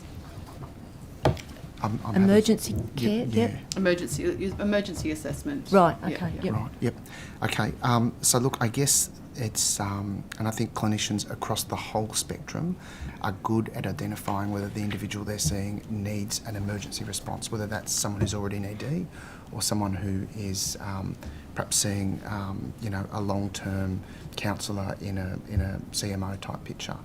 The emergency response, though, won't necessarily come back through a PHN service because it tends to denote higher acuity, and therefore that person tends to end up either immediately referred via the mental health line to a community mental health team, which is a preference if that's possible, but there are a small cohort of individuals who need essentially a hospital response.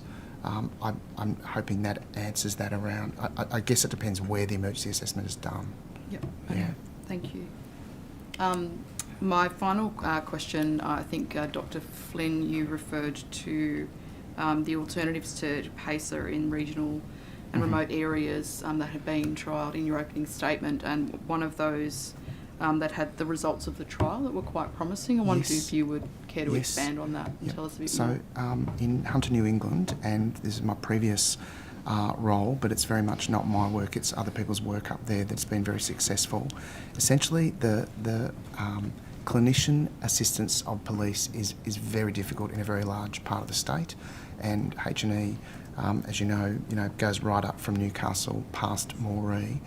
There is a system that's called Mental Health First Responder that uses virtual technology, and in this case it's an iPad that is carried by both ambulance and police and allows them, if it's safe, if it's appropriate, and generally if the consumer is agreeable to it, rather than transport that person to a declared facility, rather than take a police or ambulance crew out of town, that person can have a brief assessment and work out what their disposition should be.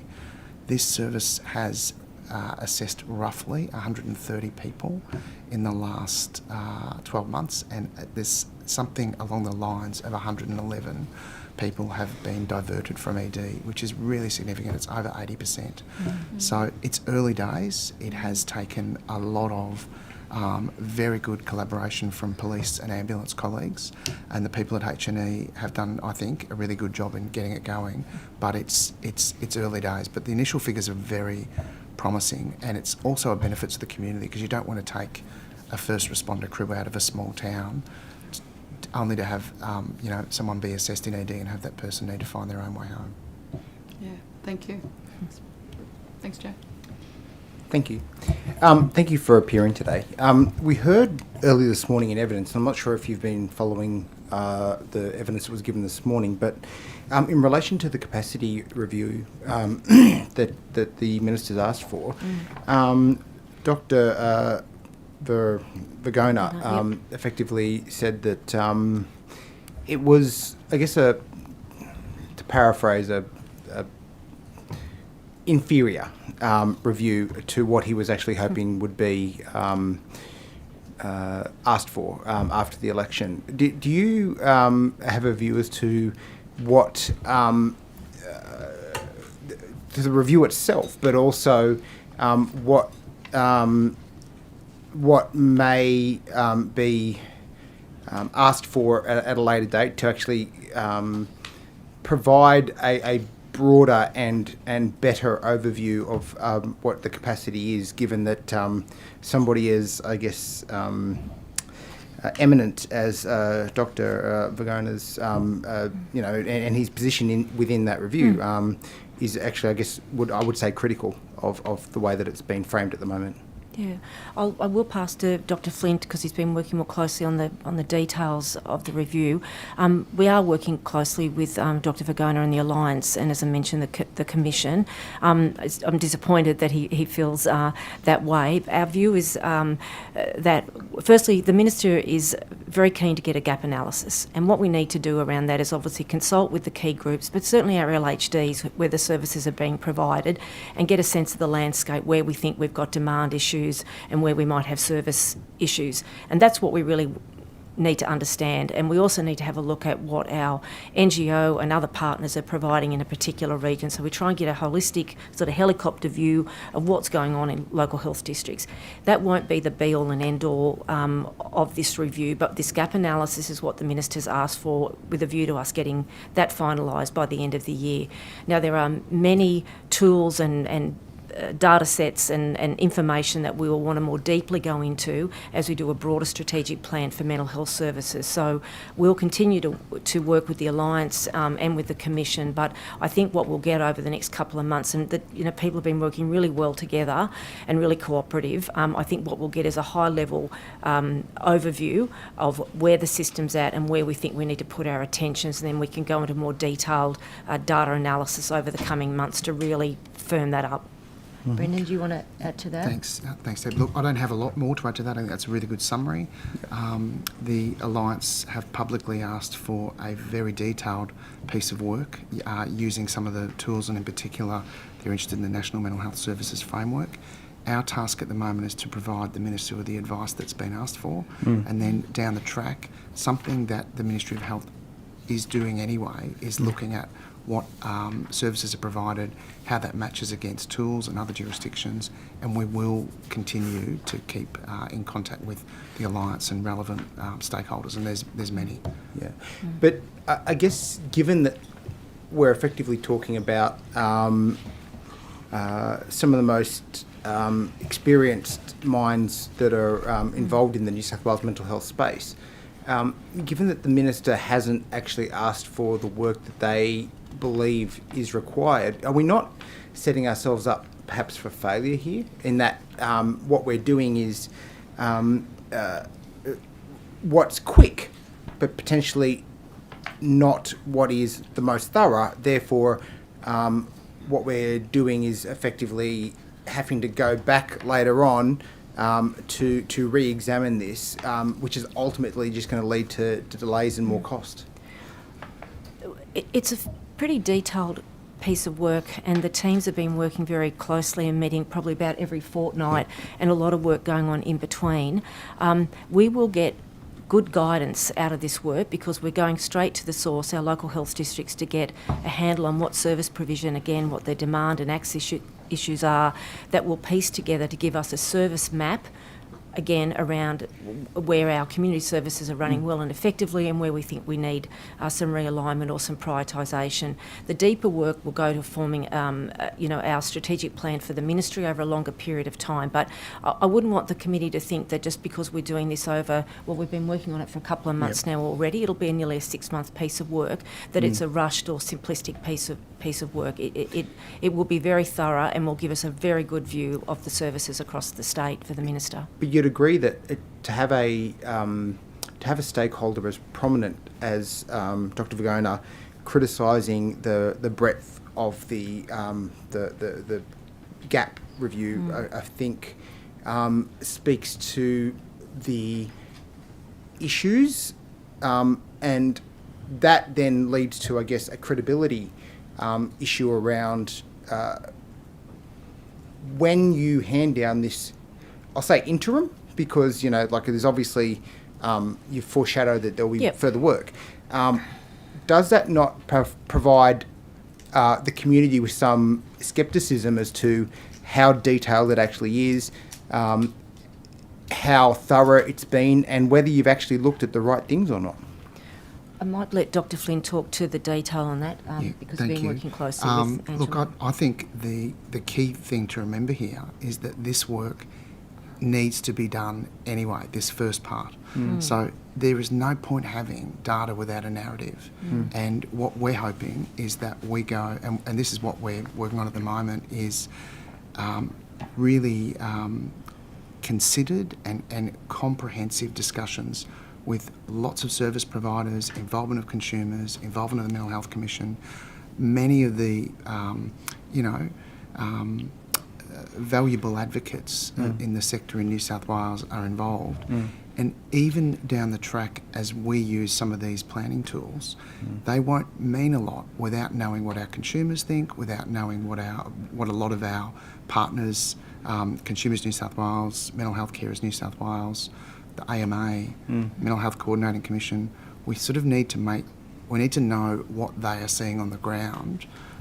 So I think it's my thoughts about it are that it's important work that needs to be done, and then there's also some of that more technical work that we'll do in any case. Yeah, just that the Minister talked a big game when she took over, I guess, the portfolio. But like I said, I've never seen, criticism of. And there's been a lot of reviews. I think when Labor came into government, there's been a lot of reviews, and that's been acknowledged by everybody.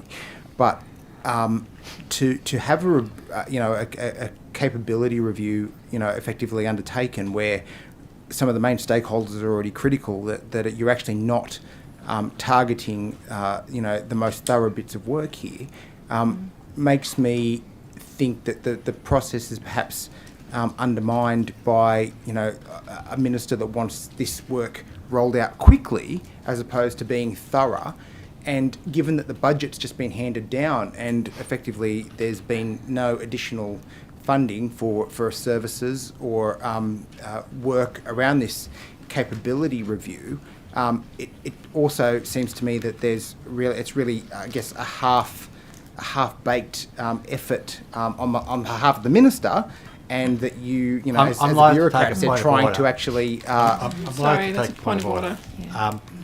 But at the table, of course, we have. You don't have to run defence for her, Greg. It's all right. She's big enough. Sorry, I need to hear the point of order as the chair. Thank you. We have witnesses at the table representing New South Wales Health.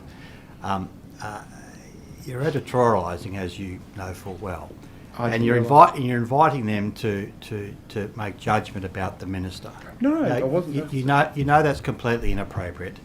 The way this works is you put a question and you invite the answer back. But to have such a long run up with editorialisation, ultimately taking it to passing judgment about the minister, you know that's about. I'm sorry, Greg. I'll try and keep my questions succinct like you do.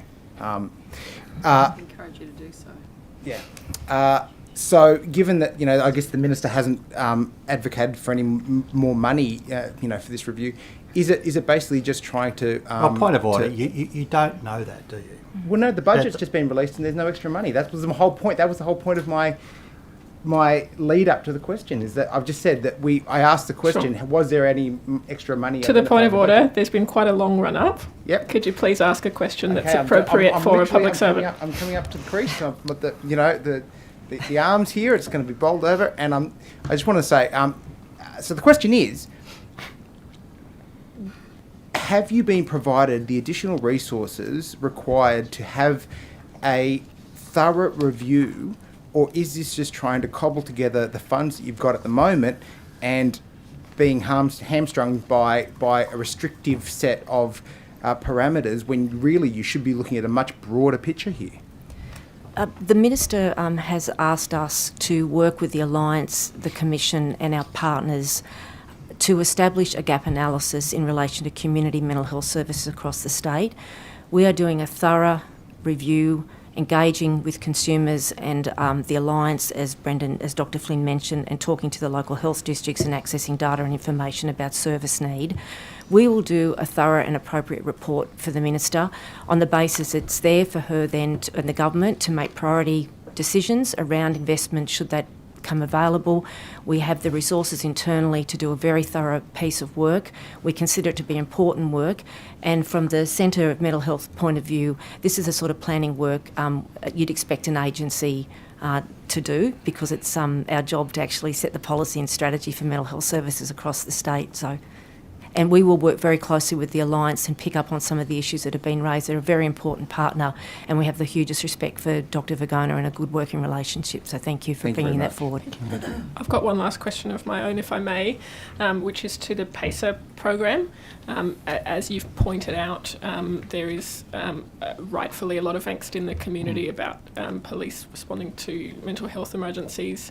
I appreciate that the PACER program, to the limited capacity that it exists, has received a lot of positive feedback, and I was really interested to hear about what's happening in Hunter, New England. I think that's really important evidence. What I'm interested to know is if the ministry is aware of or has looked into emergency responses in other states, for example, South Australia or the ACT, where the police are a secondary response to ambulance or health rather than a primary response. I'm happy to take that. So, yes, the answer to that is yes. PACER is a very well appreciated model where it is offered, but it is, and as we've used the example of Hunter, New England, it's very difficult to use the same model across the state geographically. We are aware that the police are very interested in other sorts of models in addition to PACER because of those concerns. We're getting good feedback around the first responder program, but in particular we have recently had senior staff travel to Queensland to look at a service that's called the Queensland Police Radio Model, which is much more universal and provides a mental health clinician in the Brisbane radio control headquarters, which allows for, I guess, immediate advice to police officers as they go about their day-to-day work. So that's just, I guess, one example. We are having continuing meetings with the police, and I think it's fair to say that everybody's very concerned around what's happened in the last few months, and that only makes it more important that these conversations and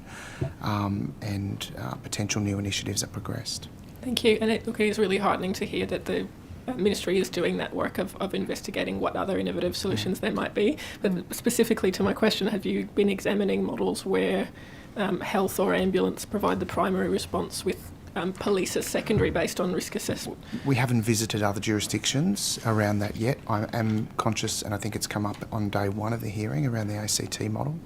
I think that we have to be very open in terms of discussions around what can we do that is in response to what's happened recently in New South Wales, and are there better ways to do it? So I certainly wouldn't rule it out, but we haven't specifically investigated any non-police initial responder models at this stage. Okay. Thank you very much. We're out of time for today. Thank you again so much for your time to give evidence, Thank and you. the Secretariat will be in touch about questions on notice. Great. Many Thank you. thanks. Thanks, Thanks committee. very much.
I'd like to welcome our next witnesses. Thank you so much for making the time to come and give evidence today. Could you please state your name and your position title and take either the oath or the affirmation? Do I push this button? No, You don't need to push any buttons, just Don't speak need to into the push it. microphone. Pull it forward a bit if it's more convenient. If you wish. I solemnly and sincerely, truly declare and affirm that the evidence now about to be given by me shall be the truth, the whole truth, and nothing but the truth. Thank you. And just your name and your position title. Marjorie Anderson. I'm the National Manager for 13 Yarn, an Aboriginal Torres Strait Islander crisis line. Thank you. Shane Sturgis, proud Gunnegatta Nadigo man, CEO for Black Aboriginal Corporation. I solemnly, sincerely and truly declare and affirm that the evidence now about to be given by me shall be the truth, the whole truth, and nothing but the truth. Thank you very much. Would either of you like to start by making a short opening statement? Well, I could tell you about 13 Yarn. Please do. 13 Yarn is a crisis line that has been designed by the community and developed with the community and delivered by Aboriginal and Torres Strait Islander people 24/7 nationally. The line was developed in response to Aboriginal people wanting Lifeline for Aboriginal and Torres Strait Islander people. Lifeline underpins our technology and also our expertise. We have 46 crisis supporters at the moment, and I must say today's probably not the day for me to be sitting in here, the Monday after the referendum. Our calls are way up because of the referendum and Aboriginal people's disappointment in that. We are a culturally safe space, and we deliver our services without judgment and confidentially. So Aboriginal people have trusted us from the very beginning, and we've been around for about 18, 19 months now, and we've taken about 36,000 calls. Thank you very much. Thank you. I'd just like to acknowledge the traditional custodians of the land on which we are today, our elders and ancestors. I extend that acknowledgement to our LGBTQ plus SB community, our sister girls and brother boys, elders and ancestors that have lived horrific lives but have been able to provide us today a platform from which we elevate and continue on their fight. Black is the New South Wales peak organisation for LGBTQ plus SB Aboriginal and Torres Strait Islander people, a national service provider and the Australian representative to ILGA World for the Oceania region. An Aboriginal community-controlled organisation, Black holds responsibility to its community first and foremost. The Aboriginal community currently is in despair as I sit here today. The events over the weekend, with the loss of the referendum to recognise Aboriginal and Torres Strait Islander people as the first people of this land, will have ongoing significant impact to the health, well-being and lives of an already vulnerable community. I am heartbroken, and I find it difficult to hold my pride of what it is to be a citizen of this country, or in any trust of a parliamentary process. When addressing the mental health need of the intersection of community that identifies as LGBTQ plus SB and Aboriginal Torres Strait Islander, the levels of complexity increase. Compounding this, there are access needs for our regional and remote communities and the impact of colonisation on First Nations people. The decades of neglect, abuse and government-initiated policy to harm both LGBTQ plus SB and Aboriginal Torres Strait Islander people need immediate attention to bring better outcomes. The addressing of health and mental health needs for the intersection of queerness and culture is lacking at all levels of government and in health. The recent New South Wales LGBTQ plus SB health strategy failed significantly to mention and support the needs of Aboriginal and Torres Strait Islander communities, and the New South Wales Aboriginal and Torres Strait Islander health plan fails into addressing the needs of our LGBTQ plus SB community. Now more than was needed even as recently as a week ago, our First Nations LGBTQ plus SB people are needing better outcomes, better service provision, better access, better post-crisis support, and better funding for grassroots services. Always was, always will be Aboriginal land. Thank you so much for your statement, for your very frank comments, which are much appreciated, and also for all of the work that you're doing to provide First Nations communities with mental health support. It's such important work. My first question is a very broad question. As I'm sure you know, our job as a committee is to make recommendations to government to improve mental health care in New South Wales. What recommendations would you like to see us make to make those services culturally safe for First Nations people and for First Nations LGBTQI people? My first comment would be to do things with the community rather than to the community. When we were developing 13 Yarn, we ensured that we had the diversity of the community represented in our workshops. We had stolen generation, we had elders, we had youth, we had urban Aboriginal people, rural and remote Aboriginal people. We had the LGBTQIAP plus community. We had mental health professionals. We had those with a lived or living experience of suicide and its consequences. And so we ensured that the diversity of the community had input into our service. And that's why I think our service has been trusted by the Aboriginal community. I think when government talk about co-design, they go into the community and co-design's got perimeters around it. They say, we're going to co-design with the community, but it's got to fit within this policy or that policy, instead of going to the community with a blank sheet of paper and saying, what will make a difference in this community, and then going away as public servants and making that fit the policies. I went in with a blank sheet of paper. I had no preconceived ideas on the values, what the service would look like, what the service would sound like, what the help seeker experience would be. I got all that from the community. And that's where the government really have to understand that we need to be doing things with the community instead of to the community or at the community. And so there's a lot of gaps out there with mental health services, and the mental health services that are out there are very complex. We had somebody come up to us and say, look, I've been seeking help for my issues for years and never went in the right door. There should be no wrong door with mental health services. And that she rang 13 Yarn once, got an appropriate referral, and her life has changed. Why does it take a phone call to 13 Yarn to get the help that they need? This is why our service is so important, because of the complexity of the mental health system. And but there should be no wrong door that people enter when they need mental health help. And also the long waiting lists, especially with ARCHOs, because they're not funded well enough to provide mental health support to their community.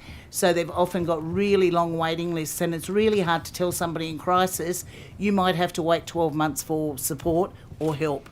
And it makes our job harder because we have no referrals to send people to.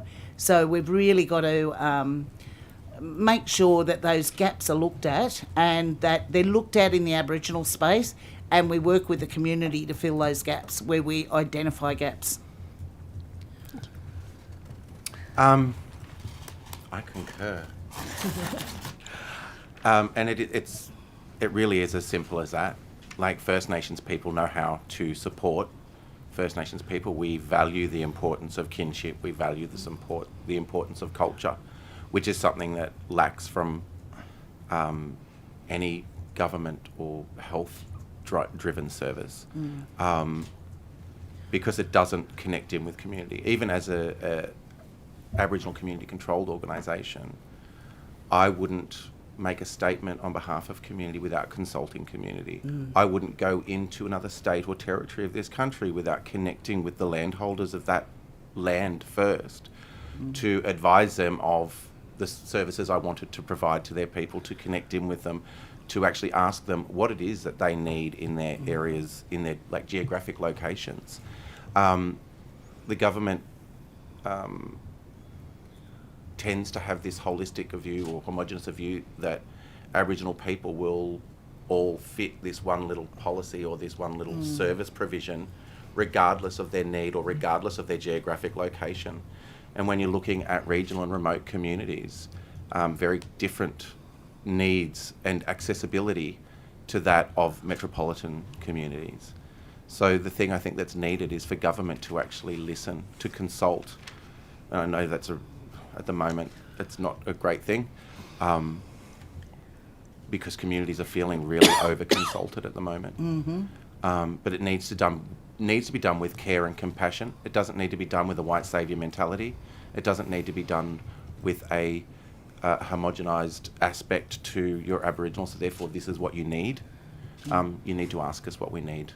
You need to provide us the supports, the resources, the funding, the access. For our regional and remote communities that don't have access to health services directly in their townships, they also don't have access to online support services because they're not digitally included.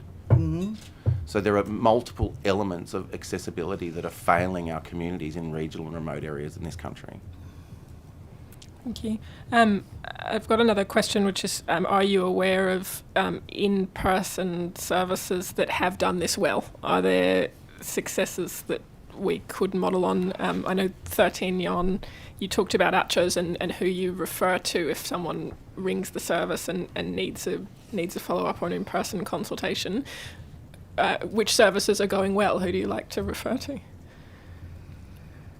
I'm trying to think of a service that's well funded in New South Wales. I really am. And I'm struggling. I'm really struggling to come up with somebody who is funded well enough to meet the needs of the community. Okay, that answer speaks for itself. I might change the question then slightly. You mentioned, ACHOs whose, for example, wait list is too long. Are there services that are providing competent and culturally safe care but are under-resourced? I think the ACHOs are providing culturally and safe care, but they don't have enough clinicians. There's not enough Aboriginal clinicians in New South Wales. In Australia-wide, there's not enough Aboriginal clinicians. And so I think we need to go back to the very beginning and really start to do some work on attracting young Aboriginal people into clinical work and supporting them through university, and maybe not put a big HECS debt on them to go through university, and really support Aboriginal people to go through university for scholarship, on scholarships, where we're going to build the clinical workforce. And that's the problem. We're all fighting over the same clinicians. I think just in adding to that, I mean, there are services out there that are well funded. They're all mainstream services. And this is where part of the problem lies, is that mainstream white services, bigger organisations that have the grant writing teams attached to them, have the means to be able to put in submissions to get these big funding grants. And then they're commissioning out to smaller Aboriginal community controlled organisations to deliver their cultural competencies for a very small amount of money, like a tokenistic amount of money, to deliver a majority of their contract when it comes to cultural compliance. This money needs to start going straight to the organisations and access to these funding and the funding submissions for smaller Aboriginal community-controlled health organisations, Aboriginal community-controlled organisations. I'm not a health organisation, but the work that we do supports our mob. So it needs to be easier for us to actually have access to this. We need to stop funding mainstream services to actually then tokenistically rely for small amounts of money for Aboriginal community-controlled organisations to deliver their competencies. Yeah, I would concur with that. And it's not only the ability to write the grants, it's the onerous reporting as well, where the smaller organisations get the smaller grants, and a lot of the grants are eaten up with administration. So very little lands on the ground because they've got to pay somebody to do the reporting because they don't have that in-house capability. So we've got to think about different ways of funding smaller Aboriginal organisations to deliver on-the-ground services and look at place-based services to ensure that the people in that area are getting serviced by people in that area. And so, and stop the onerous grant funding and stop the onerous reporting. I find it, like even with 13 Yarn, I mean, we're funded by the federal government, the reporting is onerous, really onerous. And it's difficult. Thank you. Mr. Donnelly. One of the challenges that has come to us over the course of the inquiry through the submissions and the evidence thus far is the shortage of professionals in the community at large, in the state at large, who are capable of delivering diagnosis and then the support and care that follows with respect to mental health issues. And the best practice that's been described to us for mental health issues is a multidisciplinary team of people working around the individual who's suffering from the mental health experience. Now, that's been put forward as the best practice to deal with mental health issues, this multidisciplinary approach. Is it your submission that approach cannot work or doesn't work with respect to Indigenous peoples who have mental health issues? Are we looking at something quite different as a model to deal with those matters? Or that with respect to the approach that's taken as the orthodox approach that I've described, we just need to make them, I'll sort of use the phrase, more Indigenous friendly? Because I'm trying to work out whether or not the submission essentially is we've got to set up essentially a parallel system across the state, and that's the only way to fundamentally deal with the matters that you bring to us this afternoon. Well, if we want to close the gap, we have to do things differently.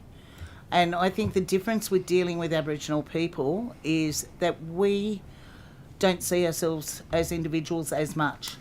So to work holistically with an Aboriginal person with mental health issues, it's really about working with the family and the community as well. So the family and the community know how to support that person and give that ongoing support.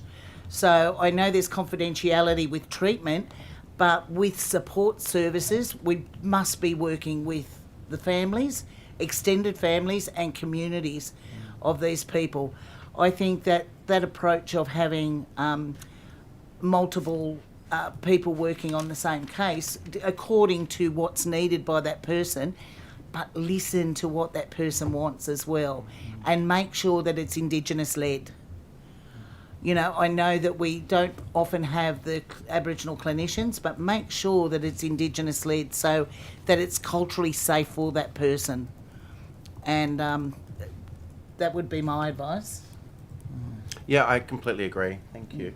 I think a way forward from this, particularly for less accessible areas and regional remote communities, is that kinship care. It is important. Yeah. It's not about treating an individual. it takes a whole village, is the saying. But in Aboriginal communities, that's genuinely the case.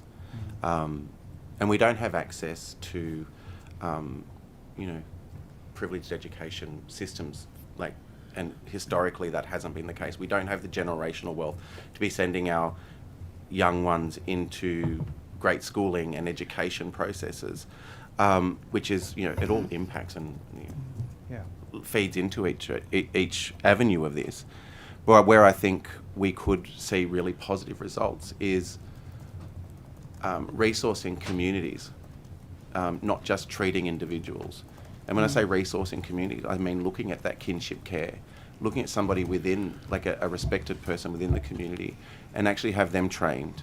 If it's a regional remote communities, training them up, not as the health professional, but as the liaison, as the contact point, as somebody who's trained up well enough to be able to deal with the community that they live in, and then provide and know, then they're the liaison to know where they get the supports, that they know where to then access, and when crisis points are being triggered and need to be actioned. And I think that's probably a better resource, cost effective, as well as a more gentle and humanistic way of dealing with our communities, particularly regional and remote communities, is ensuring that it's services that are then, individuals are being trained up to deliver services for their own communities. And just my final, just in regards to then, and let's take the point well made about the community integrity as being very important to the Indigenous culture. With respect to orthodox treatment, with respect to psychology or the use of psychologists and psychiatrists, does that have a ready application to deal with matters of mental health issues with Indigenous communities? Or is that something which is looked upon as being something we know little about and don't have confidence in, and therefore have a reluctance to engage with it? I think a lot of mistakes are made because they don't have culturally appropriate assessment tools, and there's assumptions made by psychologists and psychiatrists when they're dealing with Aboriginal people, instead of listening and learning. And I find, with all due respect, that most of the psychologists and psychiatrists that I've dealt with have got very blinkered views on how they deliver their services, and won't think outside the box on how to really take on board people's culture and what's best for that individual. They've got very blinkered views, and it comes from their training, their university training. And I've actually talked to the Australian School of Psychologists about that, about the fact that, they're so concerned about their ongoing registration that they're too frightened, I think, to try and do anything differently. And so we need to change that. Sorry, what would that involve doing something differently? Sorry to interrupt, but what might that possibly look like? Look, I think that because the assessment tools aren't appropriate, they don't give the appropriate treatment. Because it's really hard for an Aboriginal person to open up to a non-Aboriginal person as well. So they might not be getting to the crux of the issue because the tools they're using are not the tools that are appropriate for that person. So they really need to look at, and it's something that Dr. Clinton Schultz, who works for Black Dog, talks about all the time. And he talks about his frustrations working in the industry and not being able to do things differently. So maybe that's somebody you should talk to, is Dr. Clinton Schultz. And going back to that community training too, there's a really good training program that has been developed by Dr. Marie Toombs, who was working out of UCQ, who is now in Sydney University, and it's called I Assist Training. And it's training for communities to look for and understand mental health issues in their community that might lead to suicide and how to help those people. So that's something that could be rolled out across New South Wales, but unfortunately they're not funded at the moment to deliver as much training as they would like to deliver. Thank you very much. Mrs. Cotter? Thank you. Thank you both for being here today. I just want to pick up on some comments from my colleague, Mr. Donnelly, and I was really interested when you were talking about the need not just to see the person, but the person in the context of family, kin, community. So is it your experience then that non-Indigenous mental health services ignore the role of the family? Yes. Yes, absolutely. And that's one of the reasons why 13 Yarn was developed, is because they said, look, we ring Lifeline and it's a great service. Lifeline's a wonderful service and it saves lives. But we have to educate the person on the end of the line about our family, about our culture, about our community responsibilities, about our family responsibilities before we can get the help we need. When we ring 13 Yarn, it's another Aboriginal person or Torres Strait Islander person on the end of the line, so we don't have to do that. So it's really about when people see non-Indigenous clinicians as well, they've really got to educate that person. And when you're in crisis, that's exhausting and triggering and often makes things worse. So it's really about that education process. One of the things that I've been working with Headspace, and one of the things that they're doing is, because they can't find Aboriginal clinicians, they're training their clinicians in a culturally safe way, and then they're putting clinical and cultural supervision on those clinicians, so that Aboriginal people can get the counselling they need from Headspace. I've been talking to Beyond Blue about how to, really change the way they do things to, assist the Aboriginal community. Tomorrow I'm having a meeting with 1-800 Respect on the same thing. So if we can change a lot of these organisations to provide culturally safe help, well, Aboriginal people are going to be safer. Well, I wonder aloud whether we might all be safer if we all recognised our role connected to other people and connected to families. Yeah. We should be learning, I think, and changing all of our systems in that way. Well, it's interesting because Lifeline are telling me that they're learning so much from 13 Yarn and the way we do things, because we do things so differently. And they're actually looking at the way they deliver services and looking at how they can better their services using 13 Yarn as a guide. Yeah. Look, a different question, and something we've been talking about a lot today, is the difficulty for people with mental health issues to navigate their way through the system, and the need perhaps to have somebody who can walk with them. And I was listening to you and I wondered to what extent the example you gave of the woman who tried to access many services contacted you and you could navigate her directly to where she needed to go. Like, to what extent for your community do you think that 13 Yarn fulfills that navigation role, or would there still be a benefit of having other people involved in a navigation role for people who are mentally ill? Well, I believe there should be no wrong door. If an Aboriginal person works in your door and you don't deliver that service, find out who does and refer them on. Don't just say we don't deliver that service. And I see 13 Yarn as a bit of a front door to the industry, but it's still really hard. Like, I'm a grandmother of a transgender young person who's 11, and most of that counselling doesn't start until 12. And she has been going through this for a number of years, telling us since she was 3 that she was a girl, and trying to find the help for... And I work in the system, and I had trouble finding the help needed for my transgender granddaughter. So if I'm having trouble, imagine somebody, in Wilcannia trying to find services, or Burke or Brewarrina, if I'm having trouble in Sydney, imagine what they would go through. If we did explore recommendations around trying to assist people with mental health issues by provision of some type of navigator or somebody who could walk with them, for Indigenous people, should that be an Indigenous person, or could it be any person who was sensitive to Indigenous issues? It needs to be an Aboriginal person. Yeah.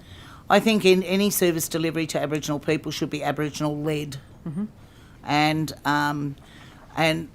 even if there's clinicians involved, the skill that the Aboriginal person in that room has far outweighs your university degree, and they need to be treated with that level of respect. Often you find, they have an Aboriginal liaison officer and they're down the bottom of the tree. But what needs to happen is Aboriginal services to Aboriginal people need to be led by Aboriginal people, and I mean led, and understand that ability to do that is a huge skill, and it should be remunerated properly as well. So that would be my advice. I do not have any non-Aboriginal people working on 13 Yarn at all. Okay, thank you very much. Thanks, Chair. Thank you to you both for coming along today. I recognise, that the importance in you doing so, and that it may have been, quite challenging. So I just wanted to put on record and acknowledge you both for that. Thank you. Thank you. In terms of 13 Yarn, first, you mentioned you're federally funded. I wondered, and you feel free to take this on notice if you don't have the information at hand, if you had the detail of how many calls were from within New South Wales of those 36,000 calls you said you've received. I read that this morning as at the 2nd of... over half. It's over 15,000 as at the 2nd of August. New South Wales is the leading state for calls received. Queensland came second, but Queensland's starting to overtake New South Wales. In the last 3 months, we've had Queensland has been the state that's utilised our services more than any other state. But over the 18 months, it has been New South Wales. And has there been any trends in that? If you've noticed that it's been increasing over, obviously there are probably cyclical patterns and it's only been 18 months, but... I wish there were cyclical patterns, and then I could work out my workforce workforce management much better. We can get days of 178 calls, right, and the next day get 41. So it's a bit... we're not seeing any noticeable patterns now. The only patterns we are seeing is that when there's big community events, such as the Aboriginal Knockout, our numbers go down because all the mob are together. Survival Day, all the mob are together, our numbers go down. Christmas time, mob get together, our numbers went down. So we're seeing those sort of patterns, but we can have a week where we get 41 calls, 68 calls, 126, 173, and then 41. So it's a bit up and down at the moment. Sure. I mean, I appreciate, obviously, as a program that's only sort of been 18 months, it is early days in terms of that data as well. We heard earlier in some of the evidence given around the importance of face-to-face care. And I wondered, with 13 Yarn, it obviously is a phone line, and how you find the ability to refer people or whether or not you're able to then get that face-to-face care, or whether you have comments on that. Yeah, well, that's what we refer them to. If we're crisis supporters, we're a non-clinical service, so when we refer people, we're often referring people to a clinical service, or we might refer them to a men's group or a women's group, or people ring up for lots of issues. I mean, we do a lot of work face-to-face as well as a team. Yep. The Aboriginal community would not have trusted us if we hadn't have been out in the community talking about 13 Yarn, showing them who's running 13 Yarn, and showing them that we're not gammon. We're not a service that is run by non-Aboriginal people.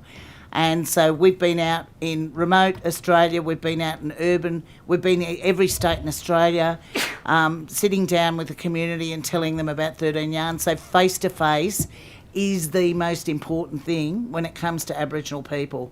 And we wouldn't have people ringing our line if we didn't do that. And we noticed, for example, we went up to Barunga, up in the Northern Territory, and after our visit to Barunga, our calls from the Northern Territory quadrupled. Yeah. So that's the importance of face-to-face with community. But when people do ring, we de-escalate, we try and empower, and then we refer to ongoing services. And we always say, you know, if you feel like this again, you can always ring us back. A lot of people do ring us that have their safe plans in place and are already seeing somebody, but they might get triggered in the middle of the night and use 13 yarn to calm them down, to empower them to get through the night so that they can go and link in with their services the next day. We get a lot of calls like that. And one thing I will say is we get calls from inside mental health units. Right. Where people are not feeling good inside mental health units. And they don't like the treatment they're getting within mental health units. So we get calls, and we also get calls from people in hospital as well, like normal hospital, not mental health units. But, you know, they just don't like the way they're treated within these units. Yeah. They feel unsafe. That's really devastating to hear. Mr. Sturgis, did you have anything to add to any of this? No, well, yes. Why did I say no? Who knows? No. Anyway, just to say that face-to-face support service is a preferred methodology, but then within community, there's also, I suppose, an element of shame where a more anonymous service, like a telephone service, is the preferred method. Yeah. I mean, ideally for your healing aspect, in person, fantastic. But for crisis management, it doesn't necessarily have to be. It's more that post-crisis care support that needs to have that face-to-face element to it. And I wonder if you could both comment. We've heard a bit about art shows in the evidence we've heard so far in the inquiry. If you could speak to your own ability to refer or linkages, integration that might occur there, and whether they are currently set up in such a way that they can deliver that mental health care or community mental health care. I genuinely would have to say that linking in is difficult. Like when you're looking at Aboriginal community controlled organisations, they are so under-resourced. Like I'm a national service provider with international coverage in the Pacific Island, and we did that. We established that with 3 staff. We currently run on 6 staff doing a national service provision as a state peak body with no funding. We have no local, state or federal funding to run our operations. And I sit on 7 different ministerial, state and national strategy committees. So to link in with other services is difficult when you're looking at a Aboriginal community controlled organisation, because your time is spent delivering the services to your community. You don't really see or hold the importance into looking at that broader picture. Or you see the importance in it, that's wrong. You see the importance in it, you just don't have the time to facilitate it. And I think that's where the issue is. They're all under the pump. And then when it comes to these funding pools, because they're usually quite small for ACO services, and particularly health services, mental health services, they tend to then become combative, and they're competing for that same little pocket of money. Yeah. So the idea of working collaboratively to do that means that if we linked up together to apply for a pool of funding, we're sharing that little bit of money that's coming towards our way, where we aren't able to do that fiscally. So there is major inhibitors when it comes to linking in with other services. Our Coalition of Aboriginal Peaks, of which I'm a part for New South Wales, we meet regularly, we cross-collaborate with a lot of things, but again, even for me, as a state queer cultured service provider and the lead for that, every other, so we would sit across every portfolio in government. We would have queer mob everywhere, in everyone's portfolio. But we have no portfolio of our own. we have no LGBTIQ plus SB portfolio. So when I am sitting in those collaborations, I know that there are experts that relate directly to that portfolio. There's the Aboriginal Legal Service, Aboriginal Medical Service, Employment Services, Education Services, that speak directly to each of those ministers. And I let them take the lead on that. So very rarely do I then have an option to have a voice in those forums, because I don't have a platform from which I can bounce from. Did you have anything to... Look, I think we link in with Archo's quite well. Nacho sits on my advisory board, but again, they're so underfunded. And what happens is the need out there is so great that when you have an Archo, they expect that Archo to be all things to all people. Even 13 Yarn has been tried to be dragged into supporting people in parliamentary inquiries. And we're not counsellors, we don't do that. Or, coming out following suicide in communities. That's a postvention service, we don't do that. But because the need is so great, when you're an Aboriginal, well-respected Aboriginal service, people want you to do everything for them. And what you end up doing is spreading yourself very thin and not doing anything very well. And that's what happens, I think, with a lot of these Archos. They spread themselves really thinly and run on the smell of an oily rag. But, it's not my area of expertise, but this is just me viewing what's happening out there. And I know, after being chair of many Aboriginal organisations throughout my life, it's robbing Peter to pay Paul all the time. Yeah, it just strikes me is that the Archos are set up there in the community. We've also heard about the importance of care coordination. Yep. In keeping people well with a mental illness. They would be possibly the best. Yes. Best equipped to do that, but if they've got to apply for different buckets of money to cobble together to do so, then that's problematic. Yeah, thank you. It is, and a lot of our Aboriginal people deliver service to the community unfunded, and that's never counted.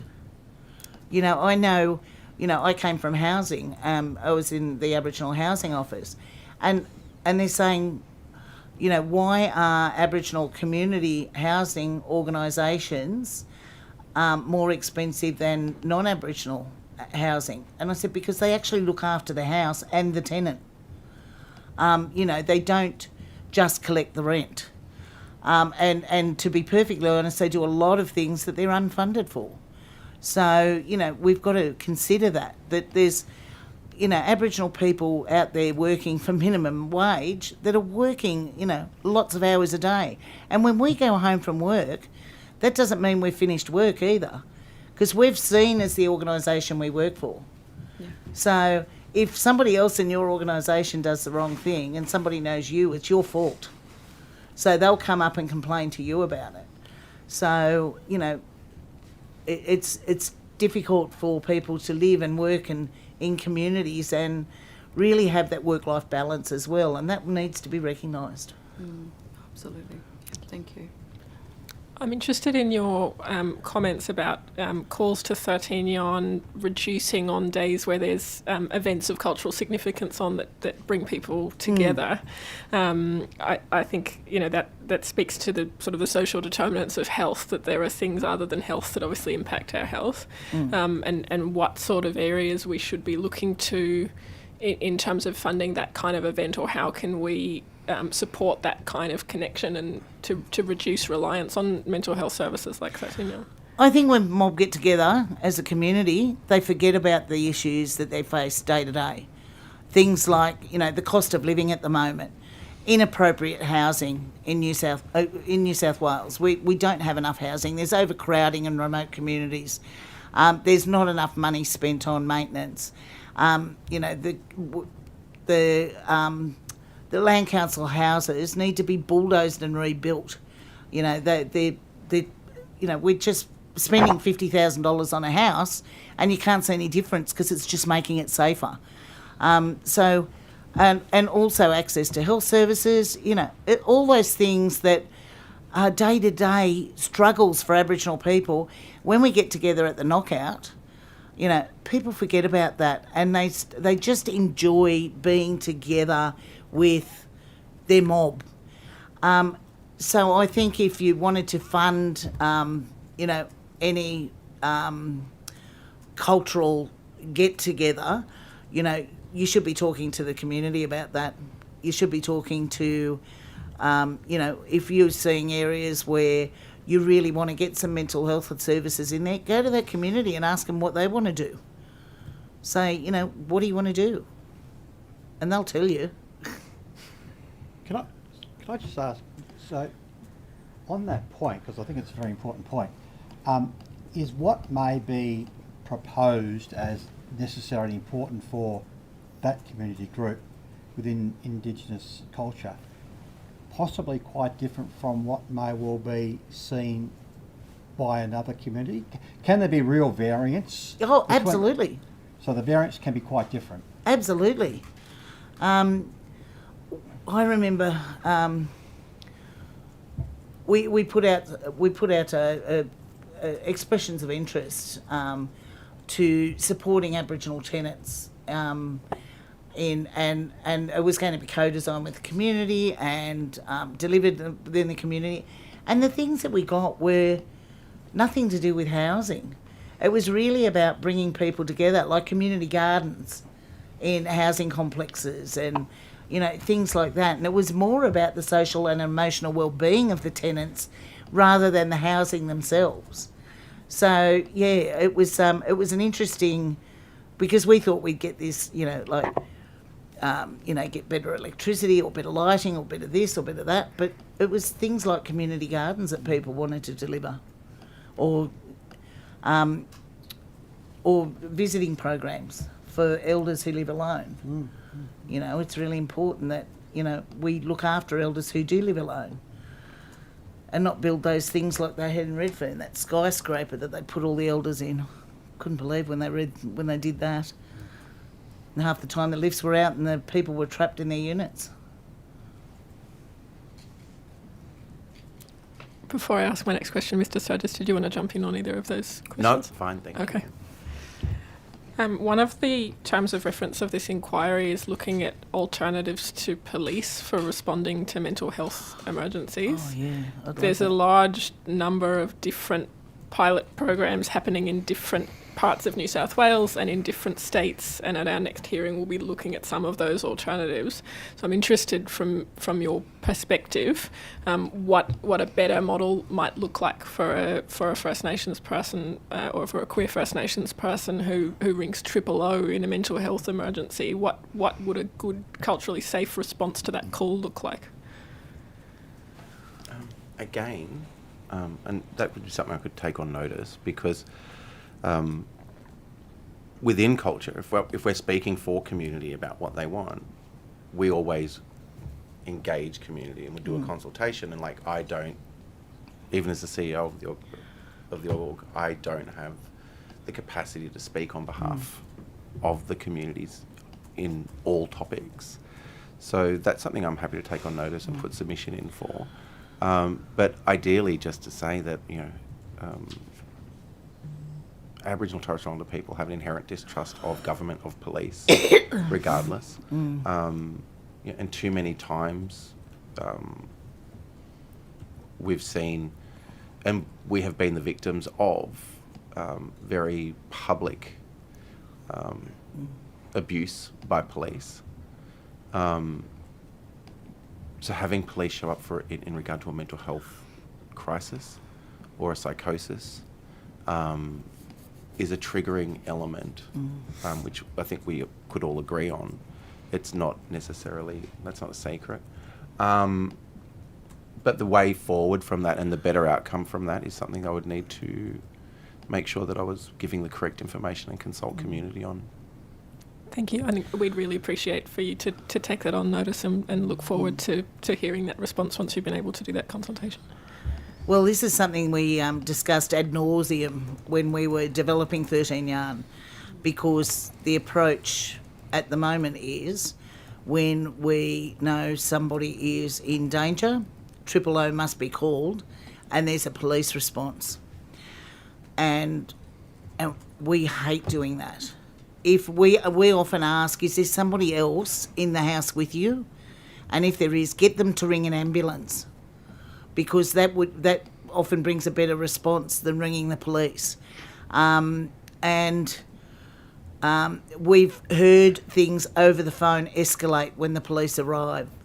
One of the things that we do is try and talk to the help seeker and say, look, we've had to ring the police because you've got a plan. Can you put whatever you've got in your hand down? And when the police arrive, open the door, let them see that you've got nothing in your hands, because we want them to be taken away safely and dealt with properly.